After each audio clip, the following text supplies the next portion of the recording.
Welcome, ladies and gentlemen, to the September 2021 Faction War. So I know it's been some time, but today we have our list of champions.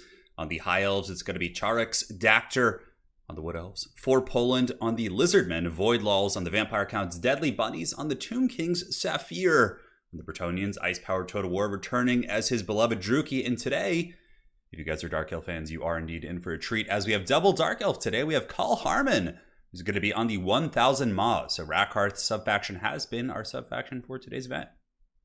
Then we have Razel on the Beastmen, Central Scrutinizer on Norsca, Hadries on Chaos, Grombrindle on the Dwarves, Alfredinho on the Vampire Coast, representing his clanmate Anticity with pride there. Next we have Houseplant on the Empire, Human Boy, yes, a very convincing Skaven on the Skaven, and Vicious Satsuma, of course, a previous winner of Faction Wars, who is indeed going to be on the Greenskins. So that is our tale of the tape for the day.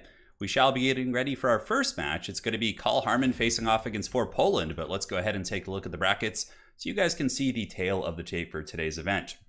So the Faction War bracket is here, and you can see first up we have the 1000 Maws versus the Dinos, and we will be going from top to bottom on today's bracket, and should be fun. So for anybody who's actually just getting involved in the whole Faction War business, we actually do also run an event in the background. The background event is known as the Match Madness. Much like March Madness for basketball, if you guys have ever seen that, essentially you can take a look at the bracket, you can fill out your own bracket, and whoever has the most accurate bracket at the end of the event will be winning a cash prize as well. So pretty fun. That's what we got going on. Let's do it to it. How's everyone's doing? Yes. I wonder if anybody picked the High Elves to get there. Yes, that's a question somebody's asking in chat. Well, Charix is a very strong player, so we could be seeing that. Who knows? And all the matchups in the round, the first round as well. So somebody was probably wondering, do I randomize the initial matchups here? What we do is we ask each player who's playing in the event two factions they do not want to play against in the first round. And then I make sure they don't face said faction in the first round. But beyond that, it becomes a little bit crazy. You see matchups that you don't normally see. And that's how you get rolling. Yes, let's do it. All right, so we shall be jumping on over to the first match of the day. So let's go ahead and switch on over to the battle screen. Get these players going here in just a second. I'll let them know they can start when ready. Good luck, have fun. So it is going to be For Poland, and a bit of a rematch of yesterday's clan war. Of course, we had the Sons of the Mountain facing off against ODM yesterday in the clan war. ODM was able to claim a decisive victory, but this is a potential chance for the Sons of the Mountain to get vengeance. It is going to be For Poland from Sons of the Mountain on the Lizardmen facing off against Carl Harmon, who is going to be playing the forces of oh, I got to let him know. Hold on. Hold up, he forgot to pick his sub-faction. He's just on Dark Elves. Carl, you need to pick your sub-faction. Just, you know, what's the whole point of going sub-faction if you're not going to be picking the cool colors that they can bring to the table? So, I mean, it doesn't really matter. As long as he doesn't bring... It looks like he accidentally locked in his basic Dark Elves. It doesn't matter. As long as he doesn't bring, like, one of the other legendary lords, it's not going to be an issue, so. All right, King Franz, thank you for the 5 more for the... Move Turin out of LA fund. We're working on it. We're working on it. Yeah, you would think the 1000 Maws would be the Ogres, but no, that's Rakarth's subfaction. Yeah, very strange. It really does sound like an Ogre Kingdom tribe or something like that. So, anyways, let's go ahead and switch on over to the battle here. And I think I could actually press a button and it'll magically do it. Check that out. All right. Very cool. So loading into our first battle of today's Faction War. Lizardmen versus the 1000 Maws. 1000 Maws, you know, a little bit of subterfuge and treachery, coming in dressed up as a regular Druchii, but as long as he doesn't bring a legendary Dark Elf Lord, it doesn't really matter. He just has to stay within the constraints of the subfaction. Cheating on the first game. Well, you know, if anybody were to, you know, scheme and cause problems, it certainly would be the Druchii. They're quite a treacherous folk. They caused the war between the Dwarves and the High Elves, and, you know, they tend to cause some problems. Hopefully he brings Rakarth at the very least. Yeah, I'll let him know it's fine though. And let's see his lord choice. It is going to be a Supreme Sorceress of the Dark. OP, you are good.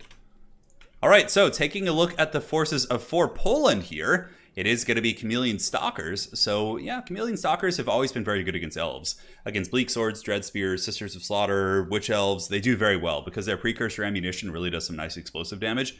AoE damage there, and they're pretty proficient melee as well against Elvish infantry. So front battle line for Poland is going to be a bunch of Chameleon Stalkers, backed up here by, check this out, he's got a bunch of Salamander hunting packs, 1, 2, 3 in total, one of which is going to be Umbral Tide. We have Oxyotl, we have Heaven's Caster with Wind Blast to just try and Shrek the Dark Elf infantry, and a fair amount of cavalry on the flanks, Cold One Spear Riders, on each side. It's a very interesting build. The dreaded triple salamander being brought in here from the Sons of the Mountain champion for Poland. Jeremy the Nerm, thank you. Turin, love the content. The most pressing question would be a butcher or a firebelly? Oh, is that an Ogre Kingdoms question? If it is, I don't really know anything about Ogre Kingdom. So my apologies, but nonetheless, thank you for the donation. And here we are, the Dark Elves. For ODM Call Harmon, he's currently playing under ODM Man today. He just has Bleak Swords and Dread Spears in the front. Should be a pretty decisive victory for the Chameleon Stalkers, but it depends on if he allows the engagements to happen, uses his cavalry, etc., etc. But it looks very much like a classic Dark Elf build. He does have a bunch of Dark Riders, and I believe some Slaanesha's Harvesters, or one of them. Obviously, it's an Arwar. You can only have one. No, it doesn't look like it. But Dread Knights, what is with it? Yesterday, we had Dread Knights making a comeback. Like, we saw Dread Knights in the Clan War yesterday being used by ODM, if I'm not mistaken. And now we're seeing Call Harmon here, the Bald Man, using Dread Knights, and I think 2 in total. So yeah, it's Dread Knights, Dark Riders, and a bunch of repeater crossbows here in the backfield. So very, very cool for sure, man. I love seeing the Dread Knights in action. All right, no problem. Next game. Feel like have fun. Yeah, it doesn't matter. He picks a basic lord. So essentially, sub-factions, when you're playing as a sub-faction representative, you are supposed to play that sub-faction, which limits you to only the legendary lord for said sub-faction.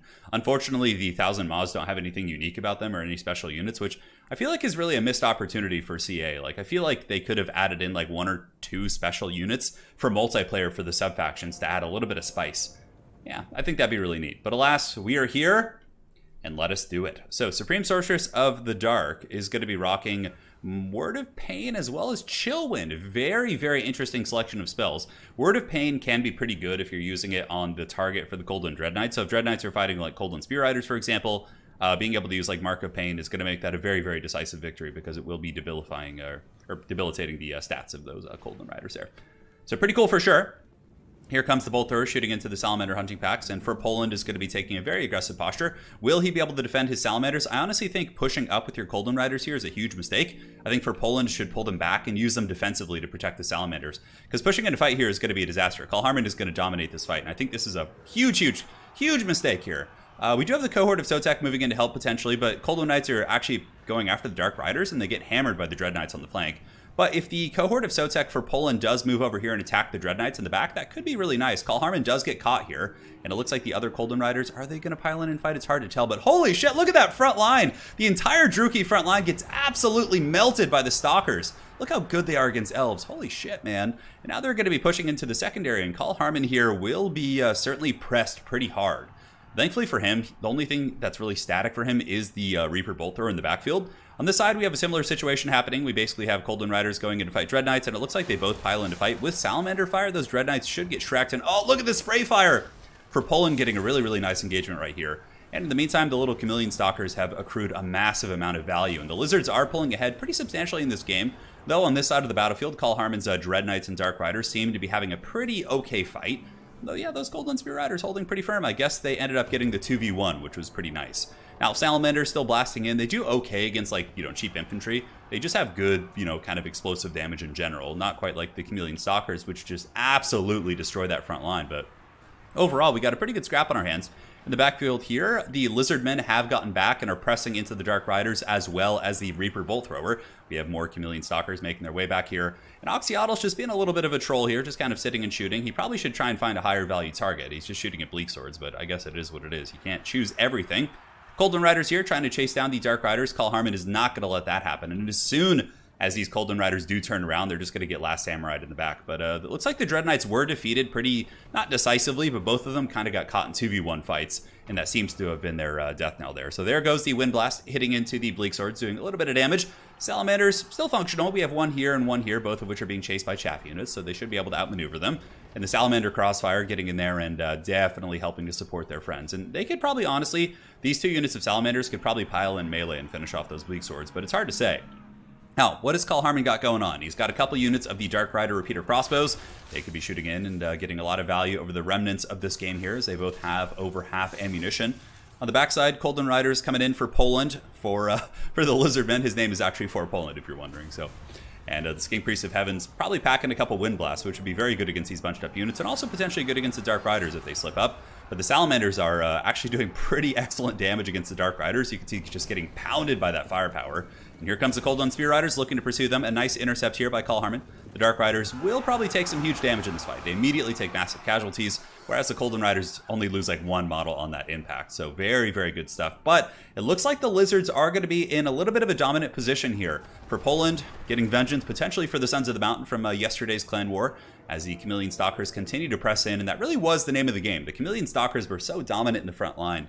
I think maybe the Dread Knights needed to be used in the front line instead of the flanks, using the Dread Knights to hammer down the Chameleon Stalkers before they can press into the infantry, and then, pull in the infantry. Maybe. It's a little bit hard to say. So it looked like a Chillwind was potentially going down there. For Poland has gotten Oxyotl, and Oxyotl's going to be lining up that Blow Dart and shooting here into the Supreme Sorceress of the Dark, who's trying to juke, and I guess this is the karmic punishment for not bringing Rackhearth. You're playing the 1000 Maws, and you get in there and bring a Supreme Sorceress. It's the way of things. Although, in all fairness, Rackhearth probably would have been pretty terrible. Oxyotl plus like Salamanders against him, especially if he was on a mount, it would have been an absolute disaster. So this is definitely the right play. But in the end, the Dinos are going to be claiming first blood for Poland, advancing on. And he is going to be, getting them lizard trinkets. GG, well played. Lizardmen have been secretly Polish the entire time. Apparently so.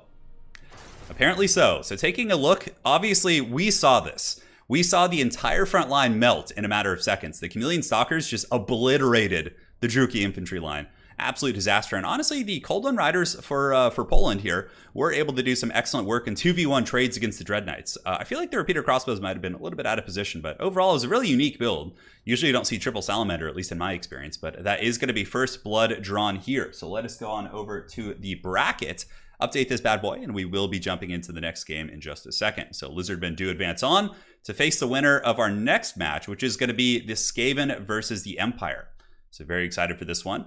It's one of the few faction wars where Hadries isn't actually playing Skaven. He qualified with Chaos this time around. So very, very cool stuff. A little bit of a mix-up. We do have Human Boy, yes, facing off against Houseplant. Unfortunately, the two clanmates do have to fight each other, but it is the nature of the game. That's what happens, GG, well played. All right, well played to Call Harmon. And for Poland, we'll be seeing in the next round. Now we're going to be jumping in and doing the Empire versus the Skaven. So how's everyone's brackets looking? After that first match, we have the Vicious Satsuma and Dactyr, a bunch of lobbies ready to go, but it is going to be Houseplant versus Human Boy.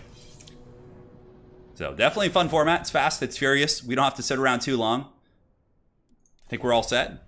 Hey guys, start when ready. So we are going to be on Galbraz. It's going to be Skaven versus, he's playing as, when you guys see the name, you're going to laugh pretty hard for the Empire player for Houseplant. Okay, so Human Boy versus Houseplant. Let's update this. And now we'll just kind of see if they're good to go. So we're loading into Galbraz. As soon as we are in the lobby or in the battlefield, I will switch on. And we should be fine. Thank you all for joining. I believe his name is Ulrich's Taint right now, so that's quite fun. Hadries, you want the Rats to win the top bracket so Chaos can face him in the finals? Well, perhaps we will get to that point. Who knows?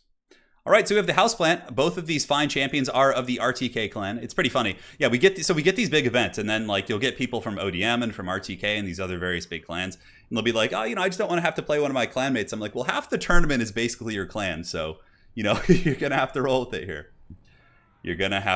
So we have Human Boy, yes, of RTK representing his Skaven, facing off against RTK, Ulrich's Taint, also known as Houseplant. That is his normal name. So for the Sons of Sigmar, it looks like there is going to be cannon play. There's a couple ways to play this matchup. Sometimes you'll often see the Empire rush with Volkmar and just get like an all-out, balls-deep, overwhelming force to hit the Skaven. But in this case, it looks like a little bit more of a well-rounded build. We have great cannons backed up by Outriders and Pistoliers, Empire Knights instead of Knights of the Blazing Sun, and Amethyst Wizard, most likely to Spirit Leech enemy artillery. So if the Skaven do come in with like, Warp Lightning Cannons or Mortar Teams, Jezzails, the Amethyst Wizard can overcast Spirit Leech and Marcus Wolfheart, which is great. He's pretty good at sniping Skaven characters and various other high-value assets. So overall, I do like that army. I think it's very, very neat.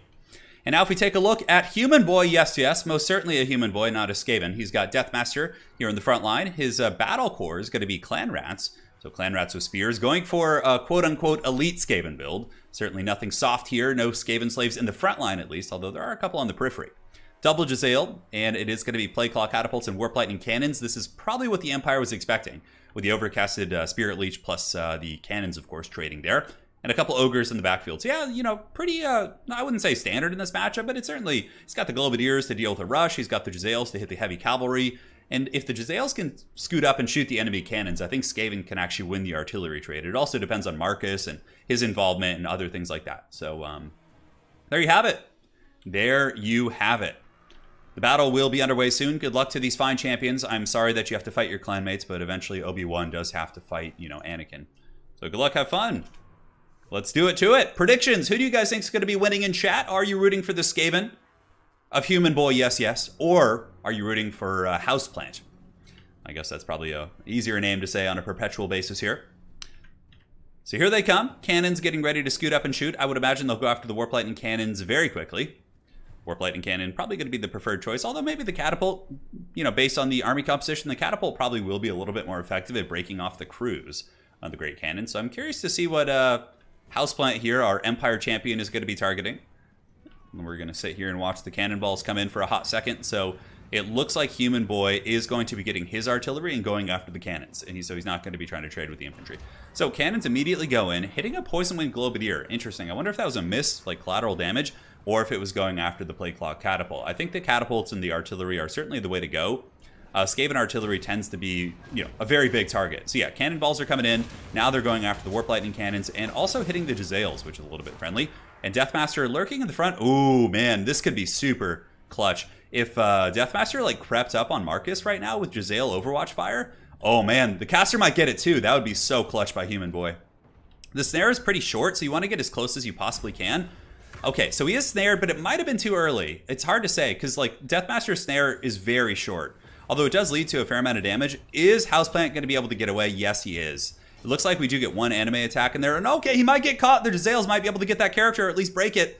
The Amethyst Wizard is on the run. The Jezzails are blasting it in the back, and it is broken. So despite, you know, maybe a little bit of an early snare there, still a big victory for Human Boy and a very, very nice play. So he is able to get that Amethyst Wizard, and the Empire seems to be having a little bit of a rough time of this initial trade. Amethyst Wizard is broken. The Great Cannons in the back are also broken off due to the Skaven firepower. Looks like some of the Jezzails might have been able to kind of help against that cannon.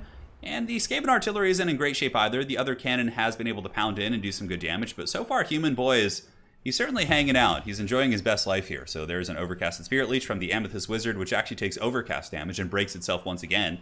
But that might be able to potentially kill a couple Warplock Jezzail models here and maybe break that unit. We'll see. So the Great Cannon crew is back online. Marcus Wolfhart sitting here and just taking pot shots at the Skaven artillery, it would appear. So there's another shot. Looks like he did miss. The greatest huntsman of the Empire apparently can't hit the broadside of a barn, but I guess it's a little bit further than we would expect here. So the Jezzails still shooting back at Marcus. Marcus going to be able to avoid those shots pretty easily. The caster appears to have also returned, and now the Skaven Artillery Corps is going to be 2v1ing this Great Cannon crew. The other Great Cannon crew is coming back. Yeah, and it looks like none of the cannons have been destroyed. So these Sigmarites, especially if the Skaven Artillery is to be shut down, should be pretty effective over the course of a very, very long, grindy battle. So the Empire is advancing, but, you know, very slowly. They're more or less trying to just whittle down the ranged elements of the Skaven so they can force the Skaven forward. And this is a very common matchup dynamic that you see in a lot of matchups. A lot of them, for sure. Marcus Wolfhart getting shot. You also don't want to advance into Poison Wind Globes. They really, really do wreck you. Unless you have, like, an all-in force with, like, Volkmar and, like, Knights of the Blazing Sun and, like, pretty elite units that you can hammer through them with. But with this Empire army, it's mainly banked on its ranged tools. And even though the Empire did lose the initial trade with some of the artillery, it seems like they're getting back in it. The Emperors found their groove here. So the Great Cannons just kind of chilling back here. It looks like we have 6 in total. The Plague Claw Catapult is offline, as is the Ikid Zap Zap? No, Ikid Zap Zap's only lost 1. And it looks like Deathmaster is going to be going in and, oh, maybe going after Marcus. That would be so clutch. If he pops, like, Concealment Bombs and just gets on Marcus, that's going to be beautiful. So another Overcasted Spirit Leech, it would appear. Yeah, very, very, I mean, that's like basically a coin flip to see if your Amethyst Wizard dies every time you overcast that Spirit Leech. But the Plague Claw Catapult crew appears to be still going strong. I'm surprised. I'm impressed with those little rats. And, oh, Human Boy's going to be going for it. I would as well. There's not much here for the Empire that can stop Deathmaster. That's why often you'll see Empire players bring like a couple Empire captains. And he pops the snare. Okay, interesting. He pops the snare and then Jezzail focuses, which arguably is a pretty strong play. The snare, I believe, has infinite charges, so you might as well get what value you can in these like kind of skirmishing aspects of the game. But maybe if Deathmaster had jumped in with that engagement as well, Marcus would potentially be karate chopped here. Now on the flanks, we do have some Empire Knights looking to harry. They were able to hammer down some Skaven Slave Spears, and the Pistoliers are going to be shooting into the Ogres. So now things are going to get a little bit complicated for the Skaven as the Empire Outriders and Missile Corps has repositioned itself on the flanks of the Skaven army. And the Skaven ranged assets are looking pretty bare bones, although we still have some Warplock Jezzails here. Plague Claw Catapult Crew is, yeah, look at this. The Ikid Zap Zap Cannon is 100% offline. That is very, very brutal for sure. Brutal stuff indeed. So Amethyst Wizard pulling back, I think. No, he's going to route back, that's for sure. And he is shattered, so the Empire is without magic. Amethyst Wizard has been taken out by the cunning ploys of Human Boy Yes, apparently infiltrating the Empire and learning their tricks and their magic and all that sort of good stuff. In the back, the Skaven Slave Spears are rode down by the Empire Knights. And Outriders will be very good here, actually. Outriders can shoot into the Globadiers. They can shoot the Jezzails at this range. Pistoliers just got to be careful to make sure they don't get caught with some of that Globadier fire. And look at that. Outriders proving to be pretty damn cool in this matchup. You know, I never really thought about their application against Skaven. Normally, you think of Outriders against things like, Chaos and these armor-centric factions. But I guess if you can win the, range trade and force the Skaven forward, the Outriders have pretty darn good range at 130 compared to Pistoliers at 80, right? So wearing down these forces, and Human Boy is starting to take some damage, and his army's looking a little bit worse for wear. With that very defensive style of play, it would appear the Sigmarites have won the ranged fight. We have the two great cannons to the back, one here and one here, both of which are still shooting very, very happily. So they could Zap Zap Cannon's gone. The Plague Claw Catapult Crew is probably going to just shatter after one more break. And the only thing that they really have left is the Warplock Jezzail. I think if this game is to be won by the Skaven, that Deathmaster's going to have to carry this. He's going to have to just goon Marcus. He's just going to have to be an absolute raid boss, which he's certainly capable of doing. We've seen people win with Deathmaster in very dire situations on numerous occasions here. So Marcus Wolfheart in the back, going to be pulling back. Houseplant doing a little bit of skirmishing with the Outriders, although it looks like he might take a volley, although he just matrixed that shit. Oh my god. And the Globadier is going to be getting a nice bombardment right there. So the damage over time effect will come in. I guess it wasn't as nice as I thought, but still the damage over time will be pertinent, and we'll probably do about 300 or 400 damage. So Empire Cavalry just waiting kind of like vultures for the Skaven to have to advance forward, and now it looks like the Skaven host will be advancing and getting ready to fight. So they kind of have to, really. If they keep sitting here, the Empire still has a lot of cannon ammunition. You can see here just a shit ton of ammo on both of these cannons. And both of them also have all three of their models. It looks like one of the Plague Claw Catapults is still online. Okay. So that's given Human Boy a little bit of stopping power to continue to fight with. But I think that the Pistoliers will come in and have something to say about that. Globadier is also getting quite low. And with Globadiers, getting buckled here, if they're able to get broken off before the main fighting, the Empire State Troopers will decisively defeat Clan Rats. They're not decisively, but they will be able to win. Combat stat comparison, 32, 32, 28 compared to 18, 36, 23, right? So the output of the Clan Rats probably isn't going to be enough to get through the Swordsman very effectively. So Human Boy is going to be advancing right now. You can see the Outriders of Sigmar still blasting into the Globadiers, which are almost broken, mind you. These ones are, still confident, but the other ones are, on the point of the precipice here of breaking. 12 leadership. Deathmaster Snickage. Oh, look at him. He snuck back here. Deathmaster Snickage, what is he going to be doing? I mean, if he could kill Marcus, that would really, really be the great equalizer here in this match. And Marcus is a little bit kind of danger close to the Skaven army. If Deathmaster can just kind of creep on through here, just scuttle through, he is going to be getting quite a bit of value, as Marcus will die very, very quickly. But you just got to make sure you pop it when you're close enough to actually follow up and do the damage. In this case, Ogres are kind of pushing in, and the snare is about to wear off. We'll see how well Houseplant micros this. He probably has a Hunter snare active, so he's probably going to use this right now to escape, or he should. He really should if he has it. Oh, and Marcus gets shanked! And the snare is a little bit late. Marcus is going to break, and Deathmaster will get him. Oh, Deathmaster, contract fulfilled. He takes out Marcus Wolfheart with the absolute infiltration. So he went behind Empire lines, and then he moved back and across and just shanked him out of existence. And you can see that actually gives the Skaven a little bit of a fighting chance in terms of the balance of power. The Empire still has the balance of power advantage, but with Deathmaster being full health and alive, and there being a fair amount of Rat Ogres, there still is, I would say, a fair amount of fight left in the Skaven force. So Empire Knights with a little bit of charging in the back, hitting those Warplock Jezzails and pulling back. The Houseplant has lost his Lord, and now the Ogres and all these various units kind of looking for a bit of a home as the Empire continues to saturate ammunition in. The Skaven army is getting quite beat up. I can't believe their Globadiers are still fighting, but we can see here we do have 18 models of the 36, so pretty good stopping power on that unit. And here we have 28. So it seems like the Empire might be in a little bit of a dire situation now, because the Skaven can basically, what they do is they just methodically move to each Great Cannon and just, take those out. And that's going to be minimizing a lot of the firepower of the Empire. And I mean, the Empire doesn't really have a ton of stopping power. There's no Huntsmen, there's no, silver bullets. The Amethyst Wizard obviously got karate chopped very, very early on in the battle, and Deathmaster plus his Plague Priest are both going to be very difficult to kill. I think Human Boy has a shit ton of Winds of Magic too. We haven't seen like any summons out of him or any breath spells, so I think Human Boy is going to be banking quite a bit for the later stages of the game. One Great Cannon is taken offline, and the Outriders attempt to take out the Globadiers, and they finally do get that one unit. The other Empire Knights looking like they want to jump in here against the Warplock Jezzails. Balance of power is still pretty even at this point. The Empire still has a shit ton of cavalry, which are going to be a little bit problematic. Skaven do not like being cycle charged. That is for sure not going to be something that they enjoy terribly. What is going on with this Empire formation? You see that? It's like they had this like weird split in the middle. I don't know if I've ever seen that before. Anyways, Swordsmen just getting us around. You can see the Skaven army is actually surrounded. The Sigmarites have come from all angles and are getting ready to do final battle. The Empire Knights pushing in, but it looks like maybe a Clan Rat summon was used. Yes, a Clan Rat summon was used by Human Boy to try and buffer them off. I don't know if that was necessary, but it still does send a message and allows for the Rat Ogres to catch up and get some of them, so we will see. Look at that, even the Ikid Zap Zap crew wants a piece. These guys are just ready to go. And the Skaven have formed I don't even know, what would be the best description or metaphor to describe the Skaven? The Rat's Nest. Yeah, oh yeah, they formed the Rat's Nest. That's perfect. So the Empire Knights trying to get away. They do lose 4 models in the process. The Ogres are now going to be pulling back. This would actually be a nice engagement for the Empire. We do have the Pit Fighters of Helm's Deep, which have overextended and could potentially be a free pick. There's only 5 models, but they still are ROR, so getting those guys would be very, very cost effective. So the Empire Knights couching their lances, moving in, but Human Boy with the Rat Ogre intercepts. The Ogres do get in front of them and are able to block up those Empire Knights, and then the Globadiers do pull back. Swordsman moving in, and it looks like the Houseplant is tired of growing and waiting, and he's going to be committing with a handful of forces here, although the Empire Knights do get absolutely shreked. Empire Knights are basically hard countered by the Rat Ogres, so a little bit of a tricky fight there. Human Boy getting his Globadiers once again and bombarding the Swordsman here. This is where you're really starting to see the pain of not having the magic. Like with Spirit Leeches, you could finish off like any of these low units, like the Globadiers, the Jezzails, but the fact that the Skaven did an excellent job of hunting down that Amethyst Wizard in the early game, really paying huge dividends here. So Rat Ogres just kind of screening out and watching and waiting. The Empire is forced back here, and now we went from having a matchup that was, I would say, very Empire favored at one point to being a dead even game. Balance of power is right in the middle.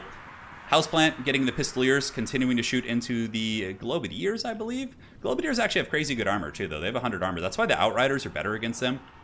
Empire Knights are able to get some Jezzails, but the Jezzails are out of ammo, so it doesn't really matter. And the other ones are going to be hammering into the Rat Ogres, which is good. You need to get rid of the mass. When the Skaven lose their Ogres, that's when you're really going to be able to shine with your cavalry and bully them, because the Ogres are like the one thing that really just stops that. Yeah, Empire going all in here. Looks like everybody's collapsing. We get the Pistoliers, the Outriders getting in there, the Empire Knights moving in to fight Clan Rats, and this is going to be the final battle for the fate of Middle-earth. We do, of course, have a Plague Priest and Deathmaster here who are going to be excellent at turning the tide of this battle. The State Troopers are moving in from all directions. We do have Sigmar Sons battling the Skaven Slave Spears. If the Sigmar Sons can survive this engagement and not get Globadiered too much, they might be a tool for fighting against Deathmaster and giving you sustainability to your army, but it looks like the Skaven are pulling ahead in this battle. Human Boy with some very, very tenacious play. Empire Knights here completely broken off, and those Empire Knights were like full health a minute ago. However, on this side, some of the Skaven Slaves are breaking, but most of the Skaven's quality infantry, you know, like the Clan Rats and these various other units, are in very, very functional shape. They're going to be able to hold, and Deathmaster, I think, is going to carry this game. Does he have the AoE ability? He does not, but maybe he does. No, he has his item, I think. But, you know, it's going to be too hard to kill him, I think. I just don't think the Empire has the tools to deal with that. The character squad, and, you know, in conjunction with magic. Sigmar Sons, maybe. I guess they're a little bit damaged here, but now they're piling in. And the Skaven are going to get to the point where they probably lose all their shit except their characters, and that will really be the deciding factor there. So Deathmaster pops out. Looks like there was a little bit of a witchcraft going down here on the Empire Knights, as their armor is sundered by the Deathmaster with his armor. You know, he's got the armor sundering ability, which is pretty cool. But let's look for the Skaven. Yeah, the Empire actually rallying quite a few troops. Okay, maybe this game isn't quite as you know, favored for the Skaven as it may look. The Empire, you know, State Trooper attrition is going to be pretty good. Plague Priests have some nice AoE, and he does have AoE. He does have the Plague Breath as well, Pestilent Breath, so you could pop that to like get some big AoE damage on the Swordsmen and different units like that. Ooh, and a little bit of ammunition being saved for Deathmaster. Is there any ammo in the Empire army overall? It looks like that's pretty much it. The Skaven are being collapsed upon. The summons are holding quite valiantly. Globadiers are gone. Clan Rat Spears, the last actual infantry unit, are about to disappear. And now it's going to be a grind fest for sure. Man, what a close game. Great way to start off the faction war. This is a very, very tight one.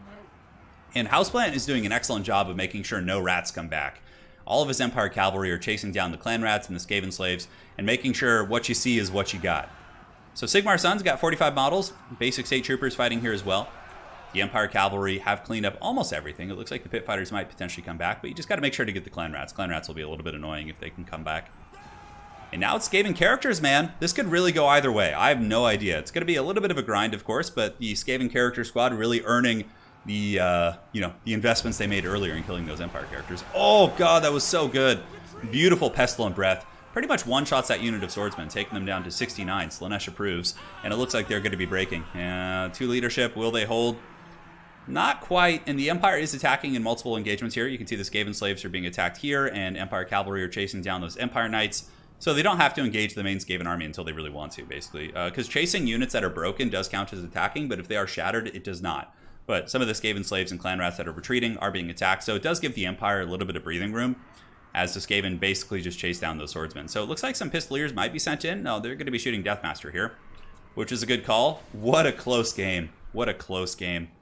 Deathmaster Snickage juking back and forth. Nice dodges there from Human Boy, yes, yes. Houseplant, though, not going to be going quietly into his planter. He is going to be popping in with the Pistoliers, maybe to do some melee against these guys. And, yeah, that's the way you want to do it. In this situation, Reaganomics is the way. Basically, you just want to pile in with like 1 or 2 units at a time. You don't want to blob up because the Skaven probably are banking some magic in their back pocket, and you just want to, try and wear down those characters. So now it looks like another summon's going to be coming into effect, which will tar pit some of the Empire troops. Empire Knights looking like they were going to be charging in, but now there are, various Clan Rat units. And looking over here, we do have Clan Rats with shields. Over there, yeah, a couple different units. And I think there are some Outriders coming back as well. I'm trying to see if the Empire's like chasing down any units, but it looks like they're giving the Sigmar Sons the order to get back in there and fight, which is good, because he realizes he's not attacking any or chasing units off anymore, so he is going to be piling in to fight the Skaven with some of his elements, which is good. So very good awareness here by Houseplant in terms of the tournament rules, and big props to you for that, man. So, Pistoliers piling in. Got to be very careful to surround the Skaven forces. Look, the Scrying Stone is activated. Deathmaster is eager. He's slippery. The Clan Rats, of course, are fighting and buffering, giving the leadership of the Skaven a little bit of a fighting chance. But one issue for the Skaven could be their leadership. If they keep getting surrounded and start taking some damage, that could be a big problem for them indeed. So the Sigmarites continue to fight, and the Skaven hold firm. How many summons do we have? A plate, like a Pestilent Breath right here would potentially be like game ending, right? I don't know if he has any, but like just a big fat one. Like the Empire is so blobbed up right now. A little bit of a mistake in my opinion on Houseplant. I think if you just keep some units back and just like let them rest, maybe he's just going for critical mass and trying to break the Skaven, because now you can see Deathmaster is shaken. Imagine if Deathmaster also had his AoE ability, holy shit, that would just be game over. But he is shaken. The Plague Priest is shaken as well. Both of them are in a little bit of a precarious situation. Sigmar Sons could prove to be the MVPs. Having those unbreakable Empire models just to kind of stay in there and do all those things could be very good. But the blobbing here could really hurt the Empire, because this is a good time. Like, you can rest your troops. You can, like, just think of it like in, I'm trying to think of a historical example, but I guess, like, if you have various ranks in, like, kind of a military formation, you can pull the guys off the front line and let, someone else pile in, because only so many guys can attack at once. And in this case, the Empire is making that mistake. I don't know if it'll cost them the game. It could. If the Skaven have Winds of Magic for AoEs, it would definitely potentially cost Houseplant the game. We are getting some shatters. Pistoliers and Outriders riding off the map. The Empire continues to blob in. The Scrying Stone giving the Plague Priest a lot of durability here, which is pretty cool. And Deathmaster is getting pretty low himself, but he is slippery once again. And the Empire is starting to falter in several areas. Yeah, the Houseplant really needs to pull back, because the Empire Knights have a good charge bonus too, so you need to be refreshing that charge bonus. Also, chasing down the Clan Rats over here would be a huge play. You don't want to let them get back. So yeah, pull back your Empire Knights, basically, and just let your Swordsmen and Spearmen fight, or at least just one of them, even just one Spear unit. And then you can let the Vigor come back up, and that will help with a multitude of stats for those guys. So yeah, it's the Roman system. Very cool, very cool. So I knew I saw it on a TV show somewhere. I knew I've seen it on a TV show somewhere. So the Plague Priest here, maybe breaking to the charge. Looks like they hold. The Pistoliers definitely want to pull back. Those Clan Rats actually just shatter in the distance. And now it looks like the Houseplant is going to be resting some swordsmen, but again, charging in once again. Very interesting choice. I think he should really not do that. But thankfully for him, the Skaven is out of Winds of Magic, and they're both wavering. Both Skaven characters are really close to breaking. Though 22 leadership and 19, I wouldn't necessarily call that wavering, but it looks like they potentially are. The Plague Priest does have a leadership effect, so when he hits you with his Plague sensor, it does tank your leadership a little bit. But now these swordsmen are charging back in. Yeah, we will see. We will see. Deathmaster here. 2 leadership on the Deathmaster. God damn, he's so low. He does get a nice little AoE attack, but Sigmar Sons, I think, will win it. How many do we have in Sigmar Sons? Yeah, 38 Sigmar Sons models. Probably could finish off Deathmaster at this point. No Skaven magic, although some of the assets of the Empire are breaking. The Empire Knights and all those goodies. Deathmaster holding on with 4 leadership. God, so low!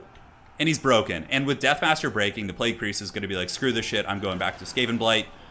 You know, I'd rather just go, you know, hang out with Skrulk. And that is going to be GG. And the Sons of Sigmar claiming victory in the first game.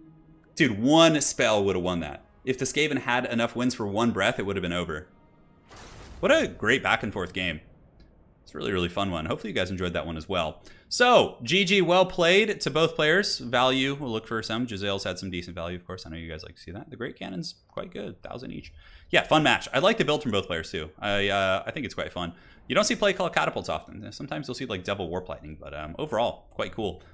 Playing against Hadri's and his Skaven, he has a couple cool builds against Empire. There's one that uses like for Gisele's, all sorts of neat stuff indeed. So now we will switch on over to the brackets, update it. I'm going to have some tea, which I actually did not microwave today, and we'll be good to go.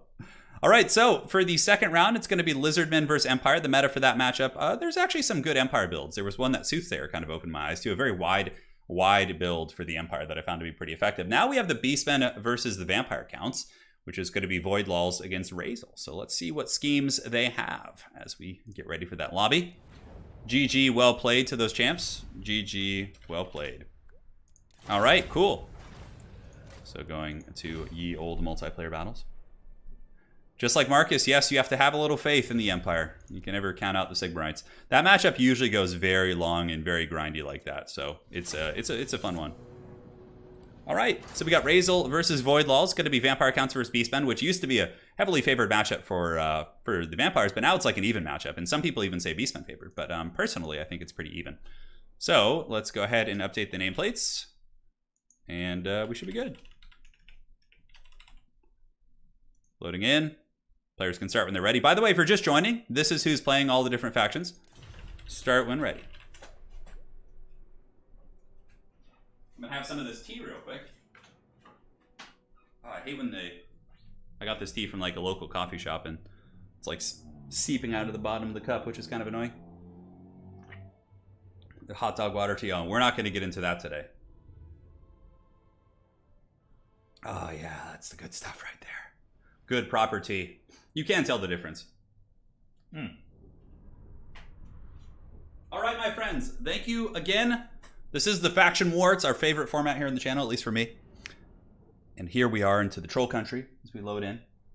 It is going to be Razel representing ODM, facing off against Void Lulls, the Dreadlord of the Vampire Counts.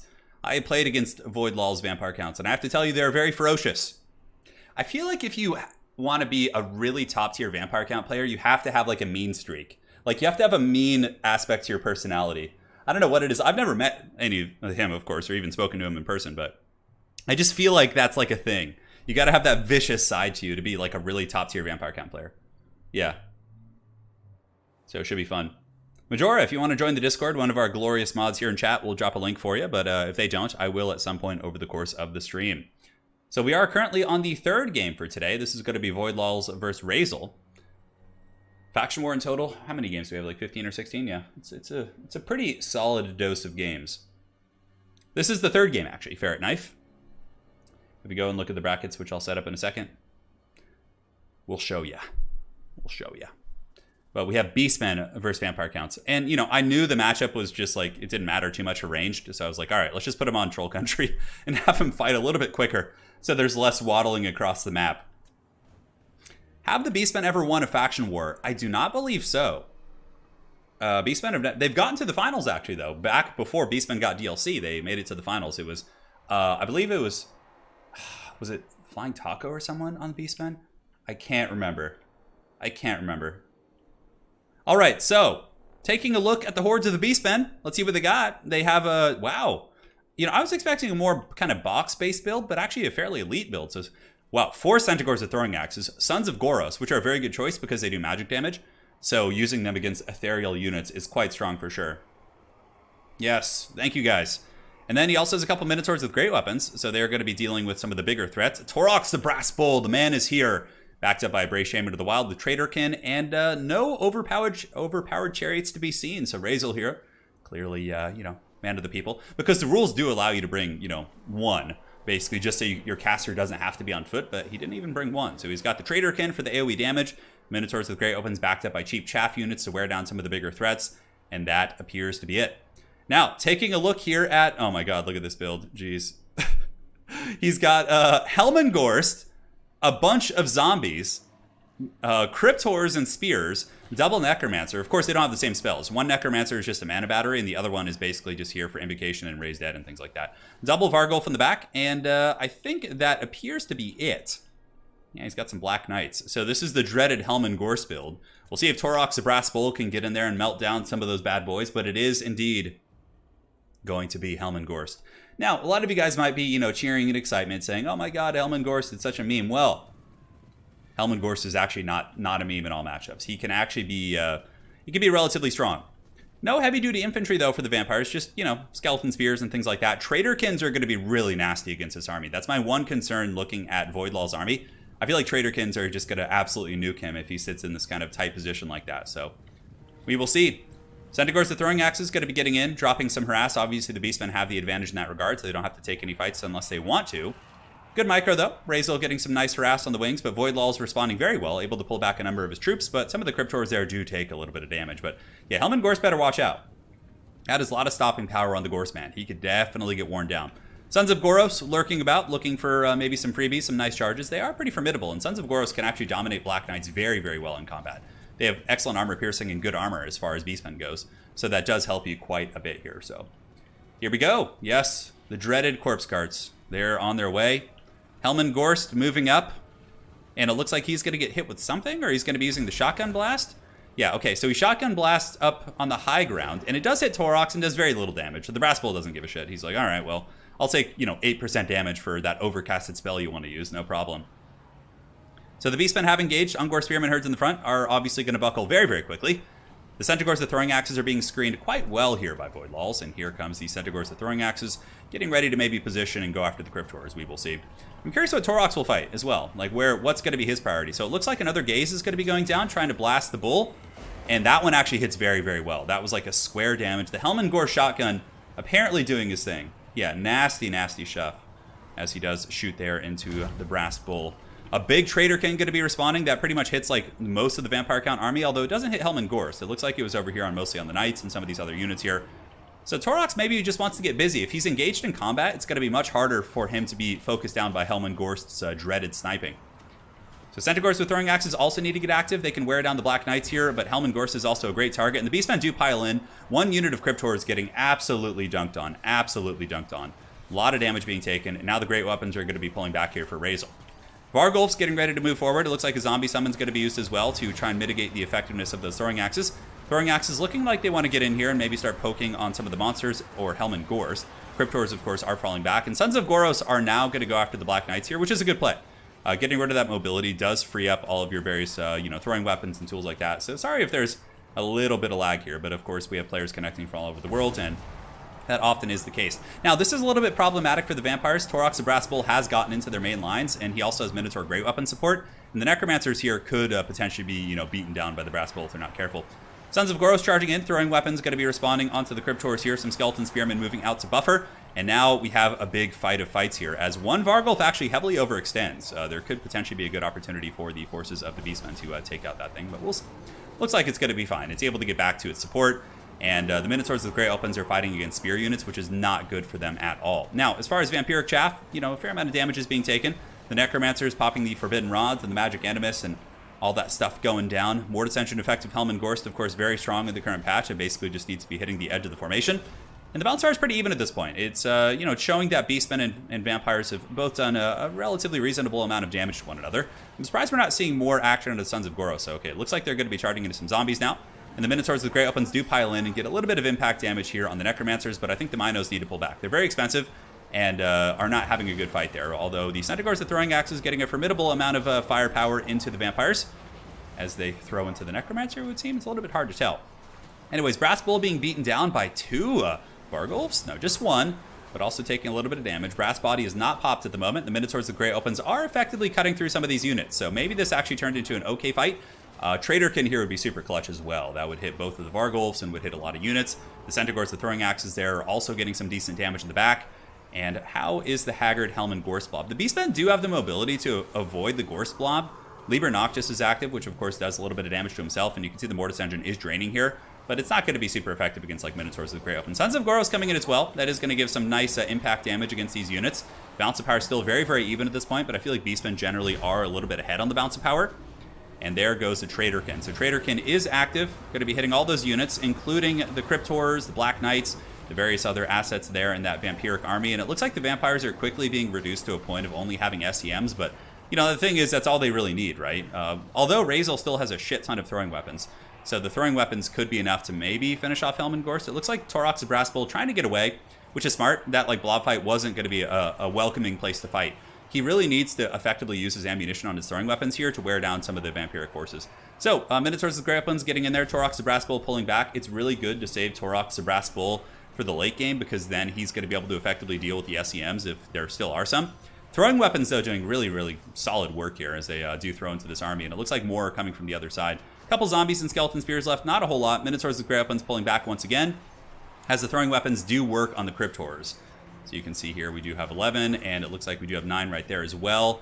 The Cryptors are certainly on death's bed. Traderkins, of course, will be very good. I don't know how many Traderkins we're going to be seeing. It looks like he did not bring the Forbidden Rod, so not going to be getting that extra saucy Winds of Magic and things like that.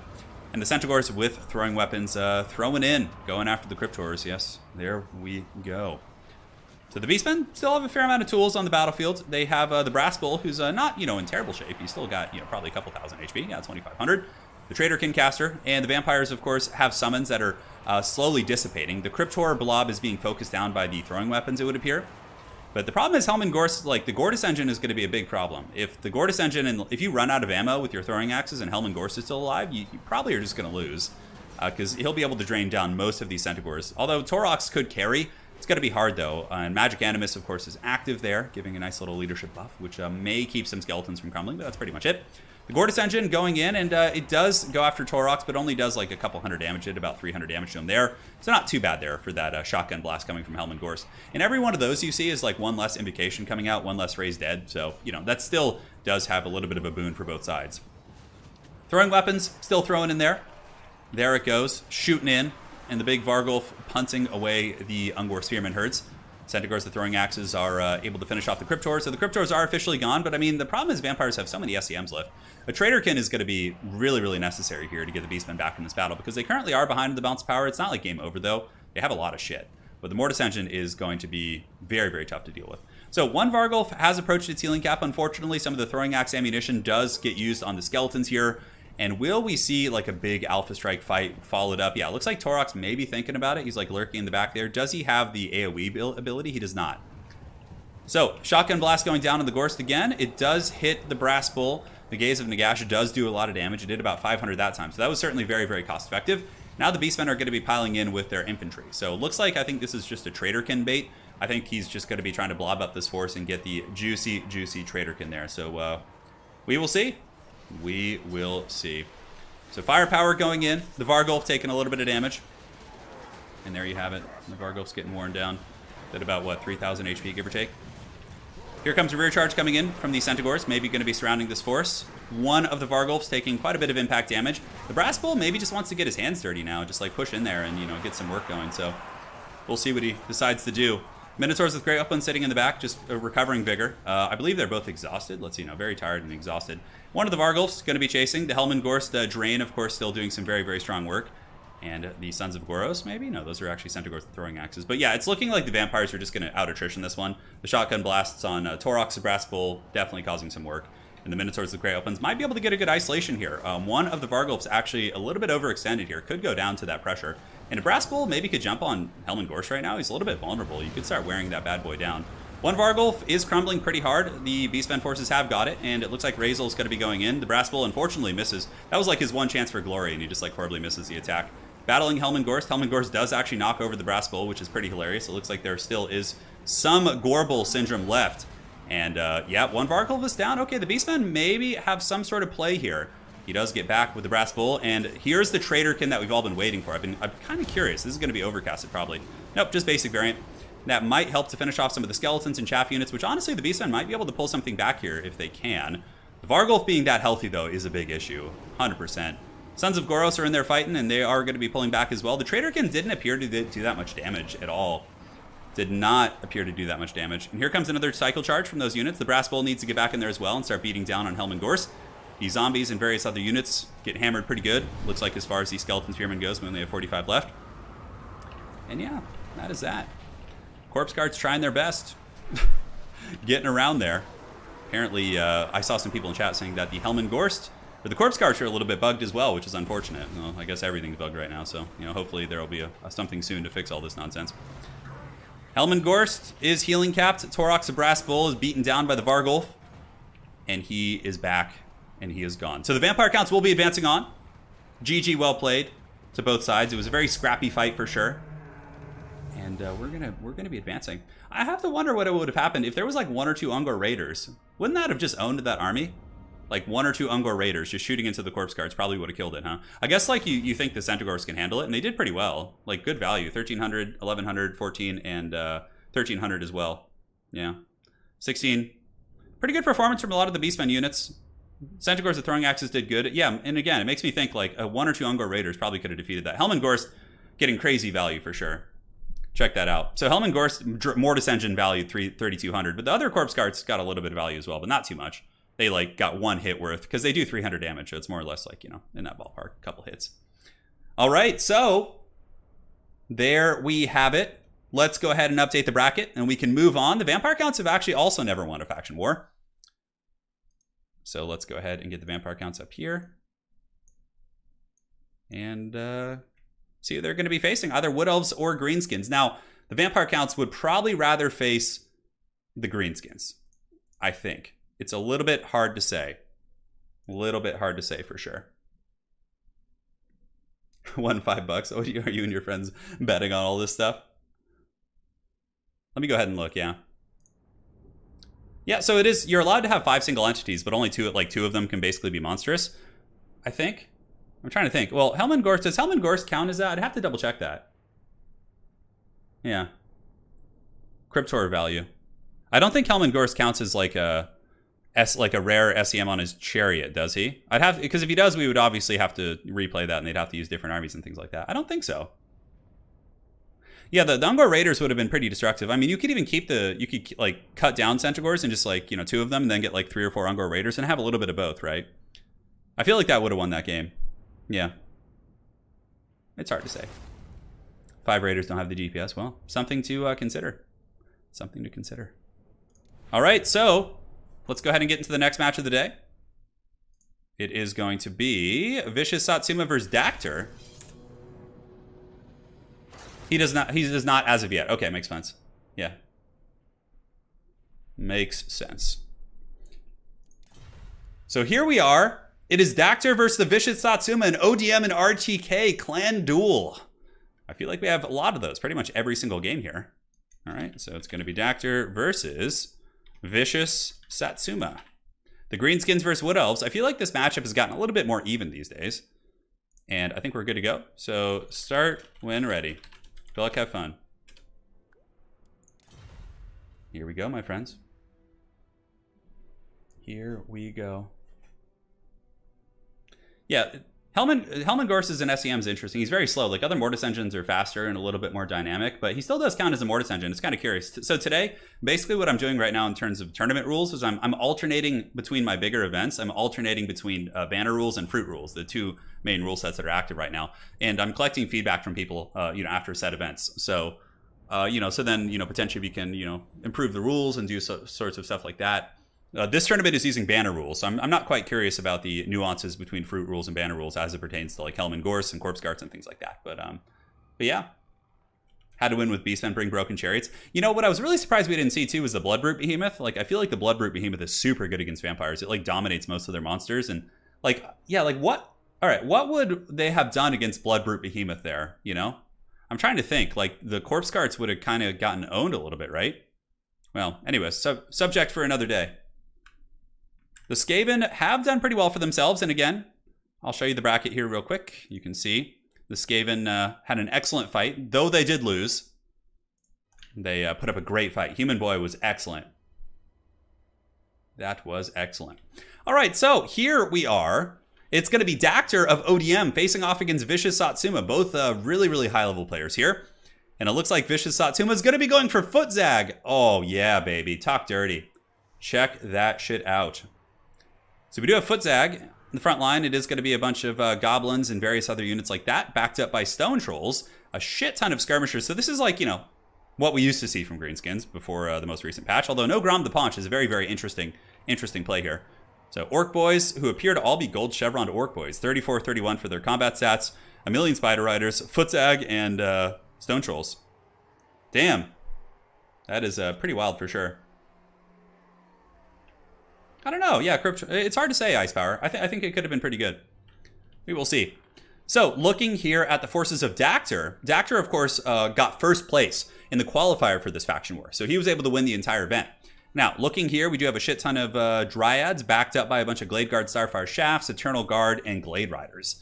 So looking like he has the Glade Riders to contest the Greenskin mobility. The Hawkeyes of Drakira being his one sniping unit, which is very cool. And Dryka is going to be the Lord. So this is very much like when the Wood Elves first got their DLC. I saw a lot of builds like this with Dryka actually going against Greenskins. Now, the biggest issue with said builds is that Grom the Paunch kills Dryka, but there is no Grom the Paunch. So I actually think that Dactyr's build is going to have a lot of teeth here in this matchup. So we will see how this goes. Yes, the dreaded gold chevron Orc Boys. It is time. So good luck, have fun to both sides. He says, oh, hi, Turin. Yeah, they're saying hello. So apparently these guys have to play each other quite a bit, which is pretty funny. Like when they found out they were playing each other in the bracket, they were both like, we meet again, or like it's a rematch of a most recent duel or something like that. Yeah, pretty fun.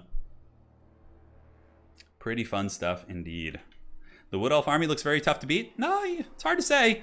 The Greenskins, if they can win the mobile game, they can collapse the Glade Archers pretty effectively. That's the whole thing, right? A lot of it comes down to how well Dactyr is going to be able to use his cheap cavalry, his Glade Riders, to fend off the Spider Riders. As far as the front line goes, he should be fine. It's mostly goblins. Oh my god, they're chevron goblins! I didn't see this!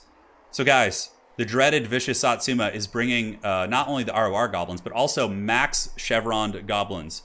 27-34 for their combat stats. These little goblins are not messing around. They are not messing around. Holy shit. All right, battle is underway. These two mighty foes eye each other from across the battlefield. The Hawkeyes of Drakira are sitting here and maybe looking for something to snipe. Wurzag, though. Wurzag on foot, of all characters. He's got, what, Brainbust to Headbutt and Gaze and Work? That is some serious shit right there. That is some serious shit. I'm trying to think about the cost of the Orc Boys. With the Goblins with max chevrons, I actually don't know how much they cost because I've never really tried that myself too much. But this is a very, very exciting build on both sides. I'm always excited to see Dryka in action as well. I feel like Dryka is very underrated. Her summons are, or summon, I think she got nerfed. I think Dryka used to have 2 summons. I think now she only has 1, which is a little bit unfortunate, but she's still quite a good character. I think Dryka can do some work. So, Dactyr's army moving forward. Both armies just waddling at a snail's pace towards one another, getting ready to do battle. And that is the cool element of the Goblins. They do have the silver shields, whereas Orc Boys only have the bronze shield, so they have the lower block chance. So maybe against mass archers, you just have all these annoying sticky goblins with surprisingly good stats and leadership. I mean, these goblins with gold chevrons, guys, are rocking 65 leadership. That is actually relatively formidable. Relatively formidable for sure. I'm trying to think of something similar. I think Foot Squires have 70 leadership or 75. So they're not that off decent infantry, you know? Which is pretty crazy. Hawkeyes of Drakira going after the Stone Trolls, but nice juking by Vicious Satsuma. He's not going to let that one happen. And now Dactyr is moving forward and getting ready to do battle. So we will see. And again, Dactyr did win the qualifier. We had the qualifier for this tournament, and there was, 90 players in total. And Dactyr was able to win that qualifier, which is very, very fun. Yeah, I don't know why Dryka got nerfed. I mean, I guess the double summons, it never felt oppressive. Now, Orion felt oppressive. Orion, with all of his ward save stacking and things like that, he definitely deserved the nerf he got. But Dryka, I feel didn't need that change. I don't know. Kind of a tricky thing. Now here, the Forest Goblin Spider Riders on the wings for Vicious Satsuma, just waiting, biding their time, waiting for the Greenskin army to reach the front line. Dryad should have a pretty good fight. Dryad should do okay against the various Goblin units, although I'm curious about the trade when it comes down to chevrons, because their stats aren't that dissimilar, right? You have 33 25-34 versus, let's look at some of the basic goblins, 27-34-25. So obviously a little bit less damage output, a little bit less offensive capabilities, but overall it doesn't seem too bad. So it looks like the Wood Elves are going to be pulling back here as the Greenskins try and surround and kind of pincer them here. And the Dryads, yes, staying out of that main fight, wanting to use their missiles for as long as they possibly can. The Greenskins swarming about here in the back, certainly going to be getting us around where they can. It looks like here we got Goblin Wolf Riders and Forest Goblin Spider Riders who are just kind of doing a frontline push. But they will run out of space to fall back here, and the Greenskins and the good old Elves will do battle once more in the deep. Now, Bonewood Staff should be an active item here. Yes, it looks like Bonewood Staff was brought, so that will give the Goblins a pretty big melee attack buff whenever Wurzag does cast a spell. And are there some archers a little bit out of position here? It looks like some of the Glade Guard do actually get caught almost in melee, so hopefully for the sake of the Wood Elves, they'll be able to get back. The Warlords boys fighting Dryads should be a little bit of a decent fight, but Dryka is engaged in that particular fight, so it's going to be a little bit of a tough one. Pendulum going down from Dryka. Very, very nice on the Night Goblins. Brutal Pendulum! My goodness! That was so much damage! That, like, KO'd them. Thankfully for those Goblins, they're Maniacs and they're unbreakable, so they don't really care too much. But now we get Spider Riders in the backfield diving in. Looks like they're going to be taking the fight. Vicious Satsuma gets the Spider Riders. Now the Wolf Riders and other units appear to be slipping through the seam of the army. Although one of them might charge into the spears to maybe create an opening here. The Wa is active. That Pendulum is just disgusting. Some Orc Boys standing a little bit idle here. But it looks like the Orc Boys plus the Warlords Boys and the Spider Riders were able to break through the front line. Now Vicious Satsuma coming around with the Orc Boys on the wings, looking to perhaps wrap around these forces. Dactor's Missile Corps doing okay. The thing is they don't have too many good targets. The Stone Trolls are just kind of waiting in the shadows. Dryka does use her Malevolent Dryad Summon to kind of buffer off the opening, which I think is really nice. There was a big opening on these Starfire Shafts, but the Dryads were able to kind of secure that position. Over here we do have the other Dryads and Eternal Guard and various other units holding back these forces. They are the Glade Riders with spears. I think are fighting Spider Riders. Yeah, that's what it looks like. And the Spider Riders appear to actually be winning that fight. They had like a 2v1 back there too. I think there was like a Brain Buster back there, or like a Headbutt or something like that that might have changed the business. Another really nice Pendulum going down. The Pendulum is able to hit those Orc Boys and really whittle down that front line. But Vicious Satsuma might have finally found his opening. Here in the back, Spider Riders having won that engagement over there and now pursuing in, but a nice response from Dactor. He's able to get his Glade Riders to intercept those Spider Riders before they get into the juicier parts of the army. Wurzag on foot. Maybe another spell going down here. Yes, it looks like it's going to be an Headbutt. And he does headbutt some of those Glade Riders right there as the Orc Boys continue to scream forward. A nice little opening here potentially as well. Maybe these Morgubs, Magi Marauders, and or the Skirmish Cavalry in the back for Vicious Satsuma could collapse. You can see a big opening right now. The various Glade Riders have been occupied fighting the Spider Riders here. Therefore, there is a little bit of an opening in the backfield for the Greenskins to dive on top of those archers. Balance power is pretty damn even. Nobody's super far ahead. Clearly, these opponents are very, very evenly matched, and the matchup seems to be pretty even as well. Forest Goblin Spider Riders looking to hammer into those Glade Guard. Dactor's archer position is very, very centralized here. So one big alpha strike from the Greenskins with their remnants of their forces might be able to get into the cookie jar. Although it looks like Dryka now going after Wurzag, and Dryka should be able to decisively defeat Wurzag in combat. Not decisively, but quite well. She's more of a combat character than Wurzag, although, you know, he's still quite good. Smoke Bomb active. That is going to be snaring down these units. The Hawkeyes of Drakira do have the Smoke Bomb, so it lowers the speed and you charge bonus by 60%. More Spider Riders getting in there and more Spider Riders in the back. This is the name of the matchup. Just Spider Riders for everyone are going to be hitting from all angles here. So here they come. And it looks like the Hawkeyes of Drakira, as well as the basic Glade Riders, are going to be feasted on by the Spider Riders of the Vicious Satsuma. Nasty, nasty stuff. Look at that. Down they go. So the Glade Guard are all gone. And with that, the Greenskins do secure the balance of power advantage. Who would have thought that Foot Zag would be doing reasonably well this game? He's just kind of running around casting his spells on the cheap. I guess a little bit hard to snipe. Another Pendulum attempt from Dactor. Dryka fighting against the Chevron Orc Boys in the front. And the various archer units are being corralled to the back of the map. And this is where the Greenskins continue to just hunt and chase and really, really cause a lot of problems. So here comes Dryka making her way back, trying to secure the archers and, you know, do what she can to protect them. Some of the Greenskin cavalry units do get forced off by the remnants of the Glade Rider spears. Nice brain buster by Wurzag is going to be triggering the Bonewood Staff, putting the melee attack of Orc Boys up to 46. Incredibly strong stuff. And yeah, the Greenskins have a lot of stuff rallying as well, including these Stone Trolls. The Stone Trolls are going to be healing. They still have 12 of 12 models, so I think the fact that they're still a factor on the battlefield is going to be a huge problem for the Elves. They hit very hard, and with all this like chaff support they still have, man oh man, that is going to be a big problem. Hawkeyes of Drakira working with what little space they have, as are the Glade Guard with the Starfire Shafts. But it looks like the Orc Boys are coming in, and they're looking to get some serious crumping going as the Stone Trolls and Wurzag continue to move. I wonder if we have FG of the Get Off cooldown. I know that has 2 charges, if I'm not mistaken. It's hard to say. Yes, the wah does sound once more in the deep. I believe the most previous winner of the faction war was actually Vicious Satsuma on the Greenskins. I'm pretty sure he won the last one. So we are watching the defending champion right now, of course, trying to get through. Looks like Draika going to be hunting down the Orc boys here. Eternal Guard holding, but I think the Wood Elves have been forced into the metaphorical tomb in Moria there. There's drums in the deep and there's no way out, but it's more like wahs in the deep.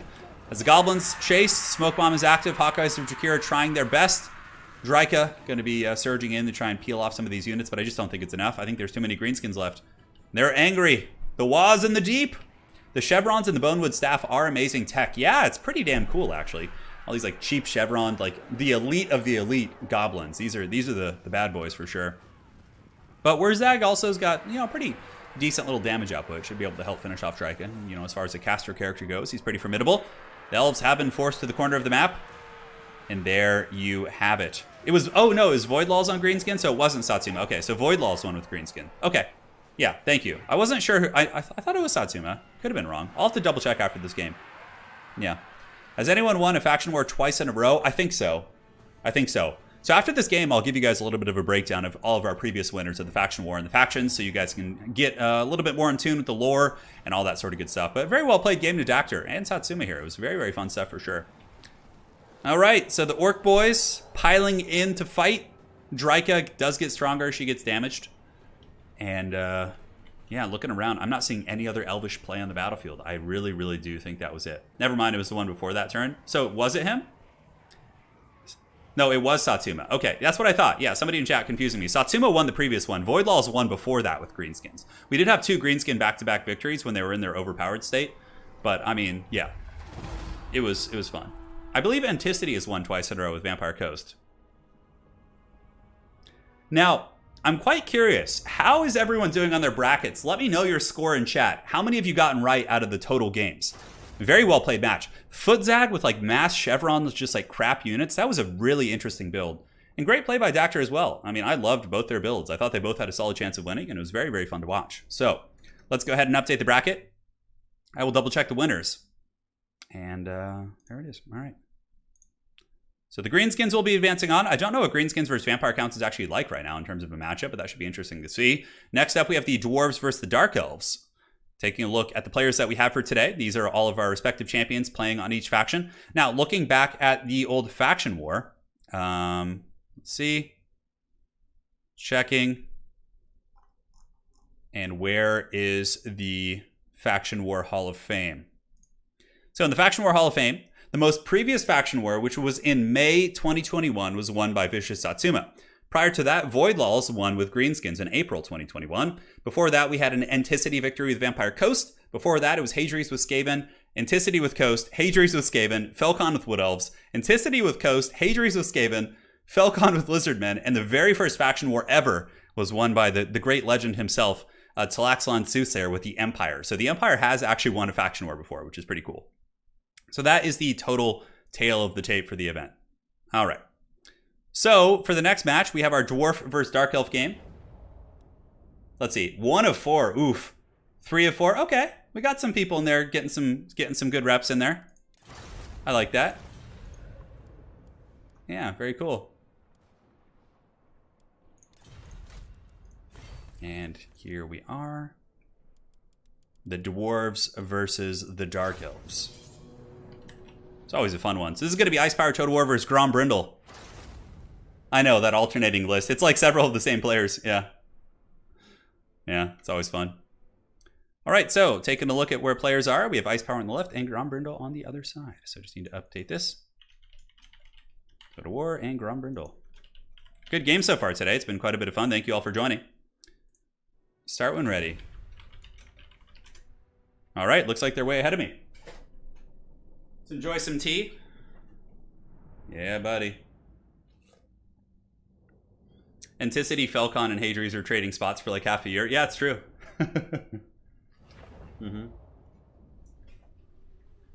Yeah, pretty good times. Pretty good times indeed. There's a handful of factions that have never won. As far as who's never won before, we have we've never had a high elf victory. We've never had a Vampire Count or Tomb King victory. We've never had a Bretonnian victory. No Dark Elves, no Subfaction, no Norsca, no Chaos. Dwarves almost got there. They got to the finals twice, I think, or once with your boy Umais. We've had a Coast victory, yeah, and everyone else has won. So those are more or less the factions that have never won a faction war. Which hopefully one of them will be able to get the W today. Wouldn't it be crazy to get like a freaking Tomb King's victory or something? Like that would be super exciting. Will Ice Power Total War bring the Marathi Double Man score? Most likely so. Is there a place you can go to look at the current bracket? Yeah, I can show you. No, this tea is not microwave this time. No, it's not. Norsca has never won. Norsca has never won. Although Norsca did get to the grand finals. It was Zardar Total War versus Hadri's, and it was a 2-1. I mean, Hadri's won 2-1, but it was a very, very close series. So the bracket, here's what you can see so far. Lizardmen and Empire will be facing off in the second round, Vampire Counts and Greenskins, and the bottom side of the bracket is where we are now. So we're going to be doing Dwarves, Dark Elves, and going downwards from there. Yes, yes. There's the bracket for you. All right, so for the forces of Ice Power Total War, we have Marathi, Harpies, a fair amount of Dark Riders, and just a huge swarming core of infantry, including Corsairs. Blackheart Corsairs can actually trade pretty well with like Slayers and things like that, so that's kind of a cool inclusion. A couple Dark Shards, and that's it. So yeah, just a mega wide army. Not a ton of armor piercing though. I'm very curious how this is going to perform. The Dark Shards, of course, provide a lot of AP, but Harpies, of course, shut down Gyrocopters. Now, looking at the hordes of Grombrindle, the White Dwarf, he goes with Thoric Ironbrow, and he's got blasting charges, Dwarf Warriors, a couple units of Quarrelers, maybe to shoot back against the Dark Shards. We've got the Goblobber. Ironbreakers defending the back, actually, with a lot of Quarrelers. So yeah, this is actually like a thematic Thoric build. There's no powder. It's all traditional Dawi tactics, Quarrelers, Goblobber, that kind of thing. Very, very fun stuff for sure. Can't wait to see Alfredino's Vampires. Yeah, it should be fun. Ruben, no, I don't like to join. I don't like to join my own faction wars. I sometimes play in the tournament, the qualifier, for fun. But even if I did qualify, I wouldn't want to play. That did actually happen once before. I think I qualified as Empire, but then obviously I don't want to do that. So, you guys remember when Malekith was meta? Says Professor Pone. I remember. Ooh, it's been a long time. It's been a long road, getting from here to there. You guys got faith of heart? I do. It is time for the battle. Will the Dawi settle the grudge, or will the Elves cackle once more in the deep? Here they go. So Quarrelers in the back, 1, 2, 3, 4 in total. No, 5 Quarrelers. Holy shit, that is a lot. Ice Power Total War, of course, going to be getting that big methodical surround, but the Goblobbers will be focusing down Dark Shards, which is 100% the best choice. The Dark Shards are one of the few dedicated armor-piercing tools here on this Dark Elf roster, so focusing down those bad boys is going to be a very, very strong play indeed. So here comes another shot. 1, 2, and 3. Going after the Dark Shards there. GG, well played. And the other one's going to be dodging back. Are they going to dodge it? Looks like Ice Power does juke it. It's got the big plays going on, representing XMT versus Sons of the Mountain. We have all these micro scale clan duels going on in this tournament, which is always fun. Another shot going into the Dark Shards here in the back. Those Dark Shards getting bombarded, immediately shaken because there's a discouraging effect, but brutal damage. Good play by Grombrindle. What he's doing, when somebody's juking your shit, you should switch your artillery to like a different target like every couple seconds. It really makes it a lot harder for them to effectively juke, and then they have to pay more attention to what you're doing rather than like focusing on their own elements and their maneuvering and all that sort of good stuff like that. Is Khazrak meta? I don't think Khazrak will ever be meta. I think that Warhammer 3 will become a dead game before that happens. I think the Sun and Stars will burn out before Khazrak becomes meta, so you mark my words there. We'll see. I mean, unless he gets some real crazy shit, but I think his window of opportunity has already passed. If he was going to get any cool changes, it probably would have been in the most recent patch. So far, the Goblobber getting some work in there against old Dark Shards. They continue to move in. Here on the flank, we get the Blackheart Corsairs as well as the Bleak Swords getting ready to engage. And what is Marathi going to do? She's got Soul Stealer and the Wand of Crydon, it looks like. So she can drop some bombardments here on these Dwarvish units. What will the Quarrelers focus? Probably just down the Dark Shards at first. That would probably be good. I mean, the Corsair Infantry are also something that you need to deal with. It looks like they're going to be just rushing in there pretty aggressively. They do have good armor, so they're pretty durable against Quarreler play. We'll see if Grombrindle can handle all of the overloading threats of Ice Power Total War. So in the front, we do get the Warriors of Dragonfire Pass, who will probably trade okay here. They're pretty formidable. They have really good stats and also anti-infantry. But the blasting charges appear to be doing a little bit of friendly fire damage. Yeah, I mean, it does take out the Corsair unit, but it also does a lot of damage against those units. So a little bit unfortunate there. But it does give the Warriors of Dragonfire Pass a victory against those Corsairs. In the front, Dwarf Warriors will handle Bleak Swords, typically speaking. Although on this side, it's a little bit of a different picture. Blasting charge is going in, and the Corsair units are getting hit pretty hard. Now, this is a big deciding factor. How well will Grombrindle defend his backline against this play? Ice Power Total War rushing in with Dark Riders. Slayers should be standing on top of the Quarrelers most likely, but they do partially intercept, but the Quarrelers also do get attacked. Now, nice Soul Stealer as well from Ice Power Total War, able to hit pretty much the entire Dwarven blob. Where's the Rune of Doom? Okay, it's not here because he's not on his anvil. Over here, Warriors of Dragonfire Pass and the Miners with Blasting Charges still holding back the Druchii advance while the Slayers are forced to kind of work on these Harpies here, but they appear to be doing a relatively okay job. Dark Shards in the back still shooting quite happily. Here, Grombrindle has gotten some Quarrelers to return the fire here on the Dark Shards, while the Dwarf Warriors seem to be having favorable engagements across the battlefield. It's a really interesting build. Not seeing like a lot of the traditional AP elements that you see here, but nonetheless, it seems to be a very, very close game. This is just razor thin. But the Harpies in the backfield harass has been partially compromised. One unit of Harpies pushed back. The Dark Riders on the retreat here. The Goblobber still seems to be going. It looks like the crew is going to be re-equipping here, and if they do, they should 100% start shooting at the Dark Shards.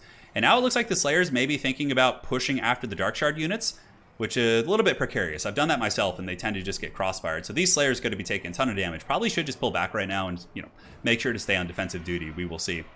Morathi flying up in the sky, just kind of cackling, being the evil hag queen that she is. But the Quarrelers are still very much alive, shooting into the shielded Dark Shards, which not only have silver shields, but also do have the Shroud of Forest here. So we'll see how they perform in this situation. The Slayers are being used as Dwarvish Cavalry to chase down the Dark Shard units. It's 40 speed against 33, so they should be able to catch them, pending some slows and various other factors like that. But Ice Power clearly is used to this happening, and he's able to get that really nasty crossfire here as he does shoot in. Balance of Power, though, is a little bit Dowie favored. Not to the point of no return, but it seems like a lot of the Corsair units and, the various other just chaff units aren't trading super well. The Dark Shards are for sure the MVP so far in this battle, but Grombrindle seems to have stabilized much of his position. A little bit of a surge here. We got some Corsairs moving through, but that's the thing about Quarrelers, is they're really not bad in melee. Like, these Quarrelers could probably beat these Bleak Swords in combat, in melee, if they had to. Goblobber's back online. Huge play there for Grombrindle, and it is going to be shooting into the Dark Shards. Getting some nice work in. Black Art Corsairs down here to 55 models, and the last of these Dark Riders moving in. But the Dwarves sally forth. The Flying Dwarven Karate Kicks will be intercepting these Cavalry. Dark Riders are such cool-looking units. They actually look pretty damn cool in tabletop as well. A couple Corsairs getting in there too. So Grombrindle continuing to pull ahead as he is able to get that artillery back online. A slight, pressure position here in the back with some Dark Elf infantry getting through, but just the armor of the Dwarves is proving to be extremely effective against all the different Bleak Swords and the low AP troops. And Ice Power is going to have to scrap really hard to get back in this game with his cavalry. And I don't even think it's really that possible right now as I just look around. I'm like, what stopping power does he have? The only stopping power that's really functional against this Dwarven army, based on what I see, are the Dark Shards with shields. You got one here and one here. It looks like the Slayers there were actually able to catch those Dark Shards. Might be able to put some hurt here on this other Dark Shard unit if they're not careful. But the Quarrelers will also be able to counterplay the Dark Shards. Not like hard counter, but they'll be able to fight back and do pretty well for themselves. So we will see. So where's Thoric? Thoric a little bit isolated. This actually might be a potential throw by Grombrindle. He does send Thoric over there on his own against Morathi and a massive host of Dark Elves. Not a throw, but it is a little bit precarious. Morathi's a pretty reasonable armor-piercing character, so Thoric could be in some trouble.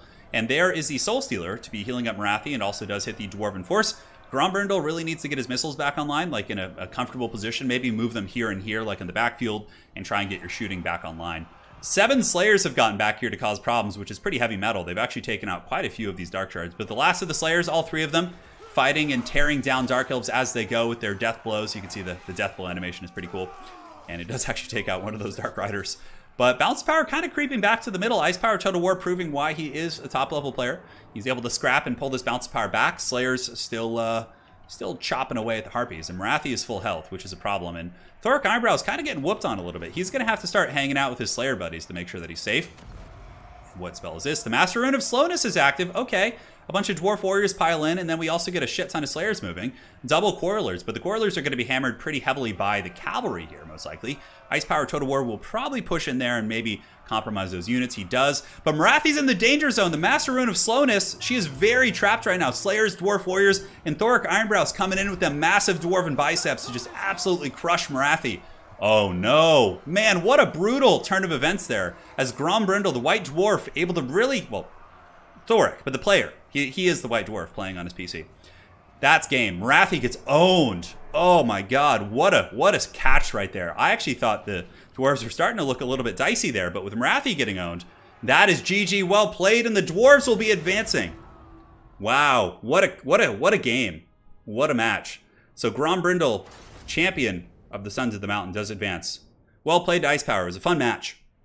Interesting build, though. I feel like it lacks a little bit of armor piercing and chariots and shit, but overall, it was a super fun game. Super fun game for sure. All right, so let's go update the bracket. Here we go. The Dwarves do advance to face the winners of Norsca and Bretonnia. So now we'll be getting ready for our next match.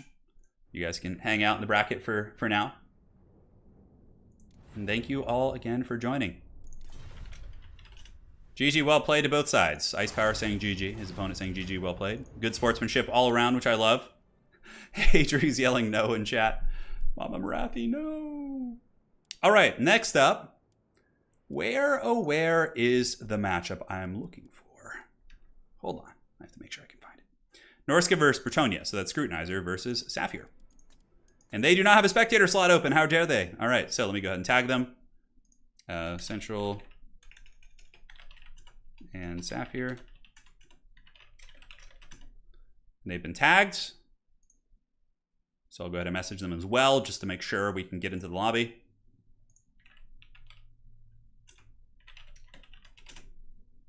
And then it's Central. Alrighty, all set. Should be opening up here in a second. I'll refresh the list. Oh God, we're being raided. The dreaded Slanesh bots have arrived. No mercy is being shown. Okay, do they get the spec slot? They do. Perfect. So will we see Haggard Norsca evolve past their primal state and get to the later rounds, or will the Bretonnia do the trick? Sapphire versus Central Scrutinizer. I feel like Central Scrutinizer is like a reference to something that I just don't know. All right. Looks good. So here's the players for today. A salute to those who have fallen. But these are all the individuals who qualified in our qualifier about a week and a half ago. These are the champs. We're holding off in the ECL Season 6 finals until a lot of the bugs are fixed, because that is going to have a pretty sizable prize pool. So I want to make sure that it's under a decent format. So hopefully that'll be coming soon. Wink, wink. Ah, yeah. So how's everyone doing? You guys doing well? Enjoying the old faction war? What is everyone's scores after that most recent match? You guys doing pretty good? We've had how many games? Let's go ahead and check. So going to the bracket, we've had 1, 2, 3, 4, 5 games. Is anybody 5-5? Has anybody had a perfect run on their bracket for the Faction War Match Madness? I'm genuinely curious. Well played, Grombrindle. We'll see you in the next round. We'll see you in the next round. Yeah, I know Sapphire. I think he's an Alberic guy, so he's going to be playing with Alberic here. I feel like I should make a bracket sometime. Yeah, it sounds like fun. I'm always like missing out. Hey, Ice Power, no worries, man. Well, I'm sure we'll see you back for the next one. I'm sure we'll see you back for the next one. All right, so the Southern Chaos Wastes are here. It's a relatively open field map. Not too much terrain to work with. Not a lot of things live in the Chaos Wastes other than giant boulders and things like that. Yeah. Okay, so we're in the battle. Let's make sure the names fit properly. It is going to be Sapphire of ODM facing off against the Central Scrutinizer, who I do not believe is in a clan. I could be wrong. But maybe so. The faction war is here. It looks like for Bretonnia. Oh my God, he's doing it. It's Alberic. He might as well have been our sub-faction guy. Ice Power says not if I'm losing against Dawi. Oh, don't stress it, man. So it is going to be Alberic, backed up by a life caster. The rest of the army is going to be peasant mob, spearmen, and a shit ton of cavalry. So Knights of the Realm mixed with questing knights and a couple yeoman archers. So this is truly a very Chad Bretonian army. No Fey Enchantress here. He's playing for keeps. Maybe Alberic will be the secret win, right? He'll destroy this Man's Core and from there be able to goon the monsters. Who knows? And if we look here at Ye Old Norsca for the Central Scrutinizer, we got a core of Marauder Horsemen. No, basic Marauders with Marauder Horsemen at the front. A bunch of Norscan Warhounds, Horseric the Wanderer, a Condom Wolf Werekin, 2 Manticores, and then we do indeed have a Shaman Sorcerer Metal with Final Transmutation, which of course is very, very strong. All right, it's Alberic, baby. He's here. Looks like we got a fan favorite in Saphir. Namar Seal, I think is also his other name. Sounds like a Lord of the Rings reference. Yes, yes. Somebody in chat's like, shit, he's not tryharding. Well, yeah. No, if he was tryharding, it would be Fanchantress, probably double Paladin, which is super meta across the board, but also in Norsca it's even better because the Paladins are so good against the Norscan monsters, and obviously Fanchantress is just, you know, OP. She's so good. So we will see. We will see. The battle is underway. The Norscan horde advancing on the Bretonnian alliance. Knights of the Realm, questing knights, they stand ready, looking to, you know, be inspired for the lady, inspire their peasants to glory. Yeoman Archer's going to be ripping a pot shot here, a warning shot against the Houndos. Looks like the Hounds are going to be pulling back right now, and here they come. Yeah, the Hounds are indeed going to be chasing pretty aggressively. More shots at the Mounted Yeomen. Are they going to be blasting into the Marauder Horsemen? Kind of trying here. And the peasant mobs do surge forward. The Hounds are going to be feasting on the souls of peasants. I'm surprised there's not a countercharge coming in. Central Scrutinizer with a little bit of an overextension here also. I think that maybe Saphir can't believe it, that there's a freebie right here. But Scrutinizer is going to respond quick enough before Alberic and the cavalry can get in there and really cause, you know, a lot of problems. So questing knights and Knights of the Realm looking like they want to take a head-on charge. And honestly, there's not scary infantry here. The Marauder great weapons you probably don't want to charge because they do have enough, you know, tools to get through your armor. But some of the basic Marauders could be freebies on the wings. Like, you could just, like, hit them and wouldn't be too much of an issue. Also very interesting not seeing Peasant Archers. So here comes the cavalry. The questing Knights of Saphir do move in, but Central Scrutinizer is going to be responding very aggressively. And I have to question this and see what kind of casualties he takes. I mean, the questing Knights are being dragged down. Maybe if these Knights of the Realm had been in a little bit of a better position to collapse on the Hounds, we'll see. But right now, they're going to be cycle charging in once again. Alberic moving over. Probably going to be going after the Manticore. That's certainly a good choice. Oh, and the Trident's going to be getting used, it looks like. Or is that Seafang? It's one of the two. Oh, it's the Trident of Manon. It does go and hit the Marauders. And the great weapons also get tickled at the very end. The Bretonnian cavalry do wreck the Marauders here. And Alberic looking to fight that Manticore. No, he actually flies past it. Now, Bretonnia not fighting elsewhere. Maybe looking to kind of disengage in some areas. This is super cost effective. One peasant mob holding back like over 1,000 gold worth of units there. Very, very strong indeed. But so far, the Bretonnian cavalry has been very, very decisive here. They've been able to just crump the Marauders, getting into the infantry, and Norsca has been trying to respond with its Hounds. Oh no, not like this. The final transmutation is going to be really, really gross here. That's going to hit like all the cavalry. Ouch.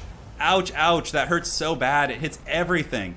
And that's going to be melting so many units. Now, it looks like the Dwellers Below is being used by Saphir, which does break a couple of the Hound units, but that freaking buff right there, that AoE spell, which is so gross, that did so much damage. And the Bretonnian Knights really got shreked by that. However, things are going okay for them in several other areas of the battlefield, though the Marauder Horsemen throwing axes are very effective against the Knights of the Realm. They've been able to kind of kite them back, and some really effective work in there. But currently, Saphir is behind, although he does get a nice goon on the Shaman Sorcerer, and is able to kill that character. So that does take magic out of the game. So he did have to suffer one big final transmutation, but now that magic is off the table, the Bretonnians have an opportunity to get back in the game. And they do trap the Common Wolf, and they do also trap the Feral Manticore. The Manticore is getting absolutely just domed by Alberic and is broken, and will the Common Wolf be trapped as well? If Bretonnia can respond in kind by getting the old Common Wolf here as well, on top of the Manticore, that would just be super clutch. Because that big AoE spell was very, very nice, but Scrutinizer was forced to pull back, and now he's losing a lot. I mean, Alberic, huge lancing charge here on the Skinwolf Werekin, who is almost sub 2,000 HP. Alberic probably going to be able to kill this character. Alberic is going Super Saiyan in this game for sure. Bretonnian Knights being sacrificed to buy a little bit of time for him to focus down the Skinwolf Werekin. We got Peasant Archers in the back still shooting quite happily, but Bretonnia is pretty bare bones on its cavalry. That final transmutation really did diminish their numbers pretty aggressively. So the Skinwolf Werekin is broken. Will the Manticore come back? Looks like it is running at about 900 HP, and it looks like the Manticore has returned. But now the Bounce Bar is dead even. What advantage the Norskins did have, they've rapidly lost to the ferocity and damage that Alberic has been able to do. And now he's going after the Manticore. Dude, he's just like going ape this game. Does he have a heal? Looks like Horserick is coming in. This could be a problem. Wolfric is coming in the back. It looks like the Trident Manon is going to be used here once again. And will Alberic be able to get away? The water giving a little bit of a bath to those stinky Norskins as Alberic attempts to escape from Wolfric. Wolfric, of course, is the Hunter of Champions, so you gotta make sure you got some avenues of escape for that. Seafang going down. It is able to hit the Knights of the Realm and several of those other supporting Bretonnian units. And the Skin Wolf, Condom Wolf has come back. The Werewolf, yes, he is here. So probably need to try and get in there and focus that down. But looks like going after the Manticore is going to be the play. Once again, Alberic with the heroic killing blow just absolutely destroys that Manticore. One Manticore is at 78 HP. The other one's at about 800. But the Bretonnians are kind of faltering off here as Alberic is forced to pull back. Earthblood going down, a nice heal. And the Yeoman Archers are being sent into melee, which is a good call. You want to, screen and make sure your characters and your knights and different things like that can get away. So if this game is going to be won, I mean, if he had maybe been able to finish off the Werekin, there's a couple like little things. And also the Manticore, like a lot of the Norscan elements are just barely getting away here. Central Scrutinizer chasing pretty aggressively with Wulfric as well as the Skin Wolf Werekin. Oh, and that's a good opportunity for Alberic, actually. The Manticore is back up in the sky. Alberic should just turn and fight, and he does. So 1 or 2 attacks from Alberic should be able to finish that Manticore. Hunter of Champions is active from Wulfric. He's like he's on the ground. He's like, look, I am hunting that champion. Let's give you a damage bonus against it. Alberic is -1. He's running for the hills. 16 leadership. The Feral Manticore is at -19 right there. And here comes the cavalry, the questing knights, hammering into the forces of the Norskins. And we do also get the Knights of the Realm moving in as well. Man, this has been a really, really scrappy game.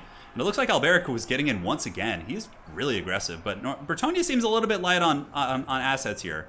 They don't have too many cavalry left, if any at all. I think there's a couple Knights of the Realm here.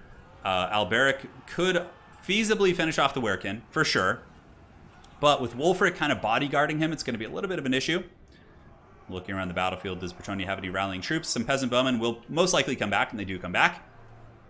The Peasant Archers unleashing what fire arrows they have. The Werekin is weak to fire. You could probably get a little bit of damage in there. But he does have the Ruinous Flesh probably as well as Regeneration. So he's going to be tough to kill. But the Marauder Horseman throwing axes give a nice tool against Alberic here. Good juking here by Saphir. He's able to kind of move back and forth. But the dreaded Skin Wolf Werekin still moving around. More firepower coming in from the Peasant Bowmen with the fire arrows. This is a close game. I mean, a lot of it's going to come down to the Alberic play, like the RNG of his engagements, and if he's able to survive the counterattacks from Wulfric. Norsca's Infantry Corps doing okay. It looks like some Marauder Horseman throwing axes getting in there, and Alberic actually does commit to a fight against them. Ooh, he better get away quick before he takes some free attacks. Is there any healing left for the Bretonnians? Ooh, a Sea Fang going down. Nice Sea Fang there. Does hit those units. No, there is a Dwellers below. Okay, I'm starting to think that maybe Saphir is holding a Dwellers below. Like just waiting for a blob fight. Instead of using like Earthbloods and things like that, it's a little bit hard to tell. Peasant Bowmen have rallied. Some Marauders with great weapons up here, maybe looking to hunt down some of the Peasants. Perhaps the Yeoman plus Alberic could maybe finish them off. We'll see. Peasant mobs screaming in there for the lady, and then they instantly shattered. Classic Peasant move. And Alberic to border low. Just kind of trying to waste the ammunition where he can. He's only got 600 HP, man. That's really... Oh, he's going in for it! He's going in to fight! That is so ballsy! Oh, man, he's got, like, very little support as well. Hunter of Champions is active. He's at about 900 HP, and now he's getting attacked. Oh, and Alberic gets 1-2 punched by the monsters. Ouch! 28 HP. The Werekin and Wulfric taking out their pent-up vengeance of not getting any DLCs ever, or updates. But I guess Bretonnia's kind of in the same boat, so, you know, it is what it is. But they have Fey Enchantress, so that doesn't matter. Now it looks like Norsca will win. The Central Scrutinizer will bring Norsca back to its former glory as they fend off the forces of Alberic, the mighty Duke of Borderlow. And the Yeoman Archers will be scattering back to the hills. What an epic game, though. That was a really, really fun match.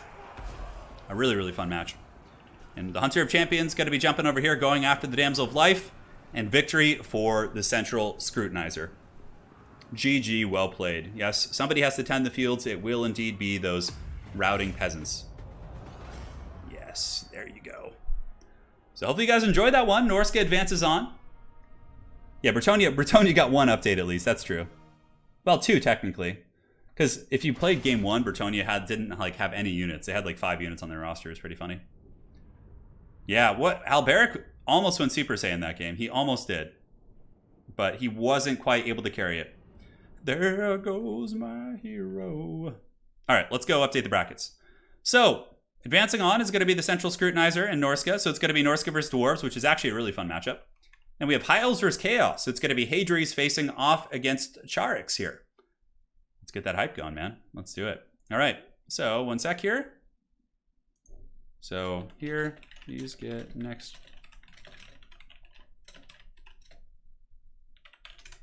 Just telling the players to get the next round of lobbies all set. So now we have Chaos versus High Elves. 2 factions that, don't go too crazy. That was really fun. Great game, Saphir. That was really fun seeing Alberic in action. And the Central Scrutinizer will be advancing on. So we've got Hadries versus Charix here. I used to call him Zarix, but he mentioned that the CZ is actually a Polish variation, so it would be Charix. All right. So how's everyone's brackets doing now? What are your scores? How many of you guys got that matchup correct? Here on the left. Let's do this. And Hadries for Chaos. And I'll let the players know they can start when ready. Here's the bracket for the day. Start when ready. Good luck, have fun. Saphir saying, don't want viewers to watch Fae Blob to get better odds. There you go. I appreciate that one. Thank you, man. Senior. Yeah, I know. It's pretty fun, right? So, Yumais, you're 4 out of 6 right now? Yeah. That's pretty good. That's a solid run. 3 out of 6 for Ruben. 2 out of 6 for Hank in chat.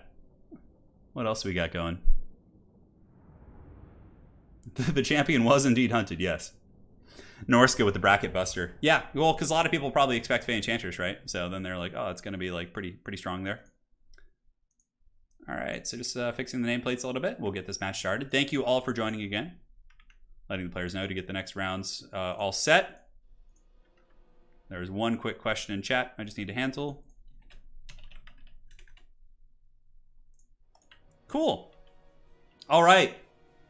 So, looking here at the hordes of the elves for Charix here, he's going to be coming in with Shadow Warriors. Shadow Warriors are probably a countermeasure against Manticores as well as Marauder Horsemen, so he's got 3 of those in total. A battle line of the White Lines of Krace, which are just excellent against Chaos in general. Here we have Reavers, and Reavers. Oh yeah, baby. Charix coming in with Eltharion, the Warden of Tor of Res. He's got Tempest, Soulquench, Apotheosis, and Hand of Glory. Oh, yeah. Oh, man. Aerocrastic says, Saphir honored me with that Alberic pick. A shame he couldn't pull it through. It was glorious nonetheless. Now, for the forces of the great Hadries, who has won Faction War several times with his beloved Skaven, trying to come in here and win with some chaos, he's got Sigvald, a Metalcaster with Final Transmutation, and an Exalted Hero. Aside from that, he's got Chaos Warriors, Chosen Halberds in the back, a couple Marauder Horsemen, and Hounds. A very infantry-based army with 2 Manticores up in the sky, which the Grim Warden is certainly going to be looking to cast some Tempest on. Oh, yeah, dude. The dreaded Eltharion the Grim is here. No mercy shall be shown. No mercy shall be shown. So let us know your predictions. Do you think High Elf Batman will win, or do you think the I guess the deviant Jaime Lannister will claim victory? You let us know. You let us know how this is going to go. So what will the Shadow Warriors target first? Marauder Horsemen, 100% a high-value target. And, of course, Manticores. The Manticores are going to be in the danger zone for sure. Hopefully, Hadries doesn't forget about these Manticores. It looks like he might have. The dreaded Chaos Feral Manticores might have been left in the shadows. I almost want to ping him and be like, hey, get those Manticores in there. But that would be cheating, of course. But, I mean, I don't know if it's an intentional thing, like he's trying to hide them. But I think he'll probably realize in a second that his 2 big beatstick Manticores. Because, like, it's easy to forget, like, Horsemen and Hound units. But, like, when you need something... some stopping power here, those Manticores are certainly, a big priority to get involved. Soulquench going down. That is going to be going down the pipe of these Chaos Warriors. Let's see what kind of damage it does. Not bad. Does take out a handful of Chaos Warriors. Takes out about 9 models and does some respectable HP damage. The Shadow Warriors, in the meantime, just dropping some shots. Hadri still has not moved his Chaos Feral Manticores, which is giving me a lot of anxiety. We will see.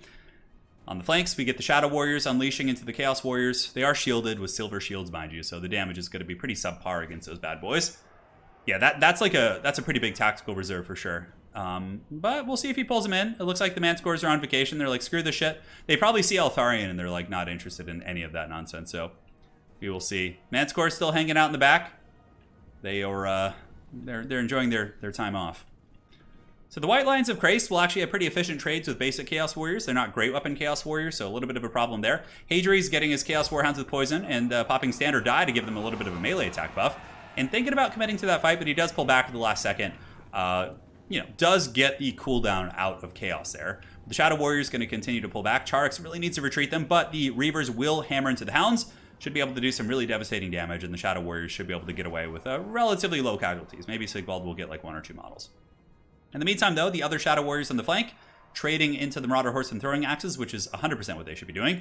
The Chaos Feral Manticores, the dreaded tactical reserves, are still being reserved there in the backfield. The big plays for sure. Marauder Horsemen throwing axes, circling about. The other Shadow Warriors here are just sitting in the trees and shooting out at the throwing weapons. If you kill the throwing weapons, it takes a ton of pressure off Eltharion the Grim. Nice micro there. Charix probably had to manually click that as he was running away with the Shadow Warriors, and he was able to get some damage in there. Hadri's jukes back relatively well, though. And the Chaos Warhounds also quite beat up by the Reavers in the backfield, and it looks like there's a little bit of lag here. Hopefully neither of the players will disconnect. It looks like it's a pretty serious spike of lag. We will have to see. We will have to see. Okay, looks like it subsides there. Somebody's potato is struggling hard, but the potato has recuperated. And here comes the dreaded Soul Quench. So Soul Quench has hit into the Chosen Halberds. Not taking too many casualties. Soul Quench works best if you can shoot it like down the pipe, like sideways like that. The High Elves getting a huge gimme, a huge gift by not having to fight those two Chaos Feral Manscores there on the far side. That's like, what, 1,600 gold that you're not having to deal with right now? We'll see. Chaos could still put up a good fight even without that, though. Even with that handicap, you know, Sigvald is pretty tough to kill, and Eltharion, of course, is a little bit of a meme, so there is that variable to take into account. Charged by the Reavers, just buying some time for the Shadow Warriors to retreat. Charix here, just squaring up his white lines of Grace. You basically just want to avoid fights with Sigvald. That's what you do. Like, Sigvald just runs, and you do not fight him. Like, you kite him with whatever you can, and you just get picks elsewhere on the battlefield. That's really how you have to live here, so we will see. Shadow Warriors shooting in. Hadri's once again. Hadri's is juking very well with his horsemen. Like, he's been able to mitigate a lot of those shots, but it's just a couple little things, like with the Manscores. Like, his micro is on point, just that one unit he's kind of forgetting about here. Now, Eltharion the Grim Warden does jump down with some Silver Helms, and they should be able to put some hurt here on these Chaos Warriors, even potentially get a Terror Rout if they take a little bit more damage. More Chaos Warriors and Horsemen moving in, and the Silver Helms are going to be sounding the horn to retreat and get back and pull back to the white lines of Grace. Silver and Guard have moved in to fight Sigvald as well as the Chaos Marauders, and yeah, not a bad fight. Sigvald does have a nasty little goon squad, though. Exalted Hero, the Metal Caster, but what's really good about this Elvish army is the fact that it's not going to be blobbing up.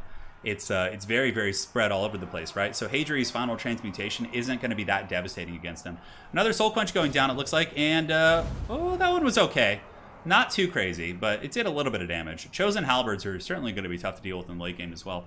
What's funny is, like, the Shadow Warriors are going to use all of their ammo here, and then Hadri's is probably going to be remembering his Manscores at some point, or seeing them on the minimap. And then he's going to be like, oh shit, I have 2 Manscores, and suddenly the Shadow Warriors are offline, and that's going to be some wild shit.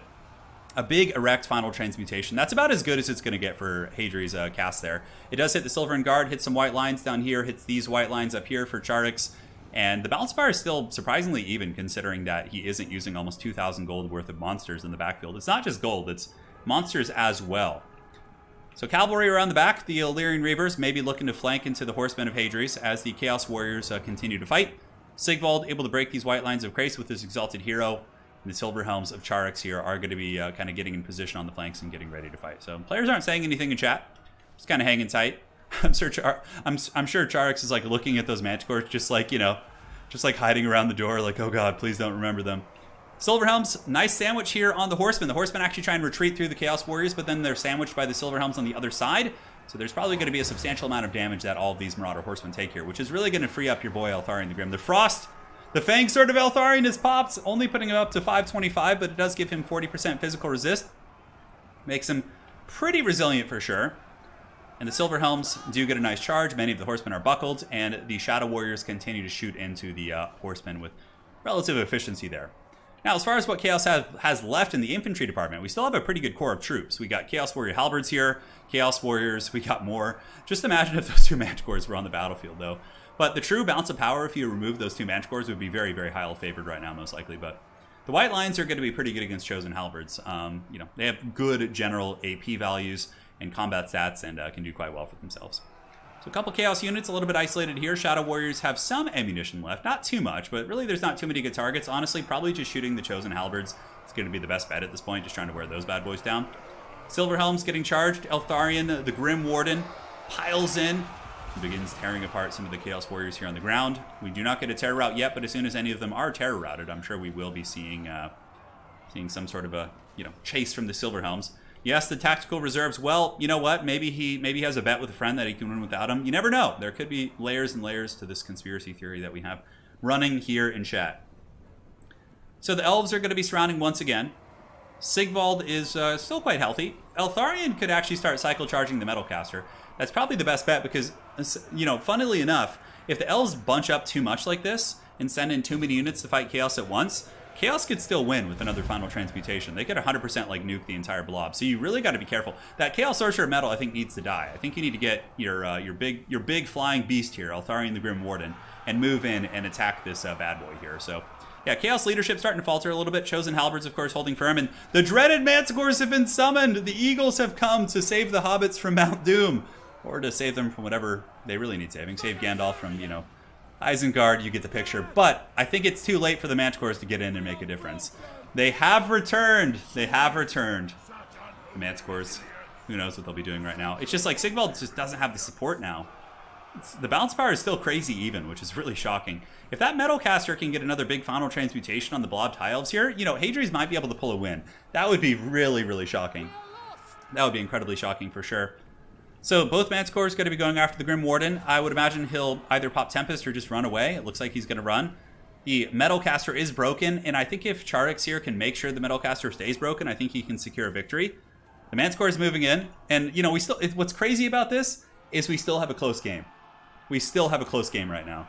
Like, this could still go either way. It's the power of the Grim Warden. Will Eltharion pop a Tempest? The Metalcaster being escorted off the battlefield by the Shadow Warriors. And it looks like the two Manticores jumping in and going after the White Lines of Krace.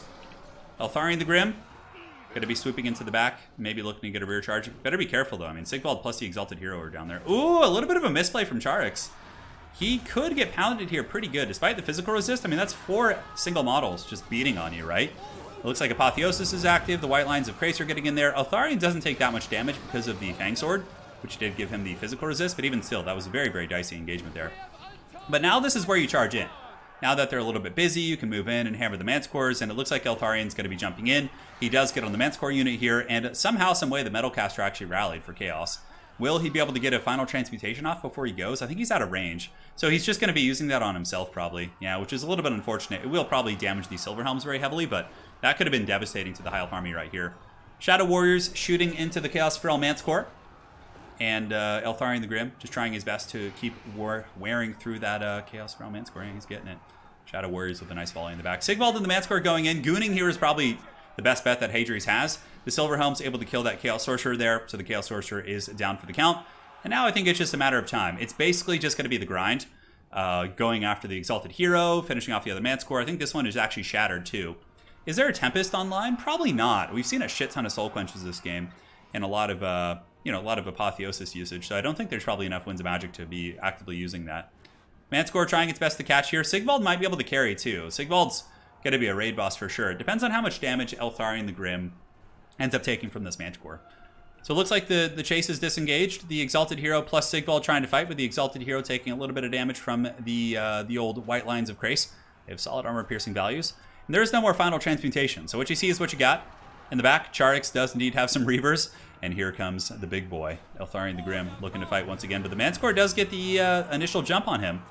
Maybe he should just, probably wait for the Fang Sword of Eltharion, then commit to the fight. Hadri's with some nice juking there. He's clearly on point with many things. Just forgetting about those units initially was pretty painful for sure.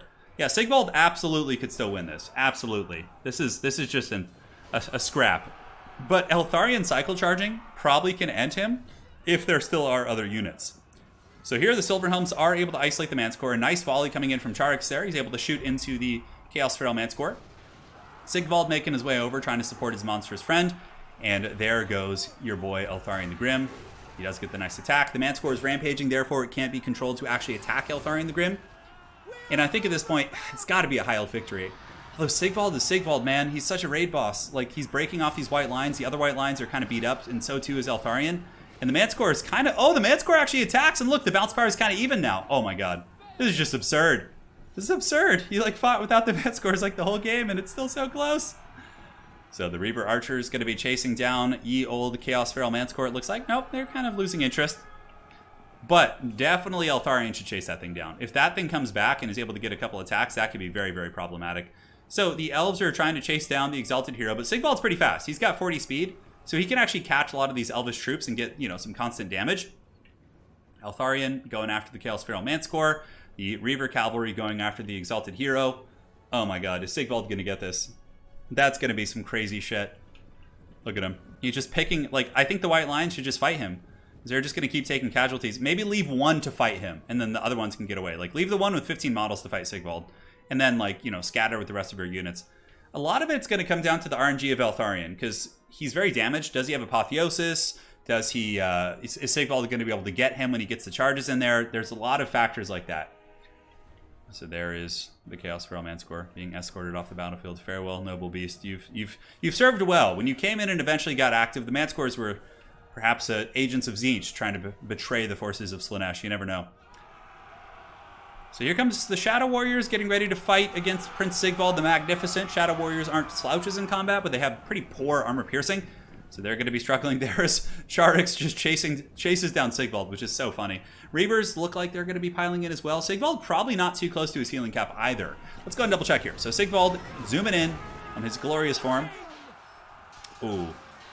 Yeah, wow. Okay. So Sigvald still appears to have... oh no, those are the Reavers. Okay, for a second I was like, wow, Sigvald has like a full healing cap here. But Eltharion's pretty damaged. He's going to be coming back in, but Sigvald hasn't taken much damage this game at all. Over here, we do have the Exalted Hero being chased and shattered, so he is broken. And now I can just sit here. I'm hands off. I don't need to pan the camera anymore. We're just going to sit and have some tea together. Or coffee, whatever you guys are drinking. Or water. Water is always good as well. And we can watch this glorious fight and see how this unfolds. I can rest the old hands. He is full HP. Sigvald is so hot right now. He is. He's going to be fighting pretty good. Although if Eltharion gets like 1 or 2 rear charges in the back of Sigvald, maybe.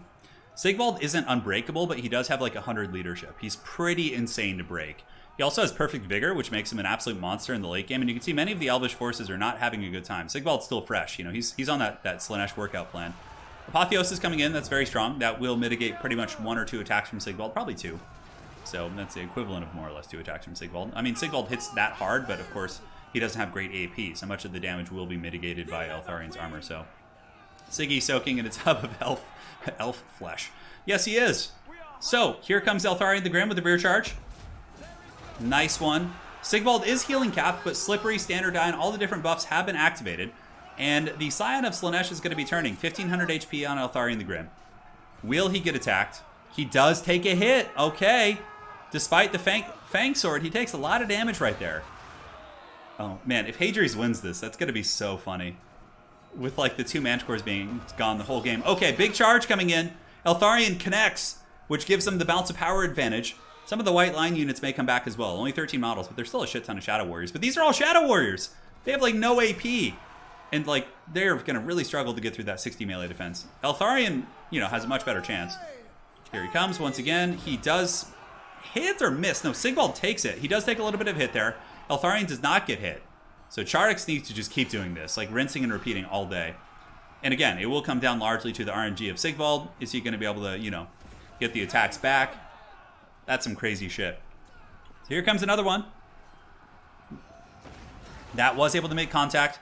Army lossing Sigvald is certainly a way to do it, and it looks like the hits were able to connect there. And Charix will claim the victory. So the dreaded High Elves being trapped in the first round. The curse has been broken. They will be advancing on. Eltharion is so cool. I think Eltharion the Grim is, like, definitely one of the coolest characters in the game. Like, in his trailer, it's so badass when he flies in on the bird and, like, gets in front, you know, of Grom and is like, you know, while I draw breath. It's just so cool. 2,900 value. I mean, they were both good builds, but I certainly think if Hadri's had not forgot his Manticores, he would have been probably in a more commanding position of that game. But great game overall. Was a lot of fun. But then again, it could have been different. Charix could have, like, been using Tempest to kill the Manticores instead. So, you know, who knows? Who knows? Let's get the brackets. GG, well played. Let's switch on over. Faction War bracket. The High Elves will be advancing on to face the winner of the Tomb Kings and Vampire Coast. So now we have Alfredinho facing off against Deadly Bunnies in our Undead Scrap on the bottom side of the bracket. So let's join up with those fine gentlemen. That was some good cycle charging. It was indeed. Sigvald. Charix is like, Sigvald. That's all he had to say in chat. Wesley says his bracket is dead. Who has a good bracket right now? Who's killing it on the bracket department? We got to know. All right, so we now have Deadly Bunnies versus Alfredinho. Yeah, Eltharion is a pretty metal character. Absolutely. Sigvald died what he loves, getting pounded by beautiful dudes. Hey, thank you, son of Kieran. Appreciate the donation. Thank you so much, dude. All right, so Alfredino versus Deadly Bunnies. Pretty excited for this one. Two very, very strong players. I mean, pretty much everyone who is playing today is very strong. Deadly. So I might be a little bit redundant saying that, but, you know, you guys get the picture. So this is going to be the last of our round of 16 here. Looking at the bracket today, you can see all of the respective champions, and I'll let the players know they can start when ready. We are on the Cliff of Beasts, a fairly open field map, which means that we could see Cannon play, we could see Casket play, Bone Giants, all sorts of crazy shit. Wesley, thank you for the $5 donation. Happy birthday, Turin. Thanks for the great stream. I hope all is well up in Canada. You know, I actually want to bring Lady Turin to Canada. She loves, like, the nature and outdoors, like beautiful forests. So for any Canadians in chat, if you guys have any suggestions for, like, beautiful forest areas to see that are kind of like gloomy, moss-covered forests, that's Lady Turin's jam. And if you could also message that to me in Discord, I'd greatly appreciate that. Anticity in here, watching his Padawan do battle. He says, you got this, which is cool. Thank you so much, Wesley, and son of Kieran, for your donations. Greatly appreciated, my friends. Yes, yes. Oh, hey, Dries, don't stress it, man. Who cares? Yeah. Who cares? I had a game where I left the Blood Brute Behemoth in the back the entire time. Yeah, good times. That's like a 3,000 gold unit. All right, so loading into the battle here. Gotta make Deadly Bunny's name a little bit more appropriate. And we're good. Vancouver Island has redwood forest. Okay, very cool. Very cool. Come to the Olympic National Parks in Washington. There's rainforest and moss. Very cool. Anticity says, okay, so I'm Canadian, but I never go outside. Professor Pone. Take her to Somalia. Oh, there you go. All right. So, taking a look here at the forces of ye old Alfredino, second place in the World Championship, one of the top players in the world. He is going to be here with his Carronades, and Carronades. So, looking to focus down Ushopti Great Bows and Boner Giants and all that sort of good stuff. In the backfield, when in doubt, go Sirens. In the great words of the Kraken King, we do also have Count Noctilus, zombies in the front, double gunnery whites with extra powder, I believe, and Scab's Crate to deal Tim King's infantry, and that appears to be it. So yeah, pretty solid army. One thing is, it might be a little bit ill-equipped to deal with archer spam. Like if the Tim Kings had come in with mass archers, I feel like it could be a little bit of a problem. But we'll see if they brought archers. No, they didn't. Okay, so they're going to be fine. Skeleton Spearmen backed up by a mass amount of carrion to dive the backfield and cannons. Nagakara Horsemen, Kepra Guard, and up on the high ground, we do have Setra the Imperishable looking like an absolute badass on his beast. And we do have the Sphinx of Usef on the other side, which is going to probably be going after the Gunnery Whites with a vengeance. So there you have it. Let us know your predictions. How do you think this is going to go down? Yes, no Lore of Death, though. So the Sirens are especially safe. Setra himself, for some strange reason, doesn't do magic damage, even though he's like literally wielding like thousand-year-old artifact. You know? You gotta see how this goes. You gotta see how this goes. How is the Warhammering business? Well, Major Mullah, everything is going well. We're having a great time. We're back with the Faction War.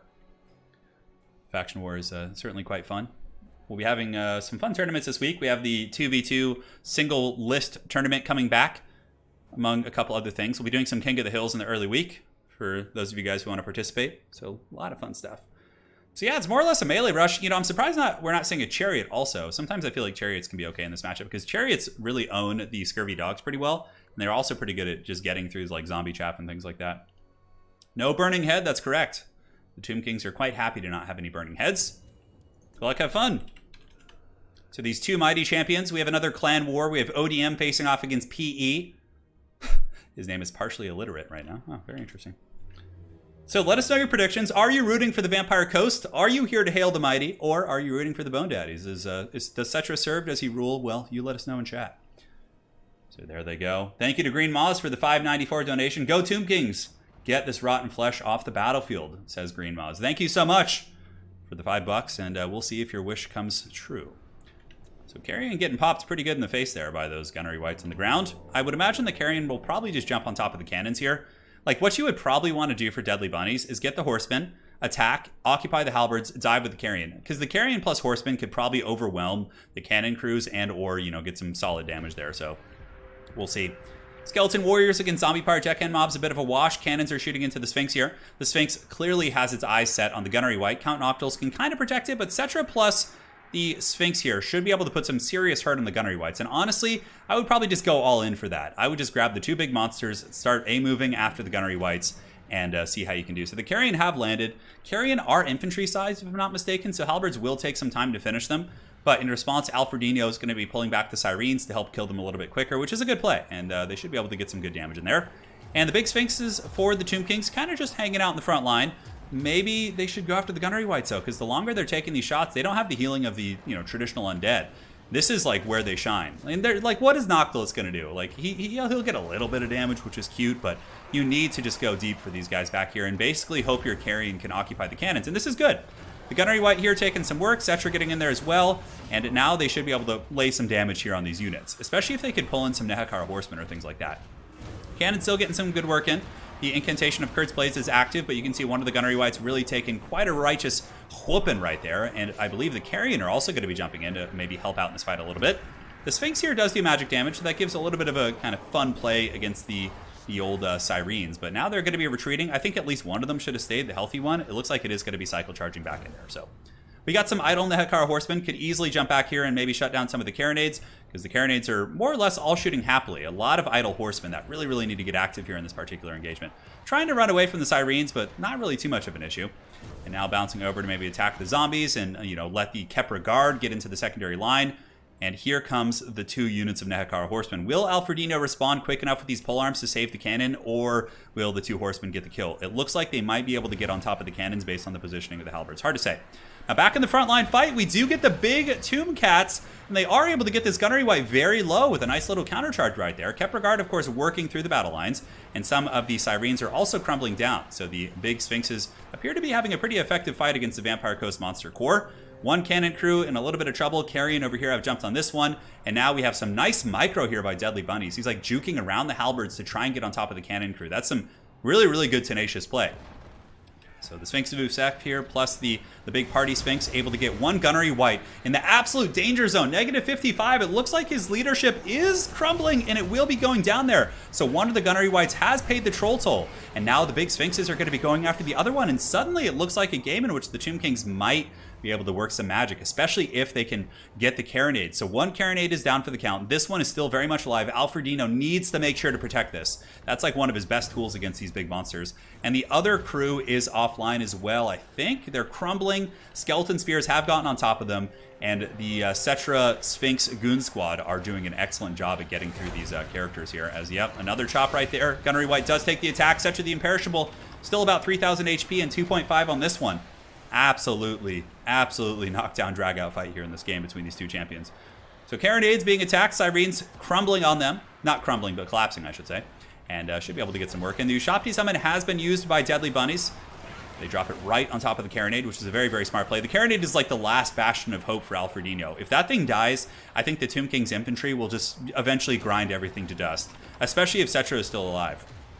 So, second Gunnery Wight is going to be going down. 12 HP, Cetra the Imperishable coming in with the steel chair and finishing off that crab. Now, looking around the rest of the battlefield, Alfredino does have Count Noctilus and a shit ton of Sirens. Will they be able to do the work? I don't know. I think the Sphinx is going to be able to kill a lot of them. If the 2 big Sphinxes just team up and just, pile in on the Sirens, they do magic damage, or at least this one does. Cetra doesn't. But Cetra Wrath of Petra, if he has that, that's going to be really nice against blobbed up Sirens. So in the backfield, it looks like all the artillery positions are pretty much compromised. Negative 56 in terms of leadership here. The halberds are going down. These halberds are going down. The Wrath of Petra used does some nice AoE damage on the Sirens as they are attacked by the remnants of the Ushapti Summon. And Nehekar Horsemen going after these Sirens here, while the Sphinx will be turning around and going after it. Wraithstorm from Noctilus might be able to get some good damage. HP currently 2.6. Down to about 2.1, so beautiful Wraithstorm right there. Balance of power is Tomb King favored, but it's not point of no return. Sirens are an incredibly difficult unit to deal with. But Kepra Guard, I believe, do magic damage. Oh my god.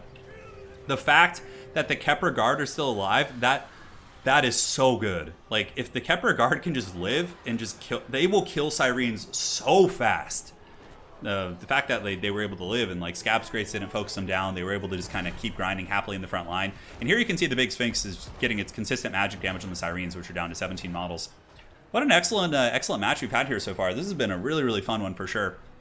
Tomb Kings versus Vampire Coast, I think, is a very even, fun matchup. It's one of my favorite ones to cast and watch as well. So we have Skeleton Spearmen cleaning up the scraps in the backfield. The last of the Vampire Halberds will be going down, and Cetra and company able to finish off those Sirens.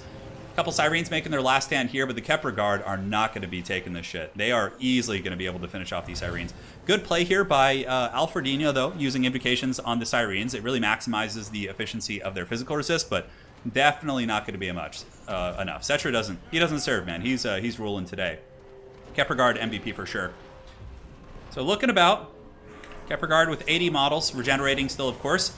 Now the two big beasties are going after Count Noctilus. Count Noctilus will be pretty resilient here, and I mean, there could be some wild RNG situations in which he's able to do something, but I think Kepler Guard would eventually be able to kill him and pretty much the rest of the stuff with a little bit of skeleton support, so probably going to be all she wrote.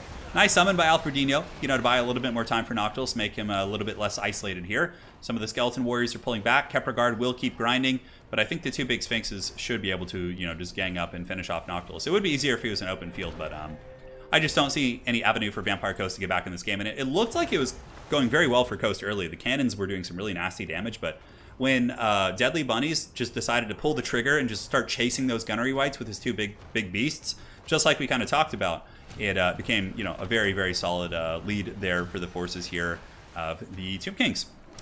So Count Noctilus at 2,700, healing a little bit. He does have the hunger, so when he's in combat, he does indeed heal.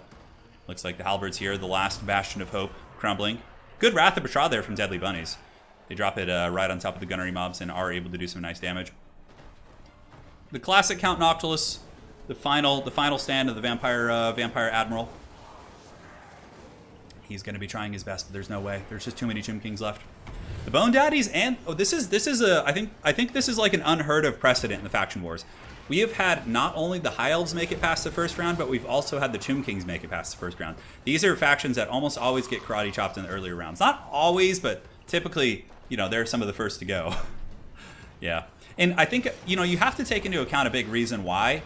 Of course, there's the dynamics of, faction strength, but I think a big reason why Tomb Kings and High Elves often go in the earlier rounds is because a lot of times, I mean, we have had really strong players on them in the past, but, sometimes like the really, really highest players, like tournament players, will play the stronger factions. So maybe they don't try and qualify. But of course, today we've had Deadly Bunnies, and Charix is a very good Elvish player as well, so things might change for them. We will see. Count Noctilus at 2,000 HP. Even if Noctilus was able to kill both of these Sphinxes, I don't think he would be able to win against Kepler Guard. I mean, maybe if he has a shit ton of Winds of Magic in the back pocket. Cetra's at about 1,000 HP. He's got to be careful. Make sure he doesn't get caught out here by your boy Noctilus. But it's almost army losses. But Noctilus just counts for an absurd amount in the bounce power. It's a very, very strange thing. Good cycle charging, though. Very, very proper cycle charging. Yeah, Norsca's kind of in the same boat. Yeah. Anticity in chat saying, as a side note, ODM did get knocked out in round 1. Well, after having such a dominant clan war yesterday where ODM just crushed all of their foes, I guess it's only fair. They have to chill out sometimes, right? And give some glory to the others. Count Noctilus here at about 1495.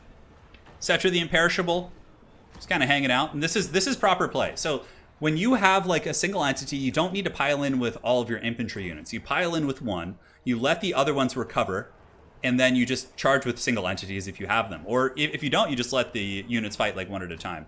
69 models on Kepler Guard. Hell yeah, dude. Still fighting, that's what she said. And Cetra going in once again. Going to be trying to charge the Hard Knock Life. He does have a bonus for his infantry, so can do some work there. And he is able to kind of knock Noctilus out. And now the big Sphinx maybe going to be taking turns, trying to get him down. Alfredino scrapping to the bitter end. I wonder if he thinks he has a chance. I really don't think he does. There's just too much. Even just doing 1 damage at a time. Oh, but look at that. The Hard Knock Life able to take out the big Sphinx. And Cetra could be next. We'll see. The mighty Vampire Lord. 1,500 HP. Good old Noctilus. Good old Noctilus. So he's got, what, 1,600. The Hunger is going to be healing him to his cap pretty quick. Kepler Guard with their bonus for his infantry should be able to grind him down. And at this point, Deadly Bunnies is just going to pull back. Screw this shit. Let's just let and look how much damage Noctilus is now taking. He is taking incremental damage here from the Kepler Guard. And the Jaf's Cursed Blade's going down. Ooh, very nice. That's going to give some damage. Negative 90. Army losses has kicked in. That is going to be victory for the Tomb Kings and Deadly Bunnies. We'll be advancing on to the next round. GG, well played. GG, well played indeed. Yeah, Kepler alone kill Noctilus. I agree, 100%. What a great scrap, though. Really, really fun matches today. Really, really fun ones. All right. So it was a good build on both sides. Really just came down to the two big beasts, the Sphinx and Cetra, 3,000 value and 2,900. Hunting down the gunnery wights. That was it. That's what won the game.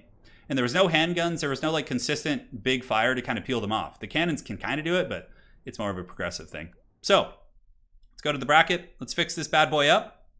We have the Tomb Kings against High Elves, which is actually a really fun matchup, a very even matchup. And now we go to the top of the bracket. We have the Lizardmen with For Poland facing off against the Empire, which is a mighty champion of RTK, Houseplant. So let's get that match ready. GG, well played. GG, well played. Alfredino and Deadly Bunnies giving each other words of encouragement after that game. Love to see it. Yeah. Should be great, man. Should be great. So next up we have Houseplant and For Poland. Let's have some fun, guys. You know, Kepler Guard are an amazing infantry unit, Robert B. The only issue is they often get like focused with burning heads and things like that. But yeah, if they're left to fight, dude, they're so good. Here's a list of our champions for today. Let's get ready to party. Good luck, have fun. Start when ready. So here we have the forces of the Empire facing off against ye old Lizardmen. And yeah, the build that we're seeing from Houseplant here is pretty similar to what we've seen in the past. It's a good build. I'm sorry I missed the Kepler damage. Perhaps Deadly Bunnies can tell you. I think it was something like 2,000. I think I moused over it for like a split second. Yeah, Lizardmen probably have a bit of an advantage against Empire, but I think there's a couple builds Empire has that give them a fighting chance. So I think there is an opportunity for outplay and target priority to like carry you through as the Empire. We'll see. So I didn't see who was on which side. Shit. I'm gonna have to look once we load in here and switch on over. I missed it. I'm sorry. Anakin, I am too weak. How's everyone doing on their brackets, by the way? Is anybody nailing it, or are you guys kind of getting owned a little bit today? I'm quite curious to see how the folks are doing in the realm. Houseplant versus For Poland. Very direct name there, which is cool. All right, let's see. All right, one sec here. Perfect. Switching to the battle. Let's do it. The Houseplant's name is too powerful. It's got to be shrunk to fit the bracket here. And For Poland, we'll like that. All right. Thank you, McRiderface. Burritos to celebrate a Tomb Kings win. Oh, I feel like a burrito right now, man. I was like dieting so well, and now I'm just becoming a chungus again. So looking around at the forces of For Poland, he really likes his Chameleon Stalkers, which are very good against the Empire. Against State Troopers, they do some excellent work. So he's got 4 of those, backed up by some old Chameleons and cohorts. Actually has a surprising core of Saurus in the back. Oxyotl to try and shoot down the big targets. Oxyotl sitting on top of Volkmar the entire game really isn't terrible either. Although Volkmar does have magic and missile resist, so yeah, I guess it's a little bit problematic for this little mighty skink here. On the flanks, Cold on Spear Riders, Chameleon Skinks, the classic stuff. That is your Lizardmen army. Now, for the Sons of Sigmar, we're going to be seeing a state troop front line, so mass state troopers backed up by mass halberds, triple handgunner, Volkmar the Grim, Empire Knights, and Pistoliers. That is the army. Pretty similar. The Soothsayer style of play is, I think he deserves the coin term. His mass state troopers, mass handguns, mass halberds, no cavalry, no mobility. It's just like a very wide handgun build, but this is a little bit of a variation on that, which I think is probably going to be very good as well. The Empire Knights could be useful for cleaning up like cohorts and chaff units and all that sort of good stuff. Ruben is 3 and 8 right now. Damn. Hey, Anthony Riley, how you doing? How you doing? Yeah, everybody's brackets are pretty rough today. There will be one hero. So whoever has the best bracket at the end of the event, of course, will be earning the cash prize. You can get $20, which is kind of cool, just for hanging out and watching the event. So here you go. Empire moving forward. The Lizard's going to be quite happy to meet them in close quarters combat. Chameleon Stalkers, we saw how quickly they absolutely annihilated the Druki forces earlier, just tearing apart the Bleak Swords and Dread Spears. So could potentially see a very similar situation, because in terms of functionality, Swordsmen are very similar. What you probably want to do is send Volkmar in first and just try and see where the Stalkers are and maybe distract them a little bit so your State Troopers don't get blasted quite as much. We will see. Yamai's the Mountain King is 4 and 8 in terms of his predictions. Very, very cool indeed. So here comes the precursor ammo. Going to be unleashing into the Spearmen, and talk about Value City, huh, as they get in there and really do some gross work. Swordsmen just getting trekked across the entire front line. And on top of that, they're pretty good in combat. Physical resist, good combat stats, very high melee defense. Should be able to do pretty well for themselves. So here comes Volkmar the Grim, stomping on those Chameleon Stalkers there. A beautiful wind blast for Poland there. He's able to just get that right on top of the handgunners. But a nice response here by Houseplant. He does get the Soulfire Bombardment and get some nice damage in there. Now, Empire Knights have rushed in to intercept some of the Colden Riders, backed up by Halberds. That's going to be a pretty favorable engagement for the Empire as long as they get those Pistoliers away. On the other side of the battlefield, Sigmar Sons fighting against Cohort of Sotek. Cohort of Sotek and Sigmar Sons, a pretty even little fight there. Refuse to Die, of course, will help out quite a bit. And here, the Lizard Cav have come around the far side of the formation, a very, very wide battlefield formation, but overall, the State Troopers holding a little bit better than the Druchii did, simply because they have more layers. Halberds were called in from reserve to fight. Volkmar the Grim causing some problems, just disrupting, breaking these Chameleon Stalkers, and now going after the Saurus Warriors. It makes me think if Volkmar will actually go after Oxyotl. That's kind of a curious choice there. But the Wind Blasts have been very, very good here from our Lizardmen player from the Sons of the Mountain. Excellent, excellent Wind Blasts from for Poland. So there's the Cohort of Sotek breaking through some swordsmen. It looks like they disengaged from the Sigmar Sons, perhaps. I thought they were fighting Sigmar Sons. Well, anyways, the Halberds will be getting in to fight them. In the back, we are going to be getting a nice net, so the net will get locked down on the Spear Riders. And the handguns of Sigmar will be lining up, and 1, 2, 3 volleys coming in. However, one of the handgunners, right as they're about to line up shots there, do get compromised by Chameleon Stalkers, as well as Saurus Warriors. Volkmar the Grim, kind of off in the Shadow Realm, just battling Saurus, not really the best usage of his time. I think Volkmar should be more centralized with the main army and should be used to help peel for his handgunners. Because back there, he's really, I mean, yeah, he's killing a couple Saurus, but he's not really opening up like handgunner play or different things like that. Currently, the Lizards, the rate at which they're getting into the backfield and compromising the handgunners, I think they might start to pull ahead in this game a little bit, especially as they compromise this unit. And the Halberds are also hard countered pretty badly by Chameleon Skinks. They don't have any sort of missile mitigation, so they really, really can take quite a bit of damage for sure. I've seen a couple Empire players actually adjust to Chameleon Stalkers by adding Greatswords in the front line, going triple Greatsword, which I think would actually be really good. Like, looking at this Lizard army, nothing in it is good against Greatswords. If you had, like, triple Greatsword, they wreck Saurus, they wreck Chameleon Stalkers with their armor, and they destroy cohorts, like, that could potentially be a really strong tech piece that maybe Empire players should consider switching to, so we will see. Anyways, Pistoliers running back and pulling away from the Cold Spear Riders. Balance of power going a little bit in the favor of the Lizards here, but you can never count out Volkmar the Grim. He is a absolute nightmare, and I mean, looking at the Lizard army as well, I mean, what is really good against Volkmar here? Oxyotl's okay. You know, he's got some decent punch.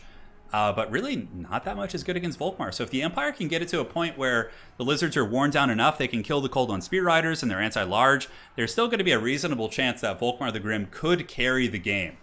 So we'll see. We will see. This is a really, really close match. Jade Wizard going off into the Shadow Realm a little bit, or the Light Wizard. Not sure where he's going. Maybe he's trying to go after Oxyotl. Oxyotl being chased by a couple swordsmen. Obviously, they're going to be meeting their demise. Soulfire Bombardment as well going down on the Saurus Warriors in the front. Good usage of that ability to break down those, relatively expensive troops.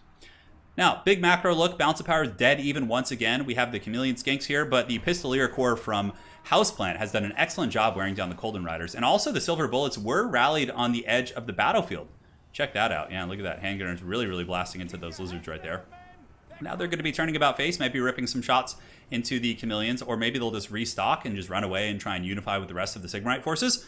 Oxyotl in the far back here does have the Master Predator popped. Probably going to be creeping back. He's going to have to start working on Volkmar eventually, because I think the Empire is getting back into this game in a very, very strong way. Houseplant certainly having a pretty excellent little run here, as the Saurus Warriors with shields are able to beat somewhat. Halberds here. Yeah, I think it was like Halberdiers. But Empire Knights getting in there. Nice hammering charge. Volkmar the Grim going to be causing problems as well. And it looks like there is going to be some sort of a spell coming down from the Lizards. Is that like Huron and Thunderbolt or some shit? Yeah, it is. Man, you don't see that terribly often. But Volkmar rolls in. Pistoliers can come in and get the rear charge. And now it looks like the Pistoliers are doing a very aggressive dive on the Chameleon Skinks. And I can tell you from experience, it usually does not go well for the diving units, because Chameleon Skinks are just so annoying and sticky. Ammunition here for these guys. Let's see, 11 volleys here, 9 on these. Oxyotl is running a little bit low in ammo, too. He's at about 40%. He's got 25 shots left, but, like, I think you're going to need all 25 of those shots to potentially kill Volkmar, because Volkmar is just an absolute raid boss. You have to remember, too, Volkmar does have, of course, missile resist, as most lords do have, and he does have 40% magic resist, so 55% in total. So 55% of Oxyotl's range damage is going to be canceled out by Volkmar. Not including, of course, with armor. The armor is going to be mitigating and things like that. So, like, Volkmar is actually a really strong answer against Oxyotl. Like, really, really powerful here. So, Chameleon Skinks are broken. I think he's going to carry it. I don't know. What do the Lizards have? They have a couple Chameleon Stalkers. They have their Heavens Casters. Some of the Empire Handgunners have actually rallied here, able to get some shots into the Saurus Warriors. Some Spears in the Forest. And the Lizards do have a light contingent of troops here. Yeah, just like, a couple little beat-up chaff units here and there, but Yeah, I mean, 55% mitigation is pretty goddamn crazy for sure. Pretty goddamn crazy. So Volkmar able to rout off those chameleon skinks with a terror rout, or actually a true natural break, which is a very, very nice catch. They still had a little bit of ammo left to use, so that's gotta feel pretty good for them. Empire Knights might also get broken off the battlefield. They're sitting at 16 leadership. And Oxyotl with a very good pick here. He's basically shooting at that Light Wizard, and the Light Wizard is going to get Shrek'd here pretty good. Oxyotl, of course, great against most targets, but Volkmar becomes a bit of a problem child for him. The Sigmarites have also rallied a handgunner position. They got 2 handgunners coming back in. Oxyotl is currently hidden because he does have the Master Predator active, so he's unspottable, so you can't see him. Some State Troopers making their way back. Spearmen looking to do their thing, but Chameleon Stalkers will be collapsing on them with the fury of 1,000 nations. Here they come. 48 Spearmen versus 36 Stalkers. Spearmen might actually win this just due to numbers. We'll have to see. It's hard to say. They have pretty good physical resist, those Chameleon Stalkers, but handgun fire will help quite a bit. So the Empire has rallied in the later stages of this game. We have a very, very close fight, but the balance of power is now starting to show for Sigmar here, as Volkmar the Grim continues to roll in his pimp cart, and it looks like he might be able to catch Oxyotl, the Empire harkening back to the days of old when they won their first faction war with Soothsayer. Soothsayer did win the first faction war that we ever had, which was a really, really fun one. I can't remember who he played in the finals. I think he played Beastmen or something in the grand finals of that one, which was crazy considering, that was early days of Beastmen. So Oxyotl is caught. He's pretty quick. Volkmar is also about the same speed, and that's going to be a really sexy Soulfire. That's going to peel off all those chameleons. It'll damage them, and then they'll get terror routed, and there's a terror route right there. So for Poland here, holding firm with his Oxyotl, but Oxyotl is going to be run down by Volkmar the Grim. Negative 23 leadership, and now the Sigmarites have really, really grabbed this game and have taken the lead. And if Oxyotl takes a little bit more damage from Volkmar, that probably will just trigger army losses for the Dinos, because the power level of what they have left is pretty poor. I mean, they have a couple just beat-ass units around the battlefield, and of course, the Skink Priest is cute and all, but Oxyotl was run down! The Doomslayer Skink was slayed by the Mustachioed Man, and now he's going to be rolling over to go after the cohort of Sotek, the very powerful Arwar, who has refused to die. They can still lose HP, so basically each of them would be brought to 1 HP per model, and then when it wears off, they all just get killed in like 1 hit, basically. But yeah, very good usage of Refuse to Die there, which does actually last a surprisingly long time. Able to break some halberd units. Still no army losses yet, but of course the cohort of Sotek here is going to be very, very annoying. They'll fight to the bitter end, and Refuse to Die is now gone, so Volkmar can roll through them and really get quite a bit of damage in there. Army losses is here. That is it. GG, well played. That was an excellent scrap. The Empire will advance after looking like they were losing in the beginning. Honestly, Houseplant looked like he was in a little bit of trouble there. Yeah, that was fun. That was very fun indeed. All right, I'm gonna drink some water here. He's gonna make us watch this, isn't he? He's gonna make us watch the dreaded battle between the unbreakable units. At least let's get you some cinematic action. Volkmar the Grim just looking like an absolute boss up there, yelling triumphantly in the name of Sigmar. Oh, okay, that's unfortunate for that State Trooper. He's like, the battle's won, I'm going home! And then he just gets like friendly fired by one of his handgunners back there. Yeah, lovely stuff. Or maybe that was one of the little chameleons right there, but... Volkmar turning about. The horses are the most dangerous part. Watch their bites. Just watch what their bites do here. If they do it. Oh, yeah. The attack animations of the chariot are so corny. I love it. All right, so the handgunner fire trying to finish him off. Pistoliers making their way in. Refuse to die. Oh, come on. For the love of God. Refuse to die. Right? Like, he's just dragging this on. It's kind of funny, though. Got to give some respect there. GG, well played. It's a good opportunity for us to catch up and enjoy each other's company. And Maxim, what happened to Franz? There was a time when it was 50-50. People have realized that Volkmar is just so goddamn strong. Franz is still very good, but he's way more niche. He's way more niche. Yeah. Yeah, so Franz is still great, though. I actually like Franz in a couple matchups, for sure. There are situations in which, like, builds don't like Volkmar. Like, I have a lot of Franz builds. Those are the alpha horses. Volkmar 2,000 value, Oxyotl about 800. It really came down to the lords, Volkmar was a playmaker, and Oxyotl sucked against Volkmar. So that proved to be the straw that broke the lizard's back there. So, faction war bracket. The Empire will advance on to face the winner of the Greenskins as well as the Vampire Counts. So let's go ahead and get that match going here in a hot second. And do it to it. All right. Let's see what's going on. Always refuse to die. Yes. Yeah, Franz is pretty squishy. Yeah, he is pretty squishy. Okay. Into the next lobby here. Yeah, Volkmar is really, really good. He is incredibly powerful. All right, so let's see if the players are ready. We are on Ye Old Pillar of Bone. It's going to be Void on the left versus the Vicious Satsuma. Got the nameplates all set. Start when ready. And here we go. Someone calculate the RNG odds for those red-crested skinks winning the battle. Oh, dude, that's got to be pretty deep. So this is a matchup we ran into a lot in Faction Wars before. I don't know. I'm curious what Void Laws is going to bring. If he's going to like do the corpse cart thing again, or if he's going to, try something a little bit more traditional. I feel like the Greenskins have some good tools against the corpse carts. Like they usually have a ton of shitty archers that just don't cost a whole lot of anything. So we'll see. We'll see what he decides to bring. But regardless, it'll probably be, 5 SEMs. Like with vampire counts, you really have to take advantage of that. Yeah. We're on a small map. It doesn't really matter though. Greenskins aren't going to like skirmish you too much. I mean, a little bit with their Spider Rider archers, but nothing terribly devastating. So nothing terribly devastating. Volkmar the Grim. Volkmar is so badass in lore too. He's got such a badass lore. Yeah, Franz is definitely the most epic. When Franz comes in with Galmaraz and just like smashes someone, it's definitely one of the better feelings in the game. Definitely one of the better feelings. So right now we're preparing the next match of the day. Thank you guys all for joining, sticking around. Hopefully you're enjoying the Faction War so far. And now we have Vampire Counts who've actually never won a Faction War. I'm really surprised. We've had some really nasty Vampire Count players in our Faction Wars and they've never won. Yeah. They've never won. It would be pretty epic to see a Luminarch of Heish just absolutely nuke someone's lord and end the game. All right, loading into the battle. We are on the Bone Zone, baby. Welcome to the Bone Zone. Everyone's favorite map in the community.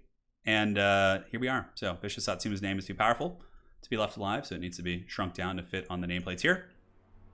And here we go. So looking at the army of Void Laws, it's actually different. So this time he has Helmengorst with the shotgun, and then he has a Necromancer with his spells. But he only has the 2 this time, so he doesn't have the dreaded triple. On top of that, he does a White King, double Vargulfs. Honestly, this looks pretty similar to what you would see from a build in the last patch in terms of vampire count, so nothing too crazy. He's got some Crypt Ghouls, Graveguard Great Weapons to chop through some of the Savage Orc infantry, most likely, Black Knights, and that appears to be it. Now, looking at the forces of the Vicious Satsuma, he's got his Night Goblin Shaman with the sniping ability, a healthy Missile Corps of 4 archers, which are very well equipped to kill Helmengorst and or other Corpse Cart characters. And in the front line, the Vicious Satsuma going to be coming in with Orc Biggins, and some Orc Boys. The Lord choice is going to be Wurzag on foot. No, on his pig. Okay. Wurzag has got to be careful. He's certainly pretty vulnerable to being hunted down by Vargulfs and big vampiric characters. But yeah, cool build. Classic, good missile spread. He's got some basic trolls here in the back. For a second, I thought they were river trolls, and I was about to get very excited. And this is it. Another Gorst game. Please don't do this. Helmengorst. Hey, Gorst is trying. He's trying his best. He is trying his best indeed. So let us know your predictions. Do you think the dreaded Void Laws will be claiming victory, or will it be the Vicious Satsuma, the most dangerous citrus the old world has ever known? You let us know in chat. Yes. I don't think anyone saw it coming, but Gorst and Sigvald both went from Joke Lords to meta overnight. Yeah, they did. In the span of like 8 months, they both became like very, very meta, which is pretty hilarious. Gorst even more so in the current patch because of the AoE is just way better, including Mortis Engine effects, because it has like an aura of effect and it hits more targets now. So Mortis Engines are just better right now. So Helmengorst became better as a result, right? And even if he dies, like, you still have your backup Necromancer who's basically like a Vampire Lord or like, a Master Necromancer. So it's really not that big of a deal. Looks like we got some Dire Pack hiding in the back as well. There's so many bugs in the game right now, guys, that it's like it's hard to avoid them. Which is a problem, unless you just ban certain units outright. But I'm hopeful that sometime in the next couple weeks we'll be getting our fix, which I'm winking at you guys behind the camera right now. I'm hoping that will happen. Yes. So 2 Vargulfs and the White King. Looks like Scabscraith is here.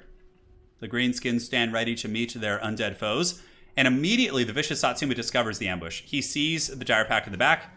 Very good awareness there. His Spider Riders were watching the corner.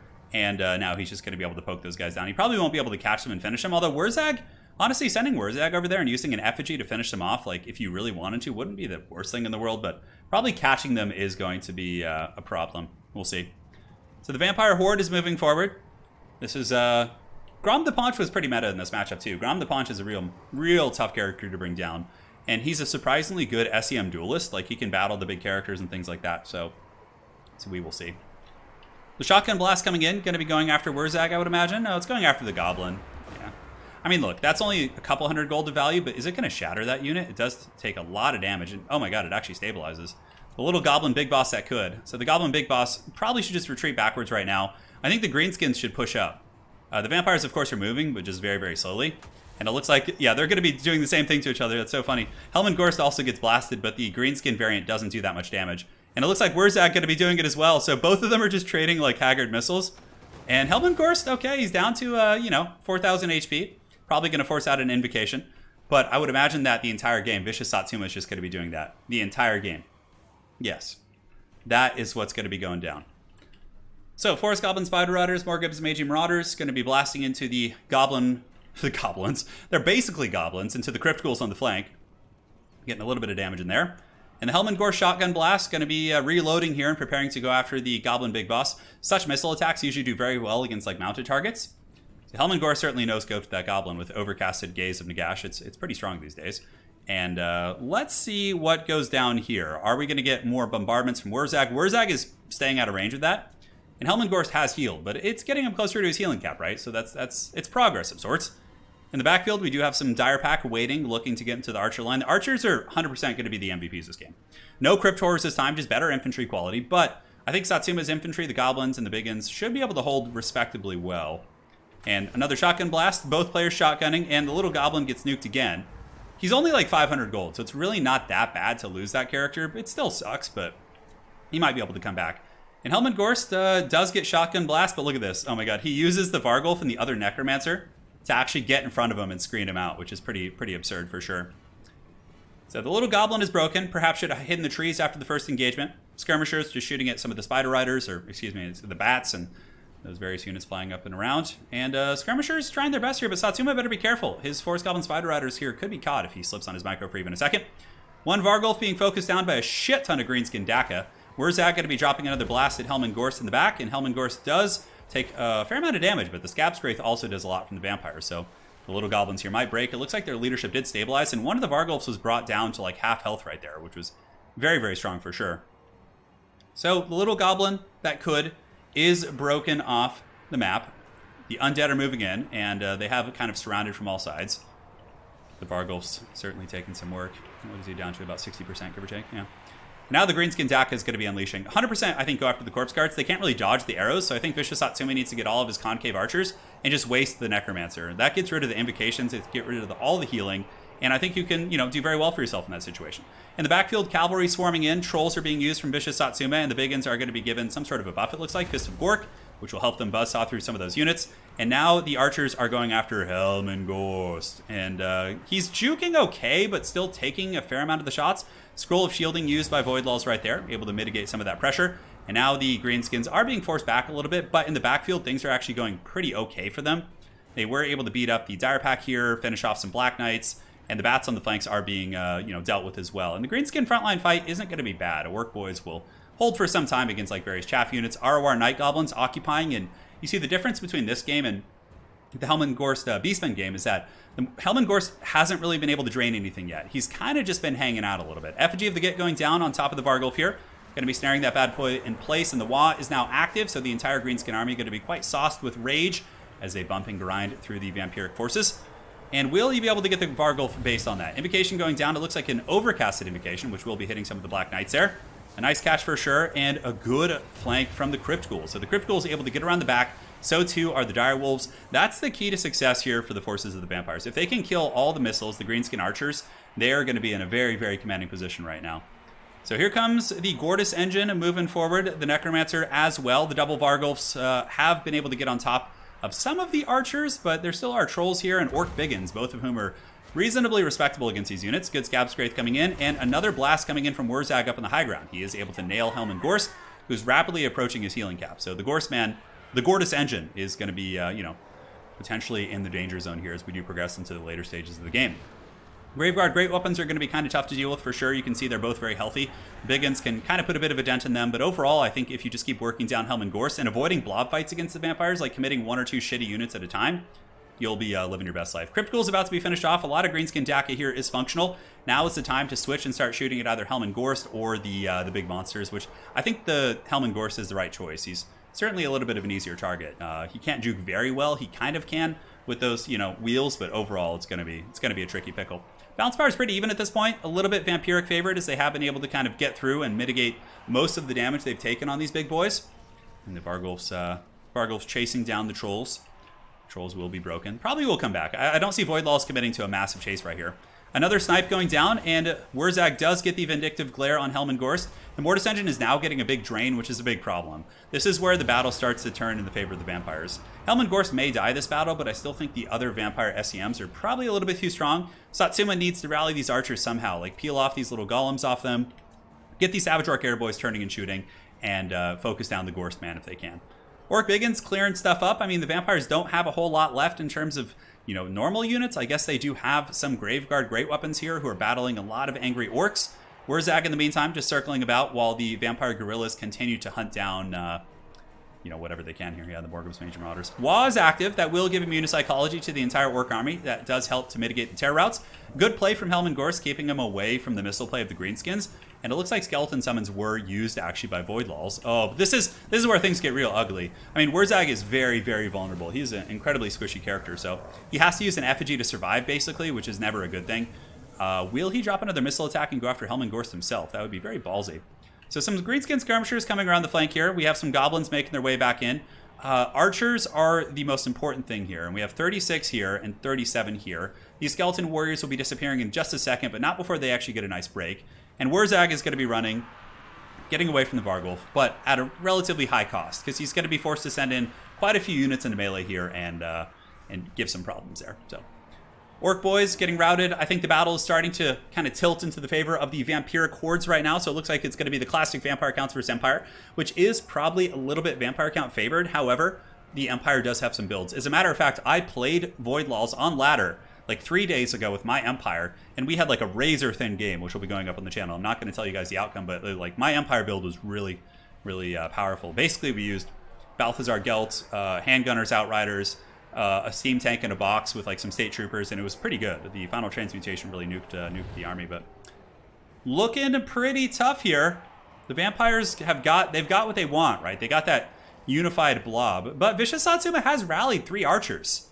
So maybe if he just stays away from this fighting and just gets those archers online, huh? He needs to get them like in position to just start blasting away. Like, avoid the Mortis Engine at all costs. You don't need to fight here. The vampires, as a matter of fact, do have some crumbling units. They do have some crumbling units. You can see here, 31. They're just the zombies, I guess. Mostly just zombies crumbling. There are some crypticals on the flank, or skeleton spearmen. I think Voidlaws has forgotten about those. A little bit of a problem for him. But the Satsuma getting his bearings, going to be using another snipe, is going to be going after Helm and Gorst, and that one actually did some big damage. Helm and Gorst is quite meaty for sure. And there goes missile play, Rusty Arrow shooting in, going after the Graveguard Great Weapons, not going after the big Vargulfs. The Vargulfs are going to be tough. Probably you have to tar pit them with Spider Riders to allow the archers to shoot. If the archers can't shoot, you're just going to lose. If they get routed here in a second, like there needs to be some mass to go forward and protect them. Nice Gab's Grace right there. Helm and Gorst in the back, just rolling with his buddies and a little bit slower, and the missiles putting some hurt on the Vargulfs. The Vargulfs are pretty damn healthy at this point. And the Greenskins preparing to pile in and maybe attack with some of the Orc boys in different units. Helm and Gorst is a little ways off. Wurzag could go on a Mission Impossible as well and trying to goon Helm and Gorst if he wants to. He's no slouch in combat. So now Vargulfs have got in. Another missile attack going in. It does blast Helman. Helman is down to 2200 HP. He has been healing capped, so it wasn't quite enough to follow up and finish him off here.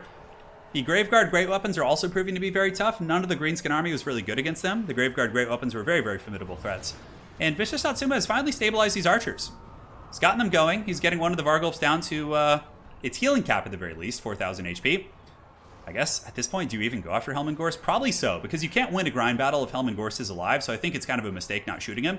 He's a very vulnerable target right now. It looks like some Orc Biggins are moving in to attack him. Little Goblin Shaman broken as well. And the Rusty Arrows, is that them? Yeah, the Rusty Arrows are still here. They're getting a nice little shot. Magic Animus active, going to be giving some buffs here. Helm and Gorst at about 2200. But now the drain is on, and this is where like the Orc boys and all the Greenskin units are really going to suffer. Really, really needs to get that Helmengorst off the battlefield. Wurzag looking like he wants to go Secret Pig Impossible and maybe jump over there and go after him. He does have a charge bonus of like 88 or something, so he can get in there and drop some hurt. I think the vampire monsters are just too powerful at this point. I just think they were able to survive too long. Wurzag trying his best to get around. There goes the Vargulf, crumbling down a little bit. Helmengorst is being blasted. He's at 1,300 HP right now. And here comes the Forest Goblin Spider Riders looking to dive on him. Helmengorst getting sniped, getting a taste of his own medicine. Not quite gonna crumble here, which is surprising. His binding is still stable, but probably will die to some of the missile play at the very least. Yeah, the Greenskins don't have much left, man. There's zombies everywhere. These are zombie summons. The winds of magic for the forces of the vampires have got to be pretty bare bones right now. Helmengorst waddling, 500 HP. He does take a big volley from the rest of the heirs. Still at 4 leadership. Wurzag probably going to have to use one more magic missile to maybe finish him off. Could the Greenskins pull like some miracle victory out of their wah bag here? Out of the bag of stinky Trollhag meat? I don't know, maybe so. Helmengorst's going to fall to Wurzag, for sure. Oh, and the Haggard Necromancer gets popped by the Hog Master. But Satsuma withdraws. So Satsuma basically went for the moral victory. He was like, I'm going to get in there, I'm going to kill Helmengorst, and then I'm just going to leave. Because there was very little way he could deal with the big monsters. So GG, well played. That's the thing about Faction War. You're going to run into hard matchups. I think a lot of Greenskin players would ban vampire counts, but you know, it's just how the cookie crumbled. It is what it is. Helmengorst, 1,200 value. 250 there. Classic stuff. GG, well played. So going on over to the bracket, we do get the Vampire Counts versus the Sons of Sigmar. A vampire favorite matchup, but the Empire can really game it pretty hard. So that'll be very interesting to see. That was a good match. It was a very scrappy one, like 10 minutes. Yeah, the Vargulfs were very healthy. So Dwarves versus Norsca is our next matchup. Let's go ahead and jump into that one. GG, well played. And let's go ahead and get to the next round. All right, all right, all right. It was a very, very manly exit there. Getting in there and, you know, Wurzagging him. So now we have the Central Scrutinizer versus Grombrindle on River Amazon. It's going to be Norsca versus Dwarves. The Ancestors call. As far as the vampire counts go, if we're thinking about what the vampire counts would want, they probably want Norsca to win, and they want High Elves to lose. Those are, like, the Dwarves and High Elves are the biggest problem for vampire counts that are left in the current running for today's faction war. Aside from that, the other factions like Norsca, vampires are pretty favored against. Tomb Kings, vampires are pretty favored against. So, you know, that's what they want. As far as the Empire goes, the Empire wants the Dwarves to lose, and the Empire probably wants, I don't know, Tomb Kings and High Elves are kind of interchangeable. They probably don't really care either way about that one. So, all right. So, Central Scrutinizer is here versus Grombrindle. Start when ready. Scrutinizer is on the left-hand side. All right, so I'm just going to put Scrutinizer. It fits a little bit easier. And Grombrindle. There we go. Are you ready, Gromby? The finals are best of 3. The finals are best of 3, for sure. It looks like Umais is currently 6 of 10 on Ye Old score. I think you might have one of the best brackets so far. One of the best. Yeah. I don't think I've seen anybody who's had more than 6. What are your scores right now? Let us know in chat. What are you guys doing on your brackets? Yeah. I have no idea, Hank. That's very strange. It's not, there's no bot flag. That's YouTube. If I'm not flagging anything. If that would be the YouTube just filtering you out for some reason. Maybe it's because it like looks like a link to a website or something. I'm not sure. Maybe try typing it in a normal sentence instead of just putting just the result. Yeah, let us know. Okay, loading into the battle. Scrutinizer versus Grombrindle, Norsca versus Dwarves. We're doing it, man. Yeah, multiplayer balance right now isn't very good though. It's with all the bugs we're experiencing, like Beastmen, chariots, like AoE magic, just a bunch of shit like that. It's really, multiplayer is honestly probably in one of the worst places it's been like ever. Maybe not the worst. Like Warhammer 1 had some serious bullshit with like, you know, like if you watched early Warhammer 1 tournaments, they were just, a lot of them were just so haggard. It was like, just hide your lord in the bushes and Spirit Leech, like, you know, Spirit Leech spam and cheese. But hopefully, you know, if they fix those bugs, we'll be in a good place. We were in a pretty good place like around the Rakarth patch, like just before that, like around that time. Yeah. 1 out of 10 for Jimmy, and the Adrian is 2 out of 10. Oof. Yeah, if the bugs get fixed, the game will certainly be in a pretty good place, which I hope is the case. I hope is the case.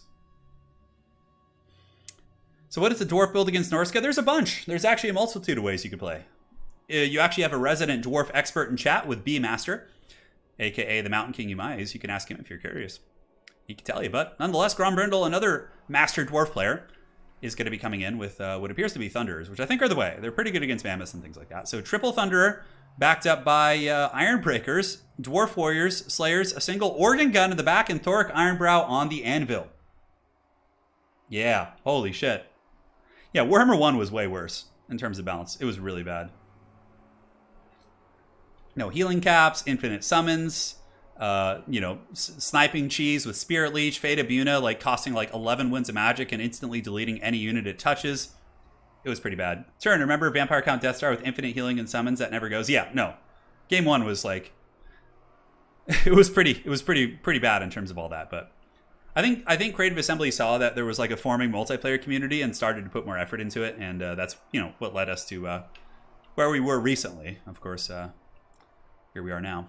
So Organ Gun plus the old Dragonback Slayers stand ready.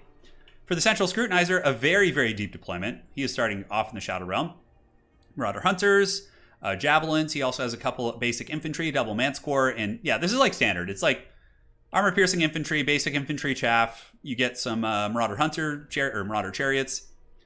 Although what I'm really shocked about is the fact that his basic Marauders are not great weapon variants. I'm really surprised about that. Like, why not take the extra armor piercing against dwarves? We got Horse Rick or Chariot Rick in the forest, and a Metal Caster or Firecaster. Ooh, Flamestorm and Fireball, very cool. That is a deep, deep deployment from the Central Scrutinizer. Very deep indeed. All right. Let's have some drinks here. Now, Beastmen aren't even the biggest problem. No, they're not. Because a lot of the Beastmen, like, broken shit is, like, banned. But, like, AoE stuff is really, really broken right now, for sure. Gulk have fun being dropped on both sides. The Dwarves will obviously advance a little bit. I'm sure they'll, like, waddle over here. For the Dwarves, I'd probably, like, position myself right here and just, like, kind of, prepare for the Norskins to come out of the forest here. They'll move up their army, though. Both players obviously have to move and attack and things like that. A very risky Dwarf build, yes, but a very manly one indeed, as he does come in with the Organ Guns. The Organ Guns will be pretty fun. I don't know how good they'll be. Organ Guns are kind of interesting. They can be good against, like, SEMs as well as, like, multi-model units. But obviously they're shorter range. They are a little bit more expensive. So there's a couple liabilities, for sure, that you can run into there. So the Dwarves squaring up. Norsca will be advancing from its tree line position here on River Amixon. The Shaman Sorcerer of Fire looking like it wants to move ahead and maybe start dropping some like Flamestorms and different things like that. So Flamestorm on top of what? Thunderers, maybe on top of Slayers. Dragonback Slayers are a pretty ideal candidate. If you could like bait the Slayers into a blob and like get them with a Flamestorm, I think that could be a really, really nice catch for sure. Yeah, we'll see. So Thunderers are waiting. The caster is going to be using a Fireball, which is going to hurt pretty bad. Oh, look at that. And Grombrindle pulls the crew away from the pieces, which is very smart. Because now the Fireball, you literally use ones of magic to take out one unfortunate cannon crew member.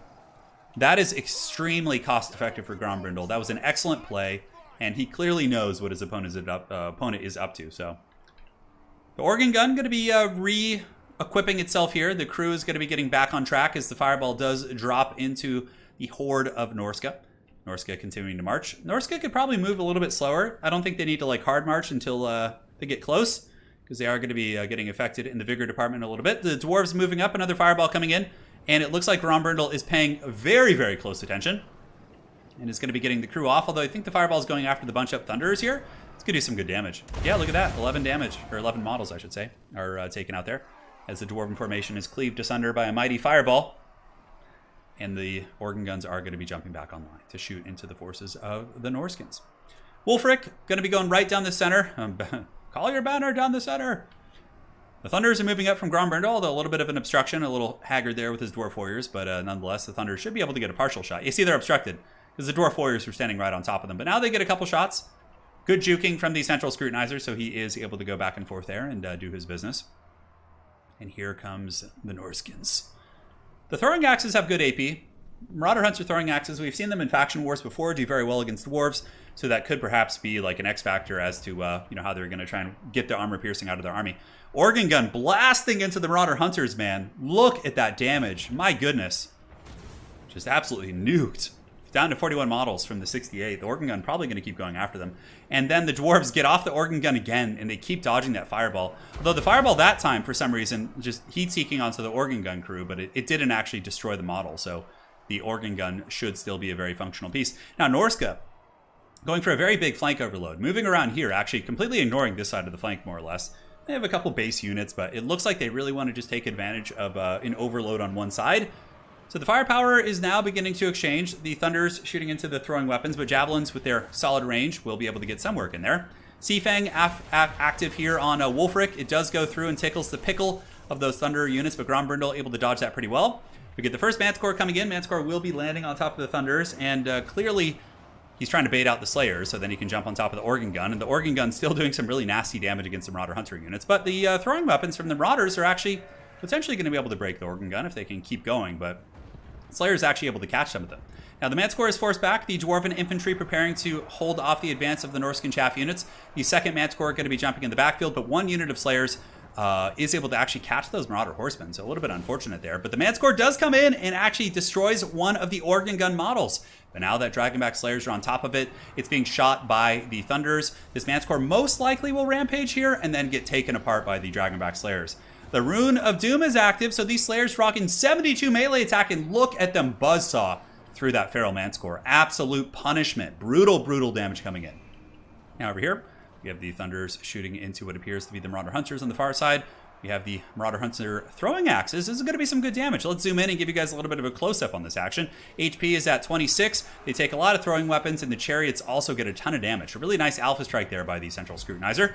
And blasting charges also from the Ironbreakers, doing a ton of splash damage against the Marauder Horseman units, while the Slayers tear them apart. And the Valiant Organ Gun crew at 10 leadership holding firm. That's some crazy shit. So looking at the battle, it seems like the Dwarves might be in a little bit of a commanding position. Not commanding, but comfortable.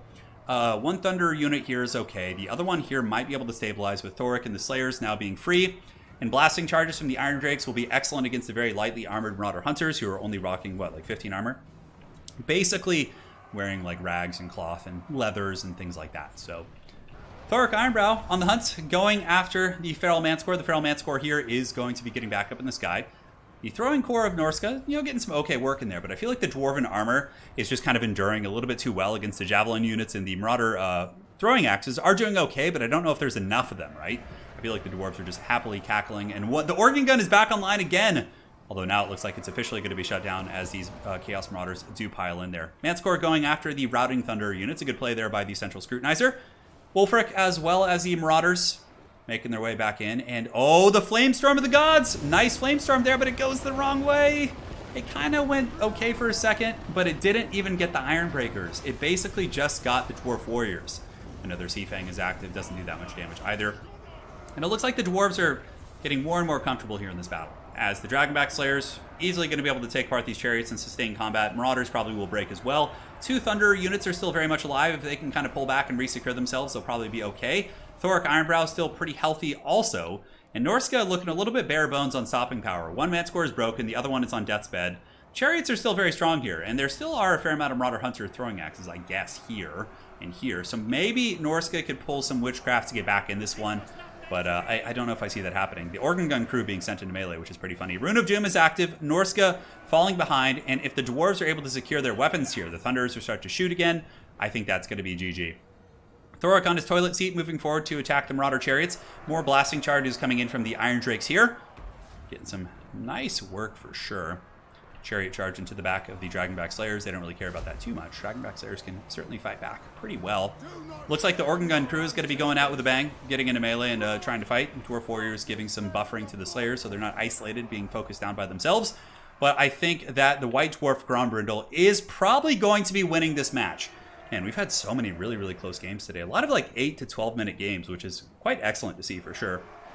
Manticore jumping in. Attacking, being dived into the second rank of Thunders. Thoric Ironbrow, though, is no slouch in combat. He hits pretty hard, 400 weapons rank. More importantly, good armor piercing. And the Feral Manticore is broken. Army losses Going to be coming in soon. Norsca just doesn't have much left. A couple Marauder Horsemen and just chaff units basically around the battlefield. And Chariot Rick the Wanderer is going to be wandering all the way back to Norsca after his defeat at the hands of the mighty Dowie. Our masters desert us. Yes, it would appear so. At least he got the moral victory. Blasting charges coming in, able to just nuke down those units. Army losses are here, and the Dwarven Steel holds firm as the Ironbreakers raise their shield to the last volley. Epic stuff indeed. This is another grudge settled. As a matter of fact, Dark Elves and Norsca both have been felled by the Dwarves today, which is a pretty cool sighting to see. All right, let's look at some value. Thoric doing well. Ironbreakers holding. Organ Gun 1,000 value, and Thunder is, of course, quite good. Yeah, those are the more so the big elements. Some of the throwing axes, I guess, might have done okay. Yeah, not really, actually. Throwing axes really kind of got shut down there. All right, so let's go ahead and update the bracket. The Dwarves will be advancing on. The Empire shakes in their boots on the top side of the bracket. And the High Elves and Tomb Kings are going to be our next match of the day. It's going to be Charix facing off against Deadly Bunnies. GG, well played to those two fine champions. And let's get the next match going. Let's do it, man. Yeah, the Slayers really got quite a bit of value that game. Yeah, the Norscans ended up fighting amongst the Slayers quite a bit. So we have Deadly Bunnies versus Charix here. It's going to be Sons of the Mountain versus Ye Old PE. We're on Carrick Buffdar. Map is set. Good luck, have fun. And they can start whenever they're ready. No rush, guys. Take your time if you need to think about your army or whatever. Don't you worry. He should change his name to Deadly Punnies and just make puns all day. That'd be pretty funny. All right. So Elves versus the Tomb Kings. How's everyone's bracket looking? Did you get that one right, B-Master? Did you get the Dwarven victory correct? I feel like you would have to go for your Dwarves. They're your people, you know? You would definitely have to. So Carrick Buffdar has a little bit of terrain to work with, some places to hide from artillery, all that sort of good stuff, but nothing too crazy. Now we have Charix versus the Deadly Bunnies. SOTM versus PE. Now, looking at the Elvish army, it's going to be a Bolt Thrower base build. We got two Bolt Throwers with, I believe, a Soul Quench caster. No, a Mage of Metal, so Final Transmutation, of course. Very meta right now. Aside from that, the Elves are going to be rocking Spearmen, Rangers, double Phoenix Guard. So yeah, a very defensive, turtley build. A shit ton of infantry to buffer off the Tomb King's advance. My one concern about this build, I guess... No, they have cavalry. Okay. I didn't see them at first. But he does have the Reavers and Silver Helms. So that's going to be pretty essential for stopping chariots. Now, looking at Ye Old Deadly Bunnies, we have Setcher the Imperishable, double Tomb Scorpion, backed up by a bunch of chariots and horsemen, going for Tomb King's Rush style of play, which I love. A lot of Tomb King's players get a little bit set in their ways playing with like great bows and caskets, but I think that the Tomb King's Rush is very underrated, and it can actually be incredibly tough to deal with, so there you have it, guys. Who do you think is going to win this one? What are your predictions? Is it going to be the High Elves? Will they be bringing Ulthuan the glory it's never had before? Or will it be the Tomb Kings? Will the ancient empire rise once again from the dust and desert and claim victory over the elves? Should be fun.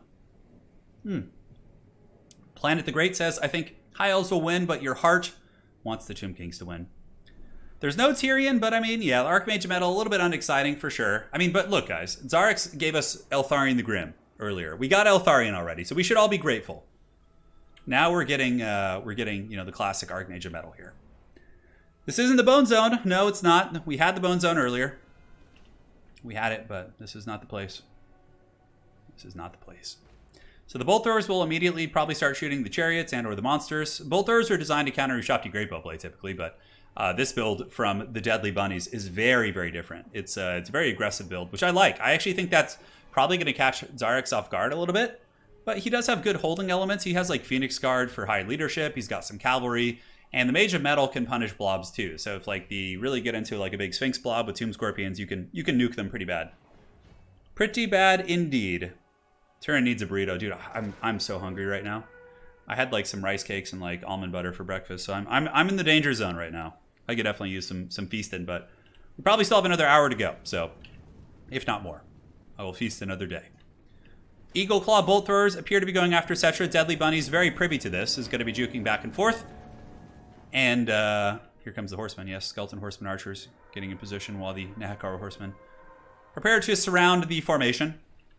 Here comes more horsemen on the side. So yeah, just going for the classic envelop. Usually with this style of Tomb King's play, you're just going to be doing like a big Zerg, right? So you're just going to go right down the old flank with all of your chariots and big monsters and just try and win those fights. With 3 powerful SCMs, mind you, right? You have like double Tomb Scorpion, you have Cetra the Imperishable. So there's a lot of stopping power here in this particular build. So we'll see how it goes. I'm quite hyped for it. I'm definitely quite hyped. Skeleton Horseman Archers getting a pretty optimal trade here, actually. Like, maybe if the Tomb Kings don't engage and they just, like, go after the Eagle Claw Bolt Thrower with their Archers, they could kill it, right? Chariots getting in there after some Spearmen and get a little damage. It looks like none of the Chariots will be fully trapped. Cetra going to be rinsing and repeating as well, and that's a little bit of a problem with the Army of Zarix. He doesn't have, like, ways to stop this. Like, a lot of the monsters, like, yeah, the Bolt Throwers will shoot them, but, like, Bolt Throwers aren't, like, a hard stopping unit. It's not like a Sister of Avalorn or, like, a Dragon or a Phoenix or something. Like, the Tomb Kings can kind of just do whatever they want here in this situation. The Mihawk says, should we send Turin Kielbasa from Poland? It probably wouldn't age too well in the mail, but don't worry, Lady Turin will take care of me. There's actually a Polish market in Los Angeles my wife and I go to, and we get some good Polish food there, so don't you worry, don't you worry. Now, Bolt Thrower here getting shot down by the Archer units. It looks like the big erect final transmutation coming in, and that's about as good as it gets. Without the other Tomb Scorpion in there, of course. But one Tomb Scorpion's brought very low, Cetra is brought very low as well, and the Archmage of Metal's moving in, and so too are the Phoenix Guard. I'm surprised that Deadly Bunnies is really committing to this fight. I feel like Deadly Bunnies probably needs to get out of here. There's like Phoenix Guard and Bolt Thrower Fire getting in there and saturating. And Zarix is doing a pretty good job of defending his Bolt Throwers. Here, you can see the Reaver Cavalry are going to be hitting the Horsemen. Spearmen intercept their way. In the backfield, Silverhelms do take out the Skeleton Horsemen. And honestly, I thought it would be pretty grim, but the fact that that fight was really heavily committed to and the final transmutation landed, I think kind of changed the dynamic of the game. So Cetra the Imperishable now going to be getting attacked by the Bird. The Bird does land a very bold move from this Archmage of Metal. It does have the support of a bunch of Phoenix Guard, who of course hit reasonably hard. The double Tomb Scorpions will be pulling back, and now this is where things get pretty spicy. We have some Skeletons in the back line. Chariots also threatening the backfield. They can either go for a Bolt Thrower, or they can hit the Rangers in the front and try and break open the floodgates, essentially. But it looks like the Tomb Kings are getting wrecked pretty bad in the front line, too. The Rangers have been able to decisively defeat most of the threats that they have faced, but the Tomb Scorpions and Cetra have gotten through the flank, just going to be ignoring the Phoenix Guard and maybe starting to go after the Bolt Throwers. It's hard to say. Maybe you just got to keep fighting the blob fights. Horseman finally getting through, but a good reaction from Zarix here. He's able to get his cavalry, and he is not letting his backfield get compromised easily.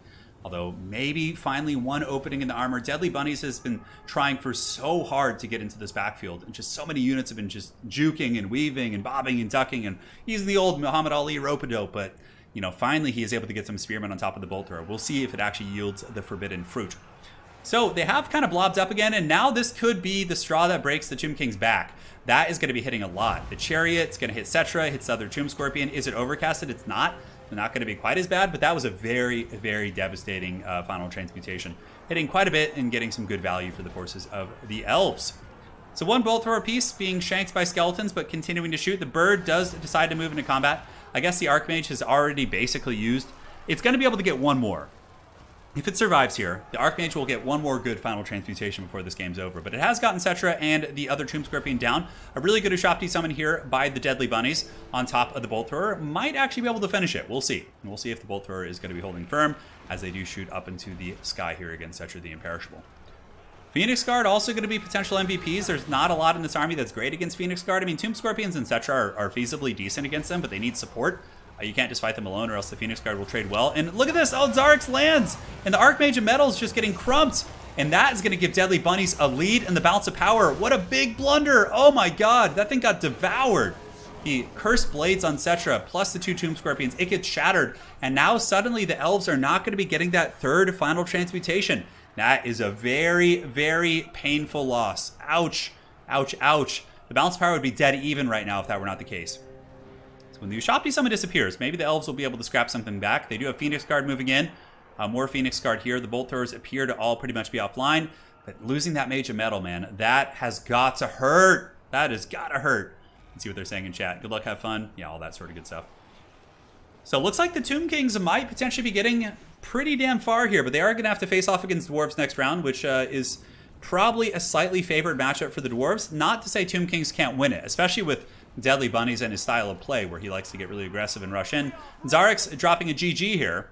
It looks like that probably will be, man, the bird it was taking an absolute hammering there. The Phoenix Guard are still kind of a problem, though. I mean, they're moving pretty aggressively after this Cetra man. Incantation and protection going down. Cetra will be taking some halberd attacks. You can see his HP is dropping rather rapidly. He's taken about 100 damage since it all started. And now the Tomb Kings are going to be rushing in. Like, see, if there was a big AoE right here, that would be like a game-ending play, right? Tomb Kings would probably get wrecked. But now they're able to have more free range against the halberds. Although the halberds are sustaining very well considering they're leaderless and things are a little bit rough here. Cetra down to about 1400 HP. Tomb Kings do have, do they have any Tomb Guard? I'm curious. No, just like mostly skeletons and things like that. Excuse me. Sorry, got something caught in my throat there. Phoenix Guard, 58 models, 57, now being charged from all directions. Phoenix Guard are not a great crowd clearing unit. They're pretty good in isolated environments versus SEMs, but in this situation, not going to be the best for them. So GG, well played. That is it. The High Elves with a valiant effort. Very well played to Charix. He had a great run today. But alas, the Tomb Kings are going to be advancing on to the top 4. Going to be Dwarves versus Tomb Kings. And then Vampires versus Empire on the top side. So we have 2 more games than our grand finals for the day. I like to build on both sides, honestly. Really, really good defensive play from Charix in the beginning. But eventually, obviously, the gooning at the end cost him pretty bad. And Deadly Bunnies is really, really persistent with his harass. So let's go ahead and get the brackets. That is going to be Tomb Kings versus Dwarves. It's a winnable matchup, for sure. You just basically go with a shit ton of chariots, and you can win it. It's Dwarf favored, but it's not unwinnable by any stretch, in my opinion. All right, Empire versus Vampires on the top side of the bracket. GG, well played. 69 kills on Cetra. Nice. Now we have the Dwarves versus Tomb Kings after this game. So let's go ahead and find these 2 fine gentlemen. It's going to be the Houseplant versus Void Lulls. Vampire counts versus Empire. Vampires have never won. Empire has won. Dwarves have never won, nor have Tomb Kings. So we actually have 3 factions here in the finals that have never won a faction war before, which is certainly quite exciting. So, all right, looking at them, we got Void here versus Houseplant. The dreaded Houseplant. Will he be a Venus flytrap, or will he be an orchid that requires water? We'll find out. All right. Good luck. Let me make sure. One sec. Is this right map?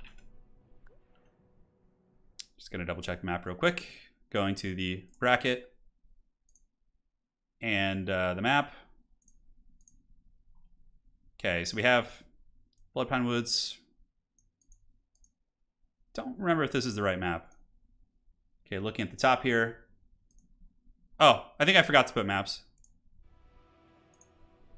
So go ahead and do Prague. Yeah, I forgot to put maps for this round, so I'll just tell them in the lobby. Then start when ready. All right, cool. Very cool indeed. So here's the champions from today. So far, the remaining players are Void Lulls, Houseplant of the Empire.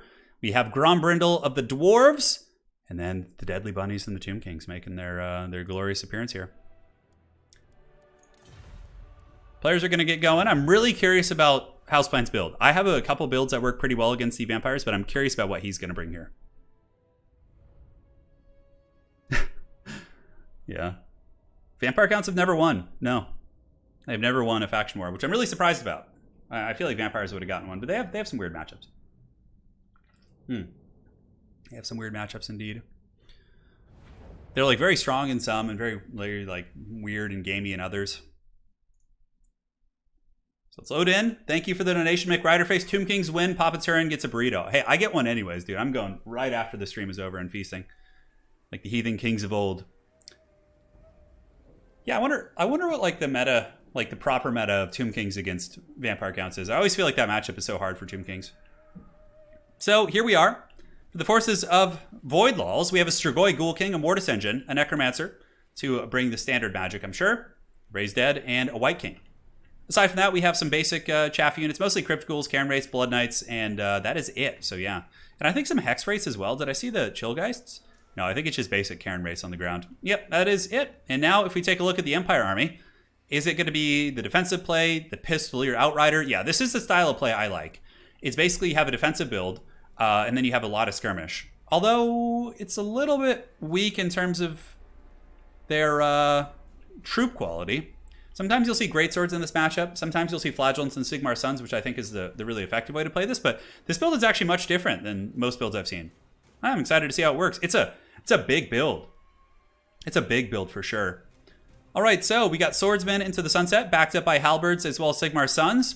We have Volkmar the Grim, a Firecaster with Fireball and Burning Head.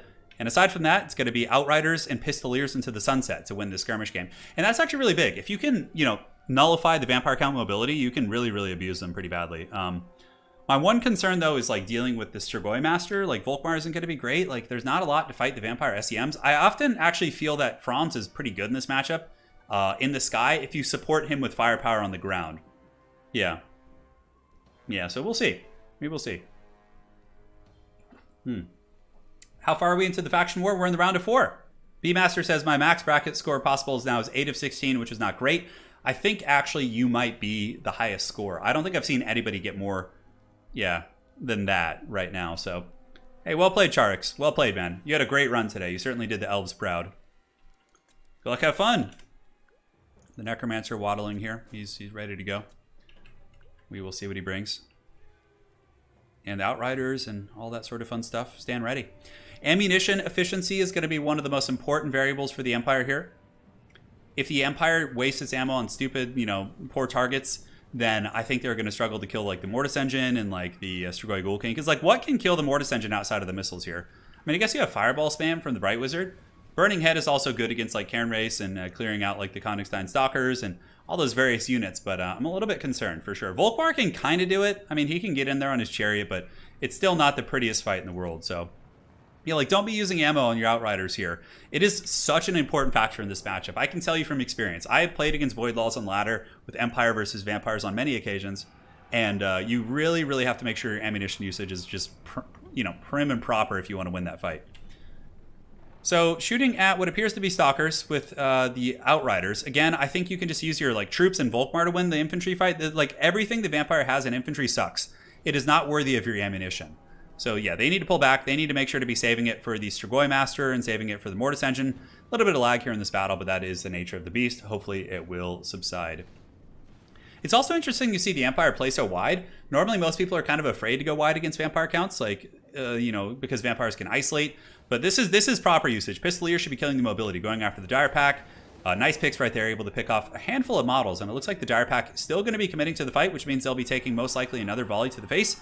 Some Empire Knights thought about doing that, but the Empire Knights do not want to go fight the Blood Knights. That is not going to be a good fight for you. Here on the far side, Pistoliers going after the Cairn Race. Volkmar the Grim would probably be the ideal choice here, or a Bright Wizard, we will see. Empire Heavy Cavalry can still damage them reasonably well. And here, the Pistoliers, I think, are shooting at what appears to be Ghoul King. Ghoul King and Crypt Ghouls are good targets. Those are definitely decent targets. The reason why his zombies are in formation like that is because it gives your opponents less surface area on the front. So if you just attack them head on, not as many zombies are going to be getting hit by superior troops. It's a tactic that we've seen popularized by, I know Fistek does it. I know that Ark and the Black used to do it quite a bit. And of course we have Void here. And they all kind of, all those gentlemen have a pretty similar playstyle. So Pistoliers shooting into the Cairn Race here. Crypt Ghouls flanking. Crypt Ghouls will be very efficient against a number of these troops. Volkmar the Grim definitely needs to get busy. And that's the problem. Volkmar can't cover as much ground with this massive Sigmarite army. He's going to have trouble, picking the proper fights here. Mortis Engine fighting in the trees is good. It's going to mitigate some of the missile fire coming in. And now the Swordsmen are preparing to fight the Angry Golems. Here in the front, we have Volkmar propping Soulfire Bombardments. I would imagine going to finish off some Skeleton Spears here real quick. And yeah, the Skeletons basically get instantly deleted while the Pistoliers just keep kiting back against the Crypt Ghouls. Halberds being sent forth to try and deal with that fight. One charge from an Empire Knight can really, really wreck a Crypt Ghoul pretty bad. Spears and Halberds holding back Crypt Ghouls in the Mortis Engine, but they are being drained, so the drain is going to be hurting pretty bad for sure. And Fellbats lurking in the skies, waiting to pincer in and trap the Pistoliers into the maws here of Ye Old Dire Pack. So we'll see how it goes. Outriders and Crypt Ghouls doing their thing. And somebody in chat asking about the initial round matchup. So the way it works is players have picks and bans in this tournament. They can tell me what they don't want to play in the first round, and I will 100% make sure they don't play it. So if they left it open, that's the reason why they ended up having to play it. So hopefully that answers your question. Skeleton Spear is taken out there. Another banishment on the far side helps clear out some zombies. The Sigmarite Pistolier Corps still moving and a-grooving, but now it looks like they might be caught by the Dire Pack. Getting a healthy amount of shots here into the Strigoi Ghoul King. A nice burning head there. able to roast those Crypt Ghouls. But the Ghoul King getting a really nice amount of gooning, and the Empire doesn't really have like a powerhouse character to save this Bright Wizard. He is getting munched on by this big vampire. Halberds do rush in and give a little bit of buffering, kind of hold the monster at bay. But overall, the vampires do get the big win right there. Killing the Brightcaster will take away fireballs from the Mortis Engine. It's going to be taking away a lot. And it looks like Void Laws really has a pretty good understanding of this matchup. And I don't know how much of a fan I am of the Empire build. Yeah, we'll see. We'll see. Maybe he could still surprise me. So Volkmar the Grim coming over to rescue. Empire Knights chasing down Karen Wraiths. They do have 48 speed, so they're reasonably quick. Some of the pistol units are still shooting, but they're using a lot of their ammunition on inefficient targets here, like zombies and different things like that. And the Empire Cavalry have kind of gotten the Strigoi Ghoul King a little bit on the run, but Void Laws with a very nice response. He moves over, and he is going to be just hammering in with the old Blood Knights. And that is going to be the end of the Sigmarite Empire Knights for sure. Although Volkmar and the Halberds might be able to give some saving grace here in this fight, it's going to be a tall order for sure.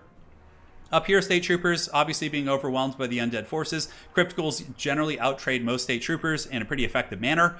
And back here, you can see that we do have the Empire Knights or the Blood Knights. Yeah, retreating. The Halberds and Volkmar are able to force him back, but I mean, Void Laws is so on point with this. He is so on point. Razel said he banned vampire counts with Beastmen? No, I don't know if he did. I don't know if he did, Chosen One. If he did, then I made a mistake, and he shouldn't have had to play that. But typically, yeah, I checked it. Maybe I misread it as Vampire Coast in my brain. I'm not sure. I'm not sure.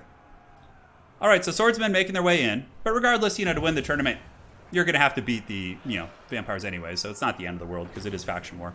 Fireball up in the sky, going in. And I honestly, I remember talking to Anticity. We were practicing, and he was saying that Beastmen players were having decent success against vampire counts with their new stuff. So, I don't know. Something to think about. Spearmen piling into Fellbats. Here, the Mighty Ghoul King flies, but the Empire is really kind of starting to fall behind a little bit as the vampires really have a dominant engagement. There wasn't like good answers for Crypt Ghouls either. Like a lot of Halberds were fighting Crypt Ghouls, which is an extremely inefficient trade. I think like some Knights of the Blazing Sun or Empire Knights or something to just contest some of those fights would have been so money. The Empire basically going to be falling back into a very defensive position, trying to secure these Halberds here and these State Troopers here and really make their hold. We'll see how that goes. Volkmar the Grim, he does indeed get the Grand Hammer of Sigmar as well as the Shield of Faith. At least giving the Spearmen a fighting chance against the foul undead, the Königstein Stalkers. Certainly do not mess around. So the Mortis Engine cleaning up shop. It looks like these Sigmar Sons are the last bastion of the Empire fighting. They are able to finish some Crypt Ghouls, and we do have some rallying State Troopers. Ammunition on the Empire forces. The Outriders have pretty good pool of ammo here, but I think all the other missile pieces have been taken offline. So then suddenly you're in a situation where not a whole lot can actually deal with the Mortis Engine. That's going to be a little bit tricksy for sure. Anticity saying, actually, I figured Beastmen win versus vampire counts before. Not sure how it holds up versus the Corpse Guard builds. Yeah, it's definitely something to test. But yeah, I guess what we were talking about was more so before. That was kind of a popularized thing. Good Scab Scraith right there. Wrecks the Halberds. Empire, not quite a point of no return, but Volkmar kind of gets owned by the Strigoi Ghoul King. And there still are Blood Knights running around. The Blood Knights are just going to couch those lances, and they are going to be giving the dirty to all these different units here. So, rough one. Banishment dropped. The Banishment does kind of miss. Doesn't really hit anything too good. Volkmar getting a nice pick, though. He does pick off the White King, so the White King is down for the count.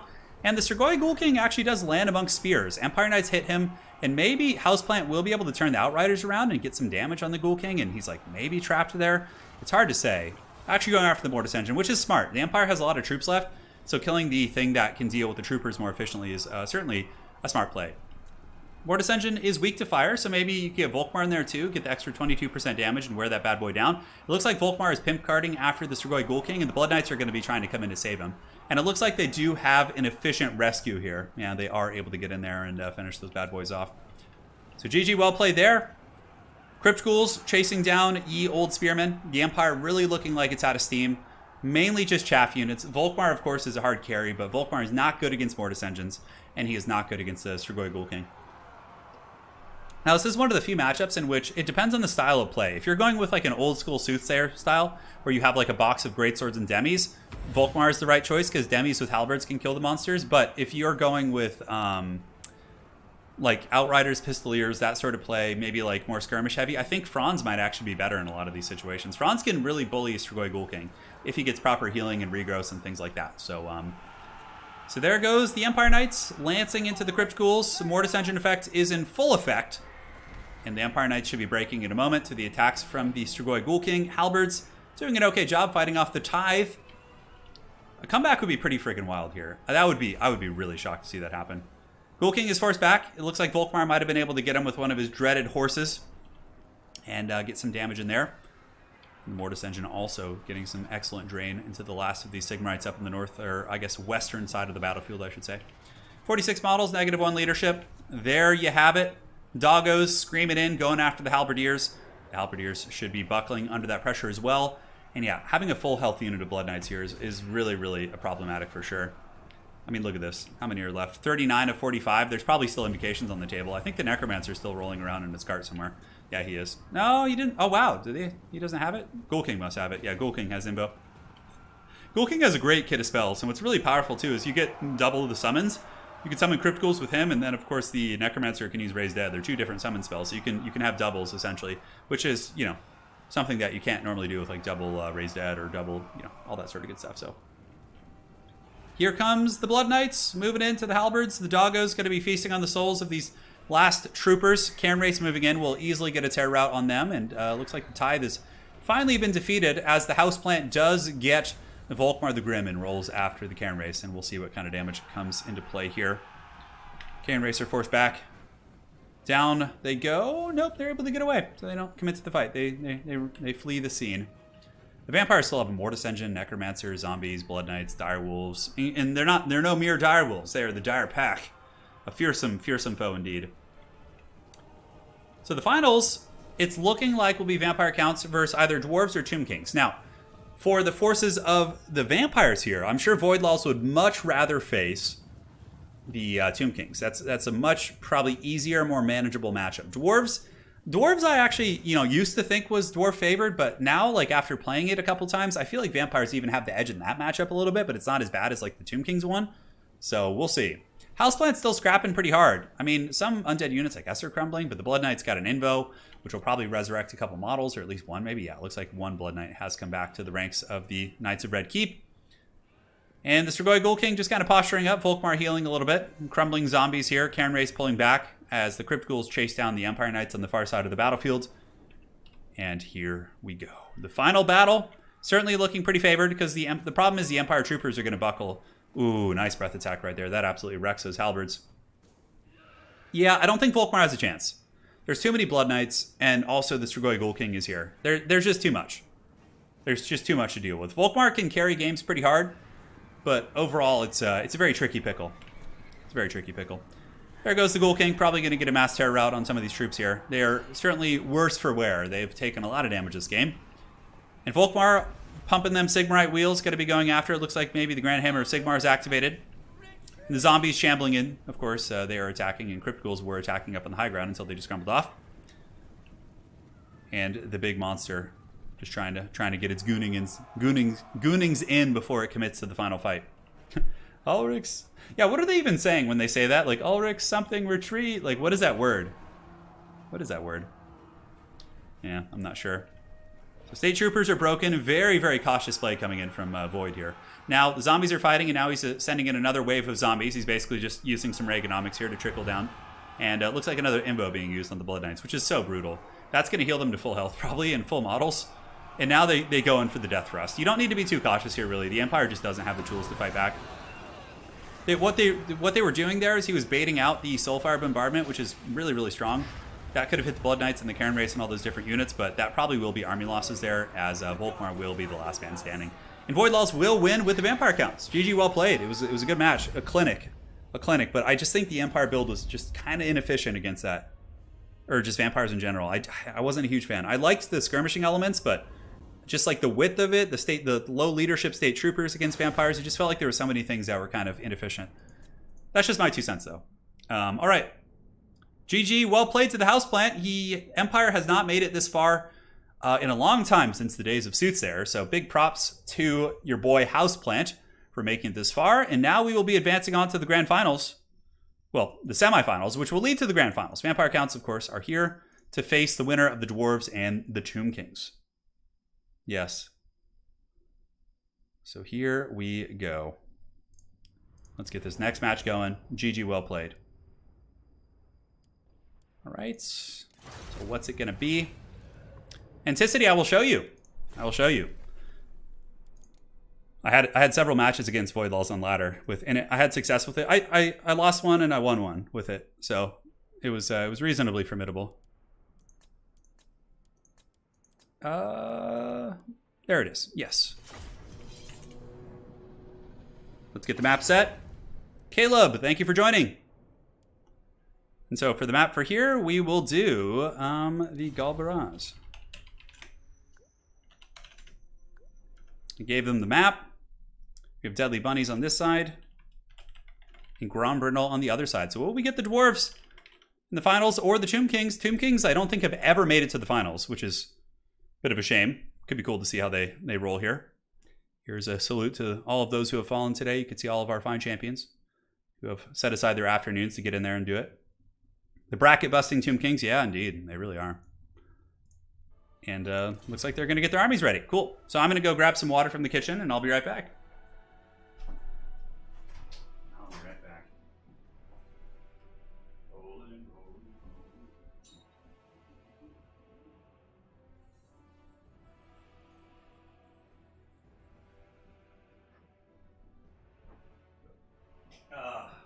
That was much needed, my friends. That was much needed. Cetra for the win. Yes. Apparently so. Cetra has been in almost every single game today. I'm really curious how Deadly Bunnies is going to approach this. The most effective builds I've seen are like SEM spam. So like a Chariot Lord, Caster on a Chariot, like, you know, the Tomb Princes on Chariots and just like going crazy with that. Human Boy played against the Empire in the first round, and he just barely lost. Human Boy had a really good run.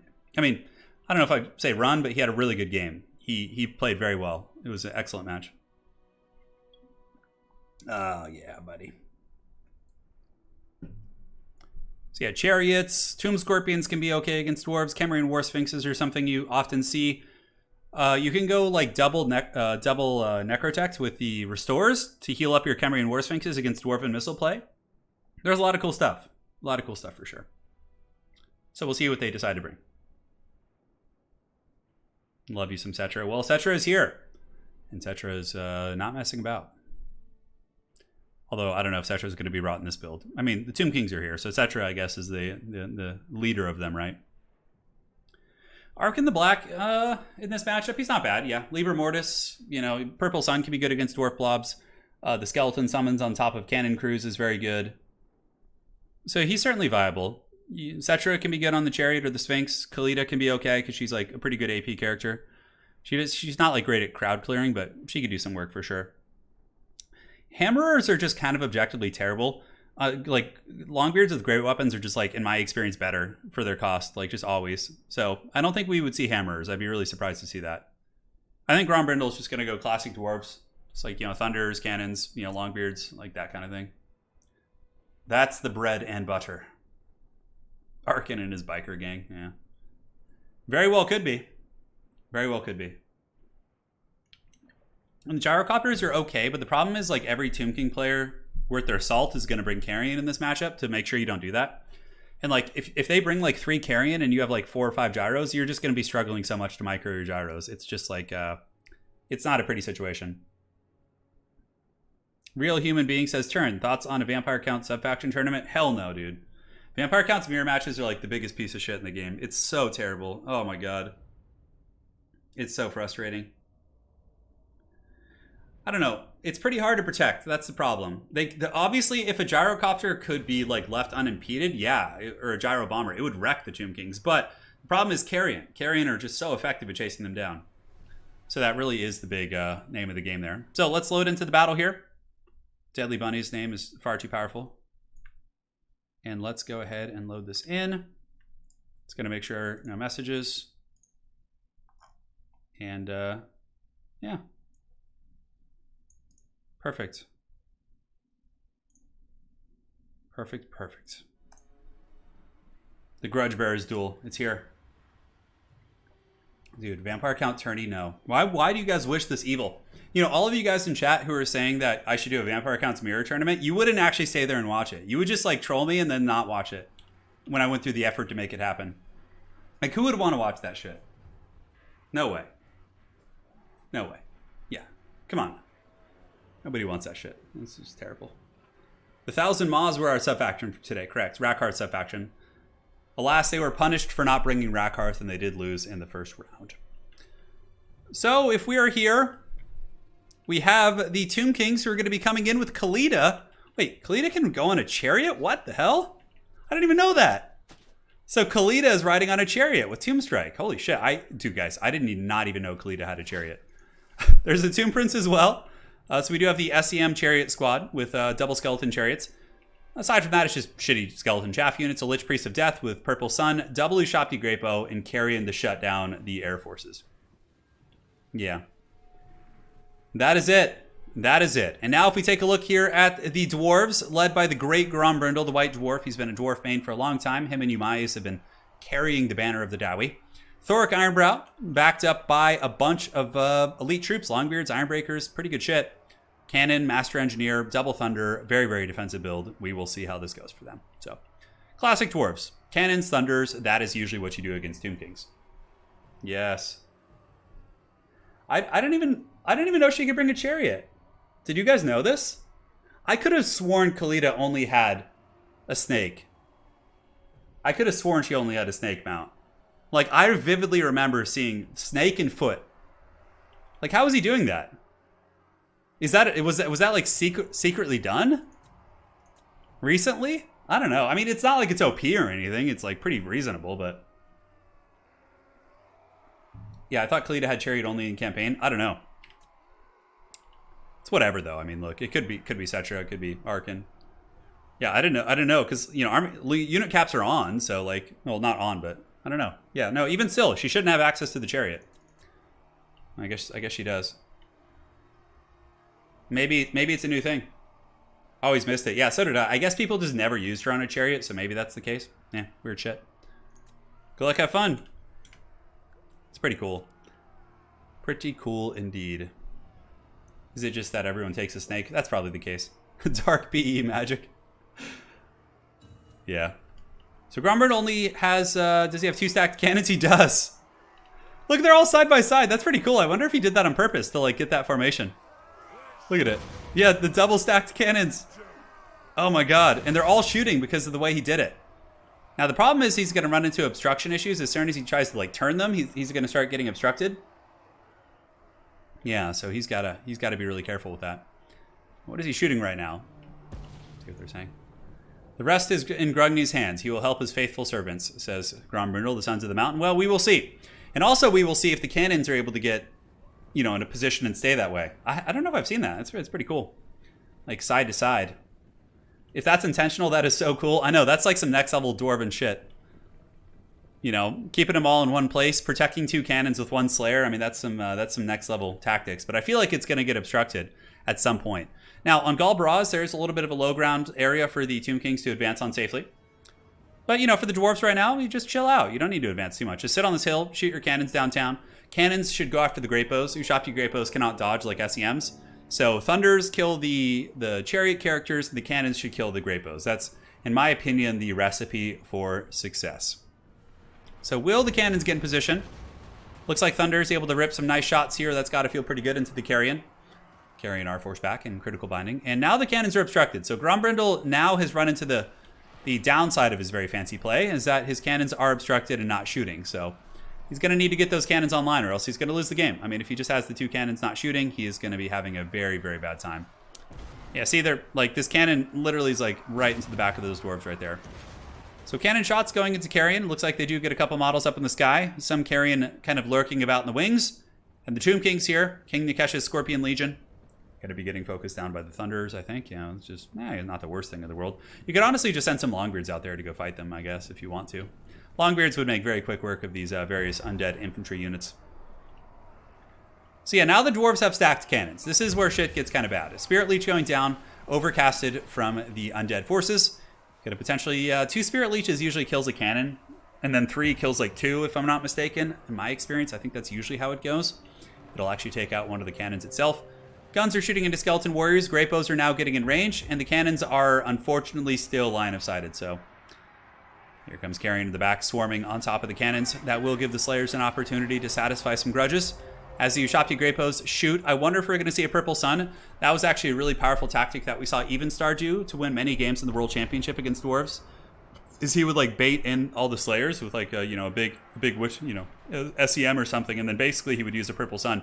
So now the cannons are getting focused down by the Ushabti Greypoes and also swarmed by the Carrion unit. So the Carrion will be a sacrifice. They're not like dirt cheap. So it's still a nice catch for the Dwarves in some ways, but if the Greypoes can then finish off the cannons, that's going to be a very, very strong play for them. So Thunder's shooting up at the Carrion in the sky, trying to get rid of all the mobile, annoying assets here.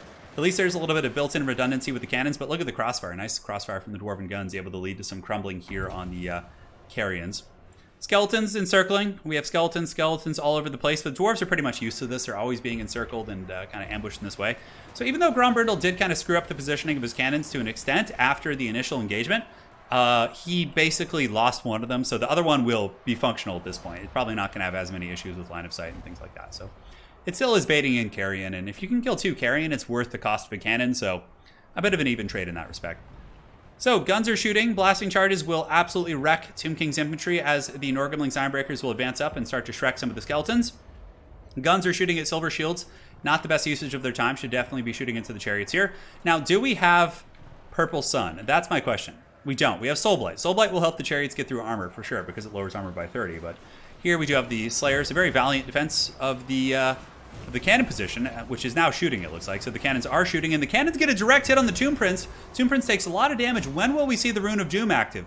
Blasting charges, melting the skeleton warriors in the front. Grombrindle, in the meantime, sending more blasting charges out here. The Rune of Doom has been sounded once more in the deep as the blasting charges absolutely Shrek those skeletons. Brutal damage coming in. Does about 40% HP, and it's only going to get worse, too, as another volley comes in.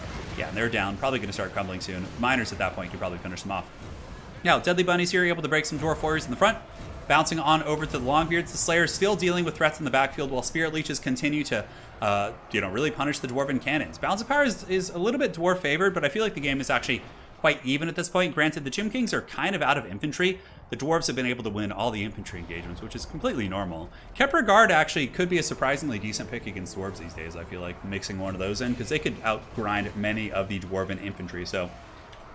Spirit Leech is doing the job, man. Fiery Ring of Thori coming in, tickling the pickle of some of those skeleton warriors, as well as the skeleton here in the back. The cannons appear to be offline. Thoric's still bumping and grinding, and the Deadly Bunnies has actually secured the ranged advantage now, so like maybe Deadly Bunnies withdraws, picks off things that are overextended and isolated, and then just uses the Ushabti Greypoes to focus things down.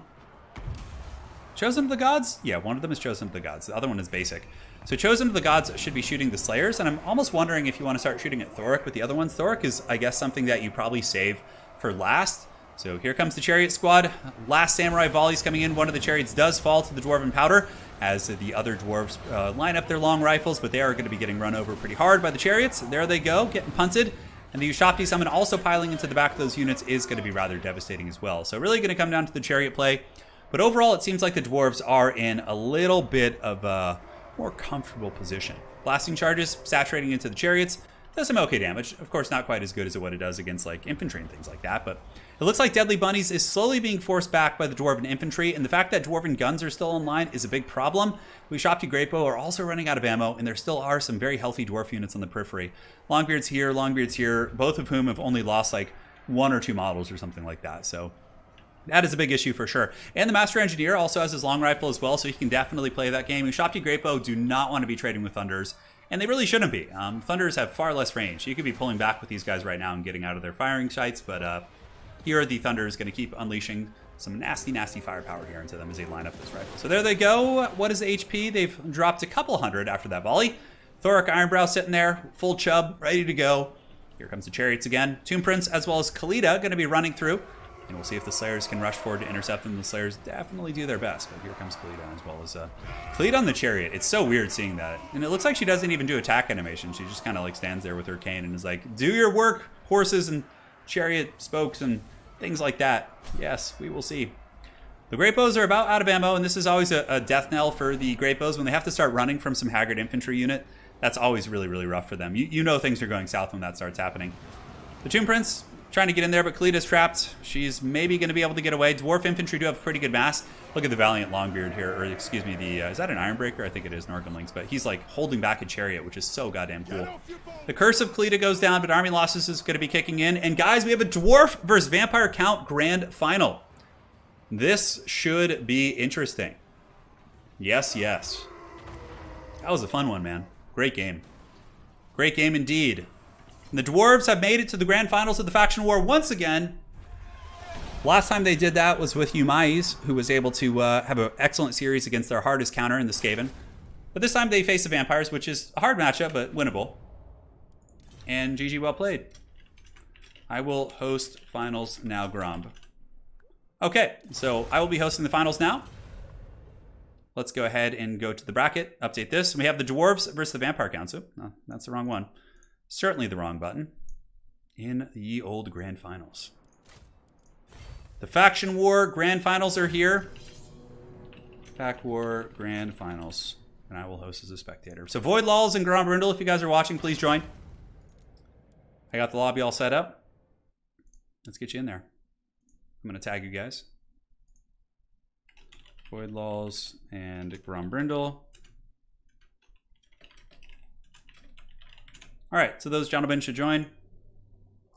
And then we will be all good to go. So Grom Brindle is here, waiting for the Vampiric Forces. Now, this is actually a best of 3. So the players have opportunities to adjust their strategies and try different, funny business and all that goodness. So it's pretty cool. So I actually will put the scores in this particular one. Best of 3, yes. This is a best of 3 duel. So I got to pick the map for the first one. We will do, what map do we want to do for them? We'll just do the classic. We'll go back to the basics. See what the vampires and dwarves can conjure. So we can go back to the actual battle screen right now. We can fix the nameplates a little bit. And we can, not watch the army building process because I don't want players to stream snipe, but we can theorize and have some fun together. Yes, this is best of 3. A little bit of lag here. Hopefully it'll come through. I noticed that. Hopefully the potato moment will pass. Hot Dog Tourney 2.0. Maybe we'll do a Hot Dog Tourney when Game 3 comes out to celebrate Nurgle or something. I don't know. Yeah, no matter who wins this today, a new faction will be winning the faction war, correct?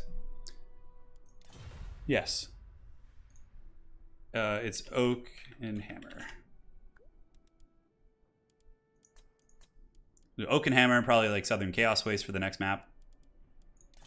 The Dwarves prepare for war against the dreaded Vampire Counts. It's a best of 3. Are Dwarves a top tier faction with their rework? I wouldn't say so, but they're still good.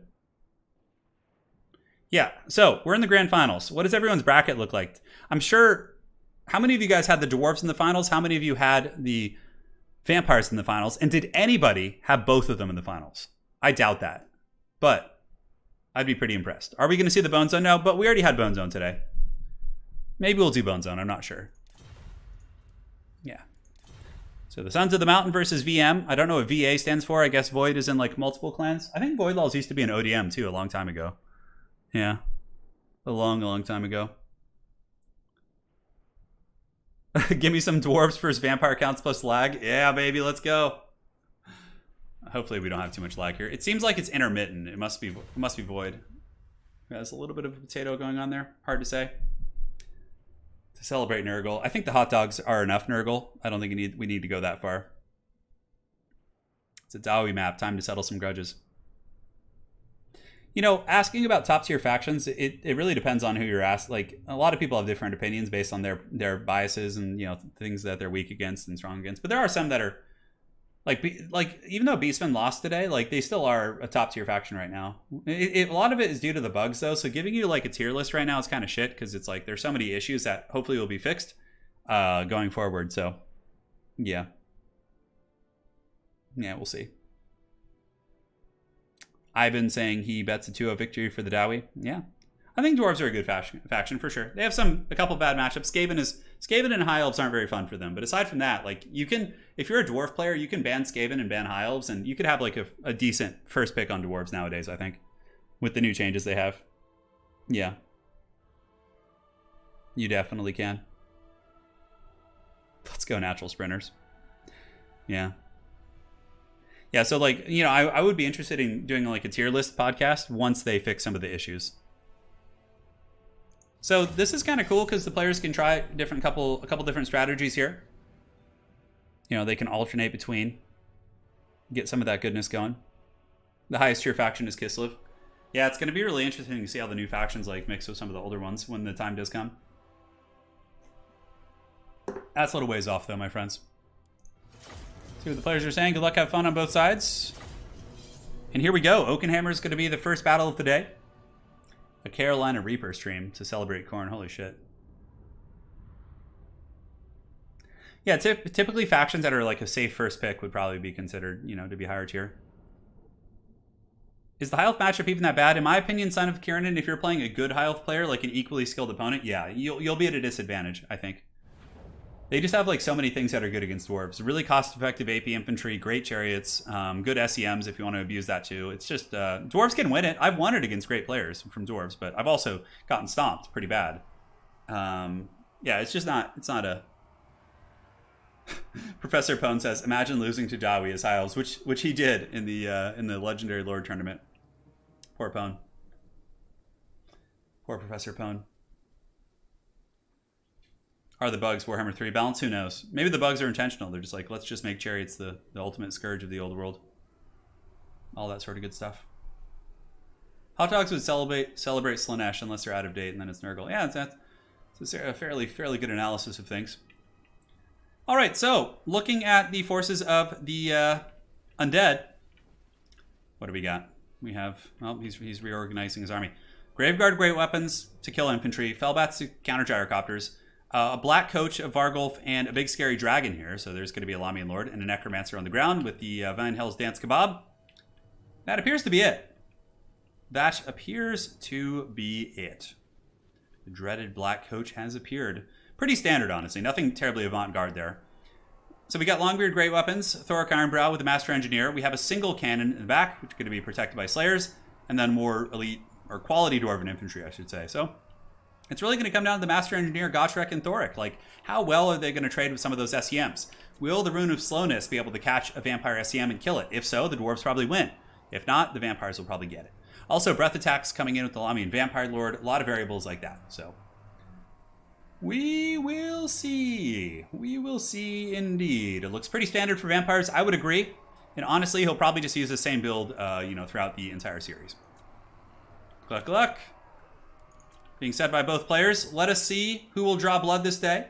Who do I have winning this? I have no idea. To be honest. It's plus I try to abstain from that. You know, I might have an opinion, but you know, I don't want to put that out there until the battle gets pitched, and then I can have some correlating evidence. So cannon shooting in. I mean, cannons have some targets. You know what I would probably do is just put the cannon on the Necromancer the entire game. Just whatever, right? It's value. You're going to get like 800 gold if you just sit on the Necromancer. And they can't really dodge cannons that effectively. You kind of can, but generally, I think shooting the cackling Necromancer on the chariot is going to be the best bet. No Mortis Engine, and I think Grombrindle might be shooting at... Those cannonballs were all over the place. Some of them do take out some Graveguard great weapons here, and I think that Gromby now is going to be using the cannon to start shooting at the Necromancer. Vargulf, as well as the Black Coach, going to be kind of Tokyo drifting around. And just checking here. Okay, there's plenty of distance from the corner of the map, so he is totally fine in this position right now. What is the cannon shooting?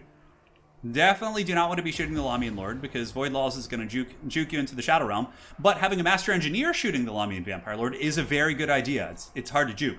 Horus Heresy 1982, thanks for the Sunday night entertainment turn. Always appreciated. Thank you for the donation. We're here to stay, baby. More entertainment going. So Flash Bomb is activated. Okay, that's interesting. What is that going to accomplish? I mean, I guess the Lamian Vampire Lord drops a summon. The Slayers will kill the summon pretty quick. If there was a second Master Engineer, this would be much more punishing, but Lamian Vampire Lord's looking for a breath attack right now.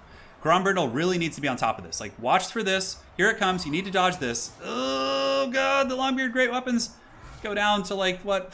That's so brutal. That was like the one, it was pretty obvious too that that was going to happen. But nonetheless, you know, it's easier said than done. Sometimes that can catch you. So the cannon crew is still here. Looks like they held firm. They're going to be getting on the cannon again. The Lamian Vampire Lord took a little bit of damage, probably, about 600-700 damage from the Master Engineer. And double Master Engineer, I think, is actually better than Gotrek here. I find that they could just sit and like really abuse the Vampire Lords and the SEMs and all that sort of stuff like that. So it looks like Fellbats might be dove in now. Fellbats are going to be sent on the Master Engineer, and there was an overcast of something coming in. It looks like a skeleton summon. So we do get a skeleton summon on top of the cannon.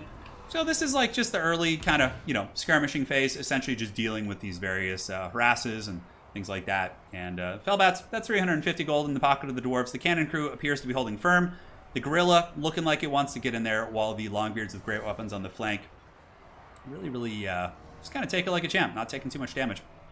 Yeah, Fellbats going down. A little bit of magic usage. Looks like an invocation might have also been popped in the Lamian Lord, because the Master Engineer is just going to sit there all day and just blast into that Lamian Lord until the sun and stars die out. Another good breath attack going to be going down. Man, that's just nasty. That really is one of the big deciding factors in this matchup, is how good the breath attacks are, because these Longbeard great weapons are just getting mulched. Absolutely mulched. I mean, he's really putting on a clinic of how to play the vampire counts in terms of this matchup.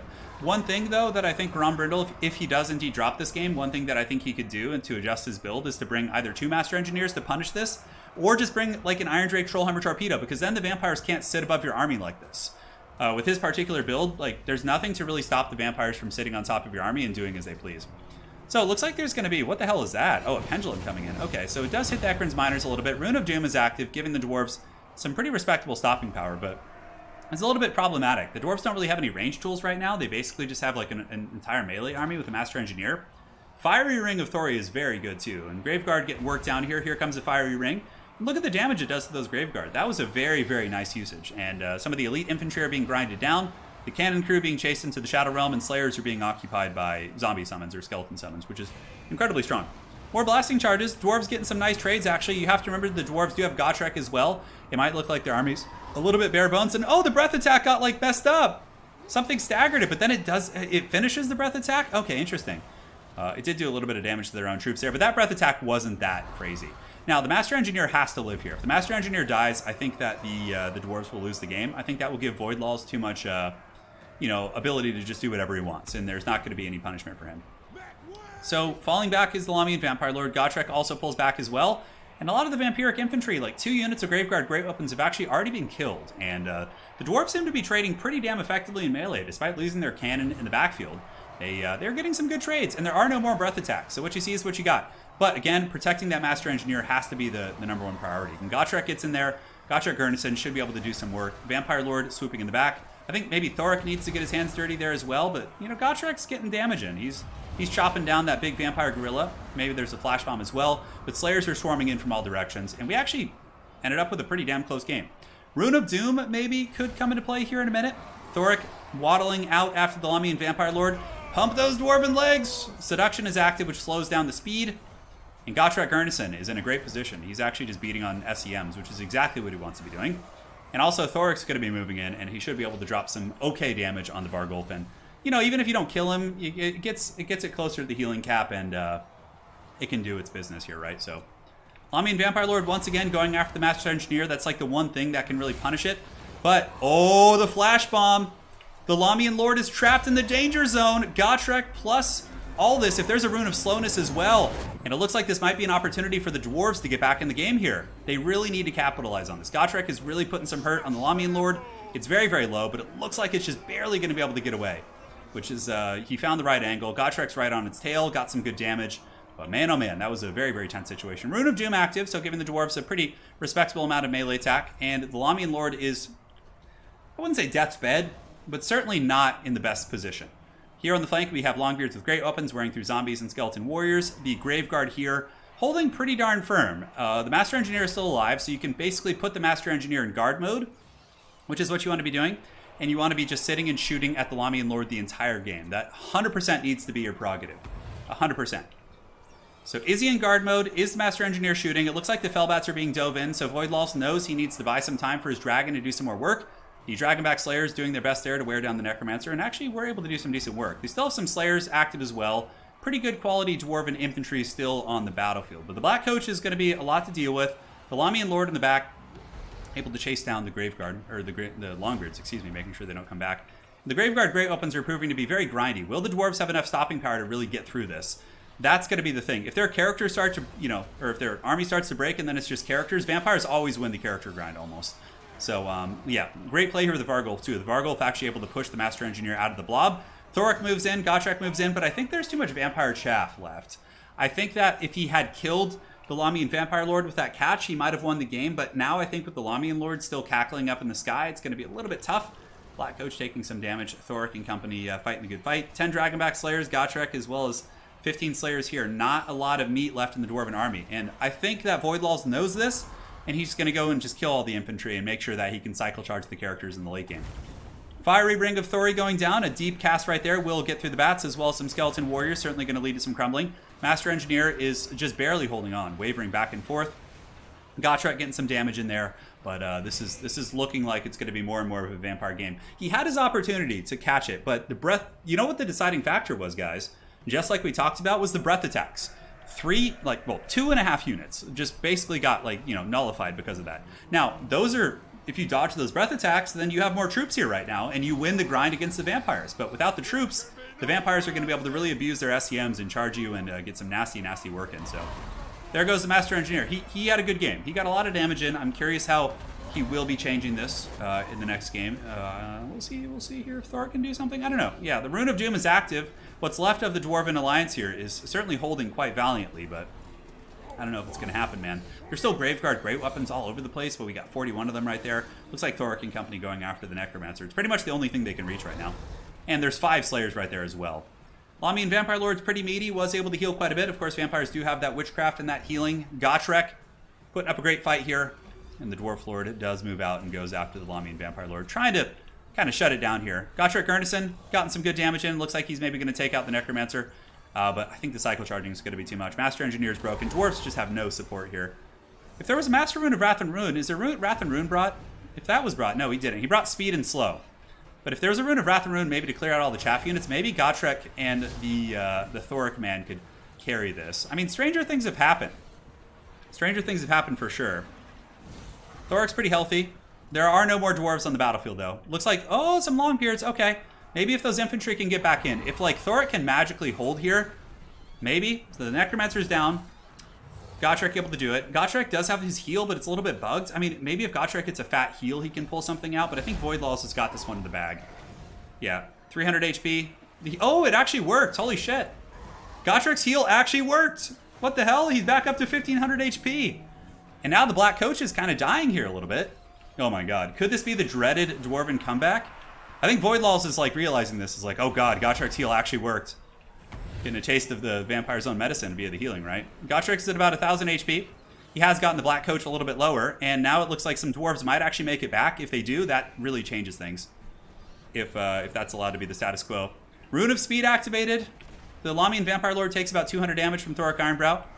The dwarves still grinding here, but that invocation is so good on the Great Weapon infantry there. Crazy shit. I know it never works. It's always just bugged and haggard. But Gotrek Gurnison trying to fight. Can it happen again? I can't remember if that... It's so bugged and shitty that I never even think about it. But if that heal can go off again, maybe. So Gotrek left in the blob a little bit. He is definitely not the one that wants to be fighting there. Longbeards actually make it in. Might be able to crumble some of the units as they pile into combat here. Balance of power looking pretty grim for the dwarves because of Thoric taking all this damage. But I feel like it's yeah, if there's another heal on Gotrek, if that goes off again and actually works, holy shit, that's gonna be some circus shit right there. Shaken and stirred.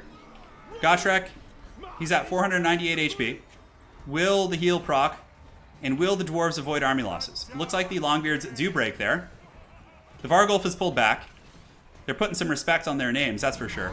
And the big dragon thought about going in, but does pull back. The Black Coach, as well as the Vargulf going after Gotrek, which is 100% the play.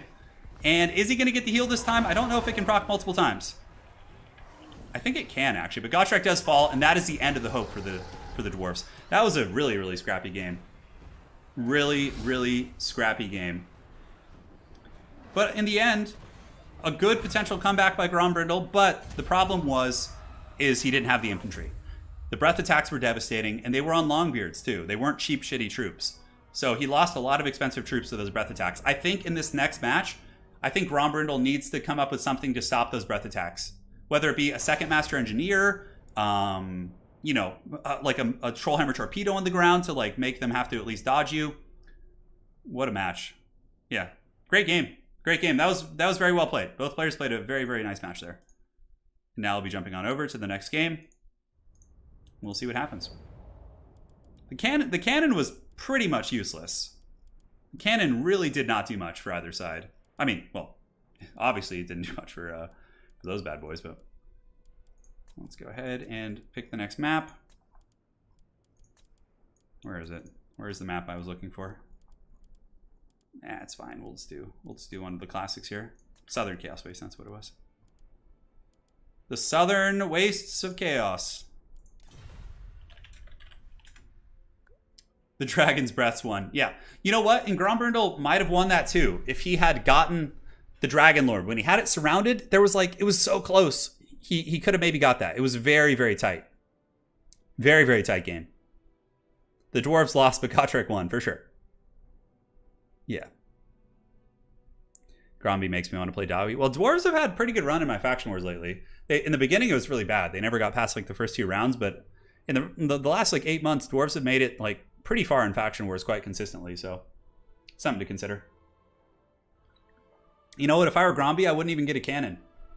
It's like, yeah, just spend that money elsewhere. Maybe the other style of play is Trollhammer Torpedo spam. That is the other style of play, which I think might be even better. If you go double Master Engineer, Thoric, Trollhammer Torpedoes, and you have double Flash Bomb to slow them and snipe them, that might actually be a way for the Dwarves to win against Voidlaw style of play. Ulthar's Raiders, maybe. They're very squishy, though. Like, Ulthar's Raiders, you could drop skeletons on them, and they'll take a lot of damage, so, yeah. Ah, yes. Good, Anakin, good. I don't know if I would do Felix. No, Felix is a little bit too easy for vampires to snipe. Like, Vargulf can bully him so hard. All right, so we're in game 2. Let's see what the players do to switch up their build. We are on the Southern Chaos Wastes. Yeah, Dwarf Vampires is, I don't know.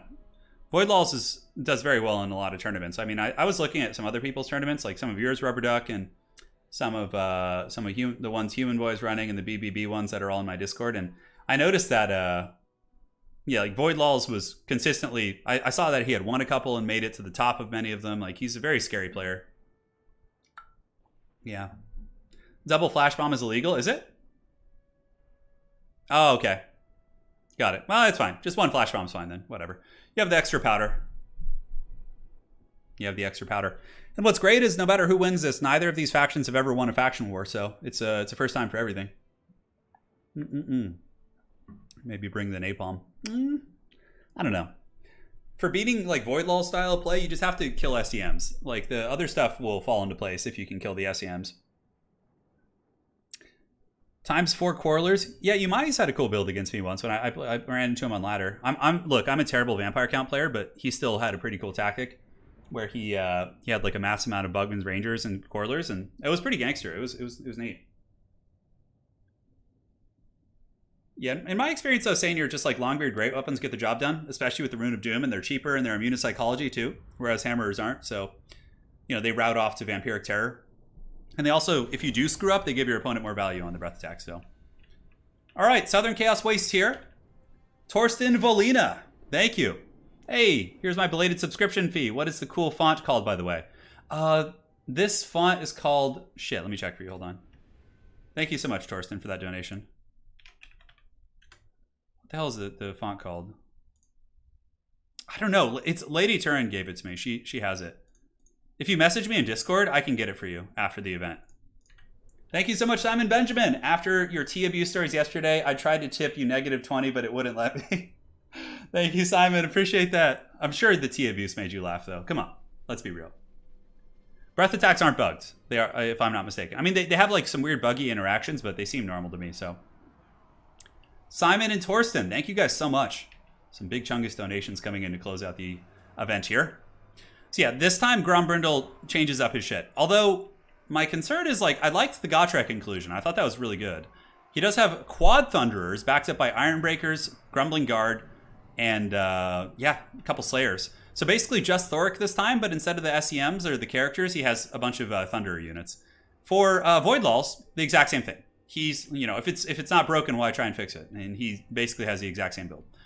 I'm a little bit concerned. I feel like the Master Engineer was the strongest element of his last build, and he doesn't have it now. Like, I think, like, yeah, it's so good, because, like, you can just shoot the Lamian Vampire Lord as it flies overhead. But breath attacks will be much harder this time around. And obviously, the Dwarves are going to play a very, very tight game. A very, very tight game indeed. Wait, microwaving your water for tea isn't the right way to do it, says Caleb. Yeah. Yeah, that's pretty funny. That was a discussion from yesterday's clan war we had. Ah, yes. Tis a good day to die. So here are the Slayers and the Grumbling Guard are in the back. We have quad Thunderers, Thoric Ironbrow, and a pretty elite front line. So he is banking on his Ironbreakers, carrying the front line and like tanking while his Thunderers kill the SCMs. So we'll see if he can pull that execution off. Not going to be easy. Not going to be easy because, Void and these type of Vampire Count players are very, very proficient against that. So I do think the Master Engineer and Gotrek was a really, really cool combo for sure. I don't know. Maybe you just like do that plus like Trollhammer Torpedoes instead. Although Thunderers are pretty efficient against like a number of like Graveguard Great Weapons if they can line up their sights on them. And yeah. Definitely going to be hard to protect for Thunders. There are a shit ton of Fellbats, but the grind goes on. This matchup is a very grindy one.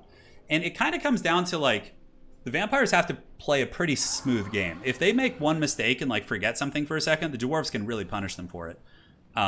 With Thunders and Trollhammer Torpedoes, but last game we didn't have the Trollhammers obviously, so a little bit different. So the zombies kind of sitting back a little bit while they envelop with the rest of the force. So the Skeleton Warriors and the Black Coach looking to surround this army. Not going to be able to harass the Dwarves like they did before. The Thunderers of Grombrindle will be able to blast into any of those flyers or monsters that come close. So I think that Void Lulls is just going to be cautious this time. Probably just move in, and it looks like the Dwarves will advance up a little bit. So let's see what they're saying. Good luck, have fun being set on both sides. And here comes the Jowie Alliance. The Jowie Horde. Grumbling Guard in the back, waiting for the inevitable Black Coach. Skeleton Warriors doing their thing. Gyrocopters would have been too much of a liability, yeah. I know somebody was asking about that. But against all of the Fellbats and flying assets the Vampires have, it's just too much. Definitely too much. Now, the curveball would not work. I mean, even Pentagyro would really struggle against Lamian plus, like, 3 Fellbats. That would just be a really stressful micro situation for you. And then your ground force would be very poor, and the Vampires would probably just overrun you, so... That is probably the case. That is probably the case. So guns are shooting. Going to be going after zombies initially. There's no extra powder, but I mean, the ammo thing isn't as big of a deal with Thunders because it's like, you're going to have to deal with, the fight's going to be fast and furious. It's going to be fast and furious for sure. Typically, you don't see people run out of ammo that much in this matchup. But the Vampires are descending in. Probably want to line up your guns on the Fellbats and just pick them off. But I mean, I guess getting a single zombie unit is kind of cute. Blasting charges here from the Norgumling's Ironbreakers could be used to just wear off zombies. Zombies are only 100 gold, though, so it's really... I don't even know if the ammo's worth it from the Norgumling's Ironbreakers. You could just probably save it for the Graveguard Great Weapons, which there are 4 of, mind you, so killing them is certainly going to be more of a priority. Thoric Ironbrow sitting there. It looks like the runes. He does not have the Rune of Wrath from Ruin, so he decided not to bring that. And the guns are now shooting at the Zombie Lord, which is going to be prepping up a breath attack. You need to move these dwarves. It's obvious he's coming in for it right now. You can't stand still. So Zombie Summon going down. In the back, we do get the Fellbats collapsing on both Thunderer units. And now I would imagine the Grumbling Guard are coming in. Basically, for the Vampires, it's like just think of this as like a mini game. You basically just want to find a way to get good breath attacks. That's like the most important thing in this matchup. So here it comes, but that time Grombrindle dodged it. And took some damage, but only lost like 3 models. See, that's a big, big play there for Gromby. Incredibly valuable dodge. So now the Norgumling's Ironbreaker is moving in. Fellbats are being taken apart by the Thunderers themselves, but the Black Coach has also gotten in. Here in the back, Skeleton Warriors for Grumbling Guard and Longbeards for Grumbling Guard. It looks like a Pendulum going to be coming in, which is, again, dodged by Grombrindle. So far, the Dwarves are off to a much better start. And whoa, look at that. What the hell was that? Blasting charges. Damn. So the Norgumlings, with their blasting charges, just shrekking the Graveguard Great Weapons. Just absolutely shrekking them. So here, Thoric is going to be moving back to try and deal with the Lamian Vampire Lord. He certainly can put some hurt on that character. The Vargulf is a little bit beat up in critical binding from the Dragonback Slayers. And that is some damage for sure. You better watch out. Thunderers will be free from their oppression here in a hot second, as the Fellbats are finally starting to crumble down. The Rune of Slowness is active, and the Rune of Wrath and Ruin only 9 speed, and the blasting charges are piling in from the Dwarves. As Thoric Ironbrow moves in with the Dragonback Slayers, might be able to get the kill here, but the zombie summon does trap a lot of them. But those blasting charges from the Ekron's Miners are doing huge work, and also the crossfire from the Dwarven guns. Fire, reload, fire, and the Lamian Vampire Lord looks like she might be going down here. Critical binding, 240 HP. Is she going to get back in the sky? No, she is not. Grombrindle gets the pick, gets the blasting charges, and now they are turning around and nuking the Vargulf into the Shadow Realm. And that pretty much is a guaranteed victory for the Dwarves. This game at this point is 100% over, and just like we talked about earlier, you screw up for 1 second, make one misplay, the Dwarves are going to make you pay the troll toll for that. So the breath attacks were dodged, Grombrindle with the excellent focus fire, and the Dwarves claim some brutal victory with the blasting charges, thunders, and the Rune of Slow. Just nuking that Lord. Holy shit. That was some epic shit. That was some epic stuff. Sniping that Lord. It's so funny because when most factions snipe a Lord, people are like, oh, screw that, Lord sniping. But when Dwarves do it, everyone's like, yes. You know, I think it's because it's a Vampire Lord. So, 1-1. Damn, dude, that was crazy. Now, will Voidlulz switch up his strategy, or will he do the same thing? We will see. All right, so for the map, we're just going to do a Karak map, I suppose, which is fine. We'll do like Karak Drawn, or Karak Buftar will be a good map as well. Is Karak Buftar the exact same as that other one? Yeah, I suppose it doesn't really matter too much. Yeah, these maps are they're all fine. Cool, map set. Good luck, have fun. Now we're here in the grand finals. This is it. This is for all the marbles. Well, I saw a lot of you guys in chat counting out the Dwarves, but they are here to stay. The White Dwarf fights valiantly against the Vampire Counts. Dowie Revenge. Yeah, that was some wild shit, man. Torok says, short things, good job. 50% kill rate on those catches. Yeah, absolutely. Well, now, that time he had guns too. The Thunderers were all in guard mode and they turned and unleashed at the same time. So there was like blasting charges. There was like guns. It was some nasty stuff. Wonder if Vlad will show up. No. Voidlulz is the kind of guy who likes to cycle charge a lot and really fly around. And he's not the type to bring Vlad. He is not the type to bring Vlad, in my opinion. Yeah. I'm going to get some more water. Although maybe he'll prove me wrong. Shit, I don't know. I'd be really surprised.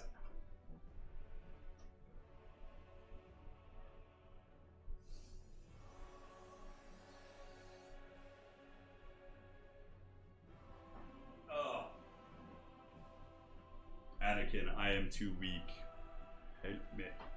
All right, so game 3. We're on a fairly similar map. The mind games now begin. I don't know. Grombrindle might keep the same build. I can see him just keeping the same build. Like, it works. Voidlulz, I mean, he doesn't have too many... Vampires don't have too many crazy builds here. The one thing you sometimes see is Cairn Wraiths mixed in. I've seen, like, some cheeky Cairn Wraith play. So, I don't know. We'll see. We will see. Vlad could be okay too. Vlad for sure can do some work. But I think Thoric beats him down a little bit. I think Thoric on the anvil can fight Vlad pretty formidably. No one is allowed to snipe Nakai. I know Nakai should just be off limits until the late game. Karatikin, boom, when your lord dies, that's not where you want the lord to be, boom. Thank you, Karatikin. Appreciate the donation. Yeah. So this is it. This is the match to decide all matches. Will Grombrindle keep the build? Maybe you cut one Thunder and get a Master Engineer. I feel like that's so worth it. For the Fiery Ring of Thori, like how good that is. Another thing Grombrindle did well too that game was the blasting charges on the Graveguard Great Weapons, and he dodged the breath attacks. That was like, he was playing like a man possessed that game for sure. Like everything was on point for the Dwarves there. So if he can recreate his micro last game and his battlefield awareness, certainly has a good chance. Certainly has a good chance. Yeah. Yeah, Thoric is very strong. He's very strong. He is a beast. He's got good armor piercing. Sigvald doesn't have good armor piercing, though. Sigvald isn't supposed to beat, like, big armored characters. Yeah. And Thoric also has the support of, like, ruins and other things like that. So will the Dwarves get their first faction war win, or will the Vampire Counts get their first faction war win? Find out here on the next episode. Will the grudge be squashed? Yeah, it's going to be exciting either way.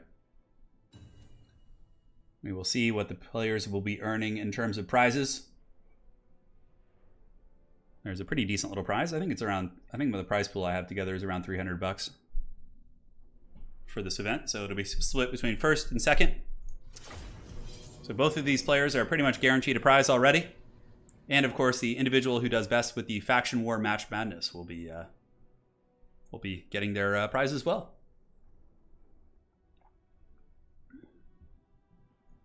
Oh yeah, I saw Legend of Total War was streaming Skyrim. That's pretty fun. That was a game I never played that much. I never played a lot of Skyrim. When I became a teenager, I started getting more into like competitive gaming, like multiplayer. So I pretty much stopped playing RPG style games. But before then, I played like Baldur's Gate, Neverwinter Nights. I was really into all those games as a kid. But once I had a taste of the most dangerous game, which is PvP, I had trouble going back.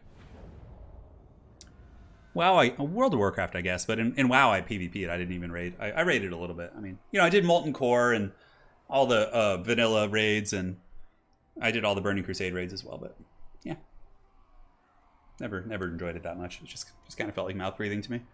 All right. So here we are, a nice little snowy map. The dwarves will be taking up refuge on a hill, I'm sure, somewhere. Getting ready to blast. How have the Skaven been doing? Well, the Skaven lost in the first round today, but they put up a great fight. It was a really even match between the Empire and Skaven. Yeah, really, really even match. Yeah, Neverwinter Nights. Yes.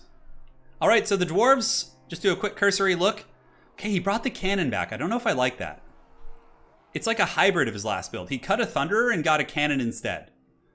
So it's more or less what you just saw, except one less Thunderer, slight less troop quality, and Thoric and the cannon. Maybe it's just a map thing, because he knows it's kind of an open field map. And the vampires, let's see what they brought. Let's see. So he brought the double Necromancer thing, which we'll see how they do. Apparently, some people are saying they're a little bit bugged. But honestly, against the dwarves, I don't know. I feel like Slayers will kill them really quickly. He's got the Vampire Lord and 1, 2, 3, 4, 5. So it looks like he is within the SEM limits.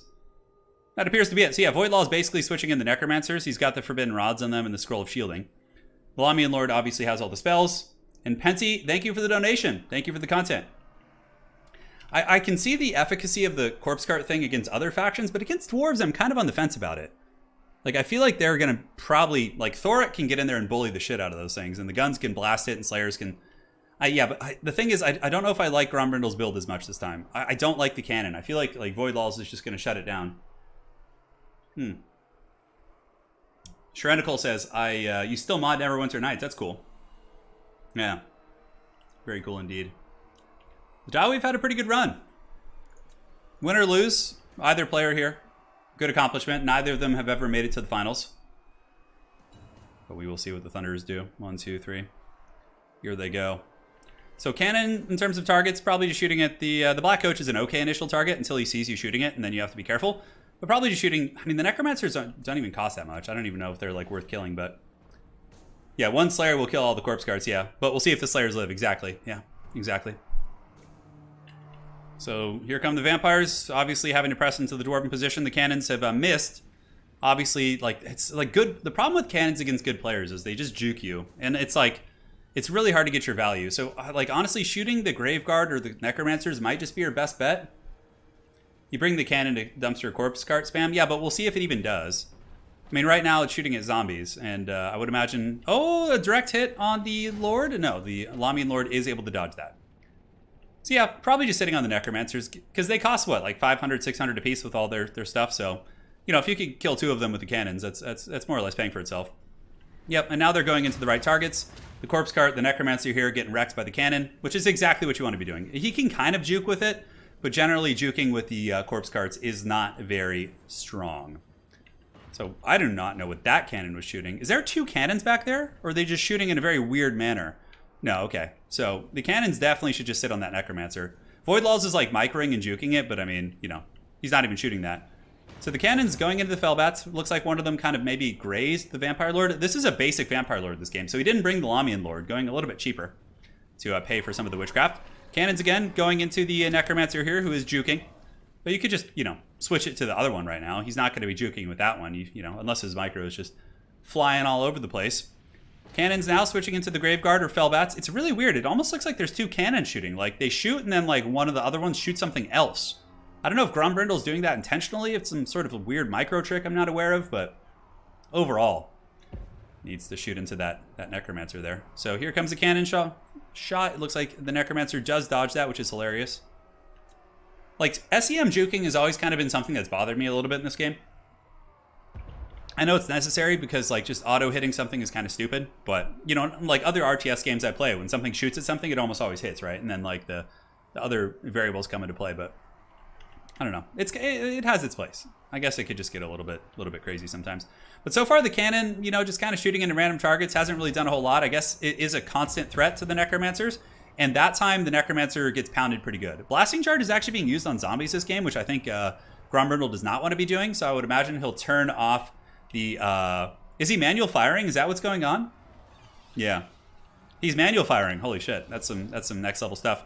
So now the Thunders of the Dwarves will probably be shooting at the Vampire Lord. You need to dodge the Breath Attack here. This is really big. Okay, Master Rune of Slowness is used. Breath Attack's coming in. Will Grombrindle dodge it? That really is the big question. Thunders are getting some nice damage. Fellbats, of course, on the flanks, causing some disruption where they can. Looks like those Fellbats were completely annihilated off. And in the back, the Longbeards did have their charge defense, and the Vampire Lord's kind of getting cannonballed and shot pretty effectively. You can see about 4,000 HP right here. The Norgumling's Ironbreakers once again get a very good Graveguard blast there in the beginning, and the Rune of Slowness has been brutal. Jesus. This Vampire Lord's just down to like half health already, and a lot of the harassing elements are more or less offline. The Ironbreakers have just been excellent. The Cannonball, a direct hit on the Vampire Lord at 3,400 HP. Here comes the Breath Attack, though. Is Grombrindle going to see this coming? Is he going to be able to dodge it? The Dwarven guns and cannons still nuking into the Vampire Lord, down to 2,800. Here comes the Varghulf from the backfield. Dragonback Slayers should be able to peel that one pretty happily. And Rune of Doom is just so good, man. Like, the amount of value you're getting here is just huge. And look at that. The Vampire Lord is just cackling, not happily, cackling angrily here as he's just blasted by a torrent of fire from the Thunderers. Now, the Graveguard Great Weapons trying to get in. A couple of them do slip past the defenses. Here we have a full surround on the Black Coach. Thoric Ironbrow also beating that down. And the Dwarves are just decimating the vampire counts right now. The Lord is getting gooned. The Black Coach is getting Thoric'd. Slayers are on top of the Varghulf here. And the Blasting Charges are just nuking the vampires into another dimension. Just amazing value across the board. Yeah, the Cannon is putting in work for sure this game. He's proven me wrong. But what's cool is, like, he found a balance between the builds that he brought in both builds here. So Skeleton Warriors just get evaporated by the Blasting Charges, and Thoric Ironbrow going after the Black Coach, which is actually crumbling right now. Varghulf being hit heavily, and Voidlaws has had to fall back here with the Vampire Lord. Scroll of Shielding and Charm Shield is active, but like nothing's even attacking him now. And the Blasting Charges melting the Graveguard Great Weapons, cannons shooting into the Vampire Lord. Voidlaw's micro is being taxed to the maximum right now. He is having to juke with like several targets and dealing with so many different threats. Balance of Power get even more Dawi favored, but I have seen vampires come back from worse. They certainly can scrap back, so we'll see what he's able to do here. The Cannon's still shooting downtown. Several gun units kind of a little bit trapped up by these accursed Fellbats, and the Varghulf is running away right now. And the Dwarven guns are now being partially compromised, so we'll see if the Dwarves can kind of weather that. Guard mode going down, shots going into the Vampire Lord, healing, a good breath attack onto the Norgumling's Ironbreakers, but the Cannon is a direct hit again. 1,400 HP right there. And Thoric needs to make sure he doesn't chase the Varghulf out into open field and just waste his time. He needs to be in here like dealing with like the SEMs. And the Rune of Doom should be active soon. Slayers have a bit of a tough fight here, fighting off Graveguard and a lot of other units, but it seems like they could pull back the Norgumling's Ironbreakers to support them. And these Thunderers here, for example, are probably going to come back. I would imagine Voidlaws will chase down these ones. And the Vampires are kind of creeping back on the Balance of Power a little bit. So very, very scrappy play. That initial play for the Vampires was so goddamn rough. But the Dwarves seem to be taking a little bit of damage now as well. Did the Black Coach go? I think the Black Coach is gone, actually. Yes, it is. Slayers, unfortunately, taking a very attrition-heavy fight here versus a very scary vampiric host. Although they are getting the Graveguard to crumble as well as the zombies.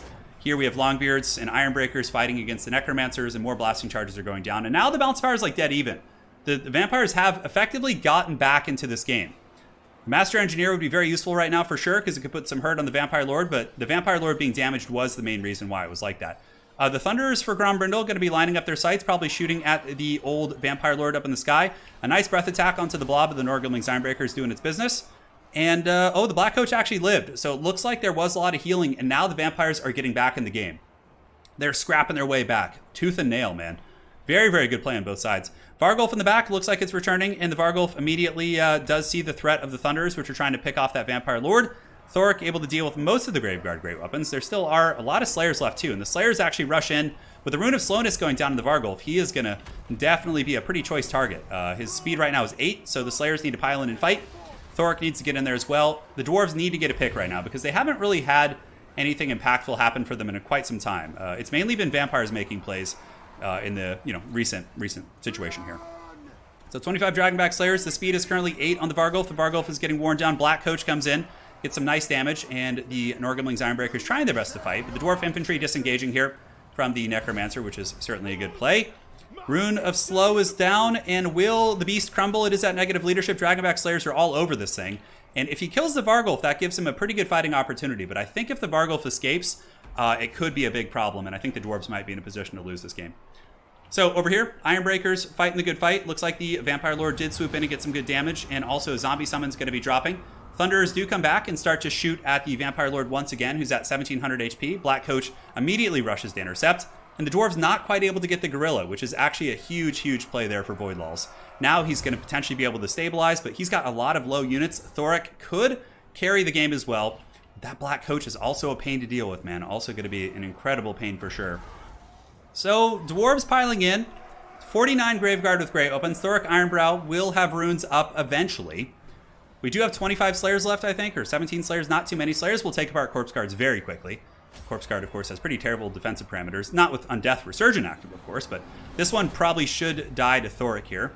And the Rune of Doom is now active, so the Graveguard and various other units are going to be taking some work. It's very important for Grombrindle to make sure that he protects those Slayers and stabilizes, but it looks like he was going to just take this game early, but Voidlulls, when he got the Thunderers offline, it kind of changed. And will he dodge the Breath Attack? It's a partial dodge.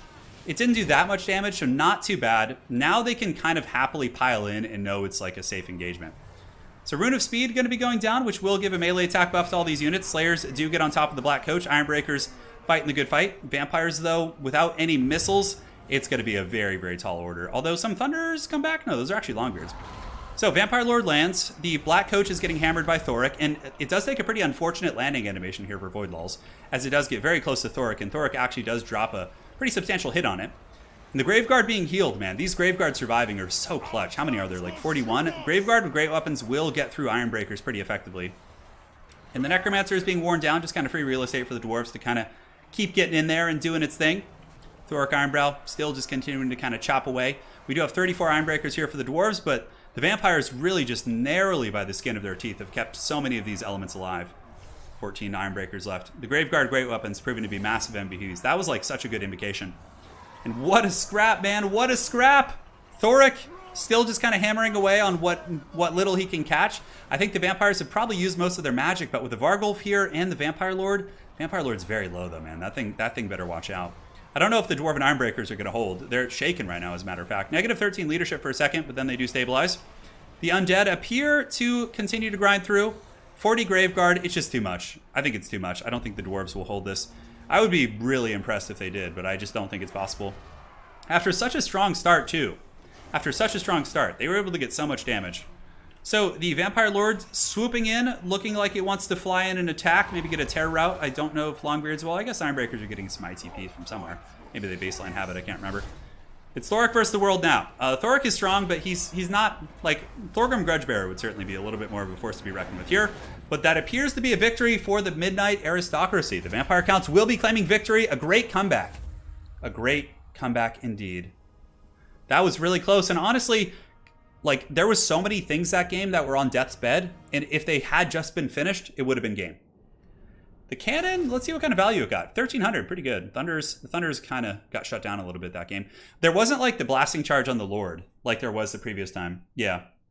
2 HP. Yeah, the Vampire Lord had 2 HP, I think, at one point. Crazy shit. Crazy, crazy stuff. The Vampire Lord got 1600. I can't believe he came back, because Grombrindle like dunked on him in the beginning, and then he just managed to just barely come back. So the Vampire Counts will be winning today's event. GG, well played. The Dwarves will be coming in. A rock hard second place. Vampire Counts have never actually won a faction war before. So this is the first time for everything. And the Dwarves, another respectable second place finish. They came up just short. Pun completely intended. However, Grombrindle will still be earning a pretty substantial second place prize. So there you have it. Congratulations to these fine players. If you guys enjoyed the Faction War format, please do drop a like on the way out. I'm going to go check. Please, if you are participating in Match Madness, go to Discord right now and enter your scores in the score entry section, so I can also get your prize out there. So it's a very wild best of three. A very wild best of three. Yes, spam your little bats. That was a very, very fun one. So GG to all the players. Hopefully our bugs will be fixed before the next Faction War, so we can have some proper Beastmen being able to actually use the units, and we can go from there too. So, all right, guys, take care of yourselves. Thank you to the mods. Thank you to the players for spending all this time. Big thanks to all of you guys for the donations across the stream as well. Really do appreciate that. Helps me basically give the money back to the players as a prize. So that's it. Yes, the grudge. The grudges are here. And that's great. I mean, I'm sure we'll be seeing Grombrindle back, or Emize the Mountain King, or maybe a new dwarf challenger will make it. Well, who knows? We'll find out in the next episode. That is it. That is it for the day. That is it for the day indeed. GG, well played. We'll see you next time. Congratulations to the Vampire Counts, the Dwarves, and everyone who played. We had the Tomb Kings make it to top 4, which was super cool as well. A lot of interesting games today. Take care, guys. Here's the Faction War for September, and we'll see you next time.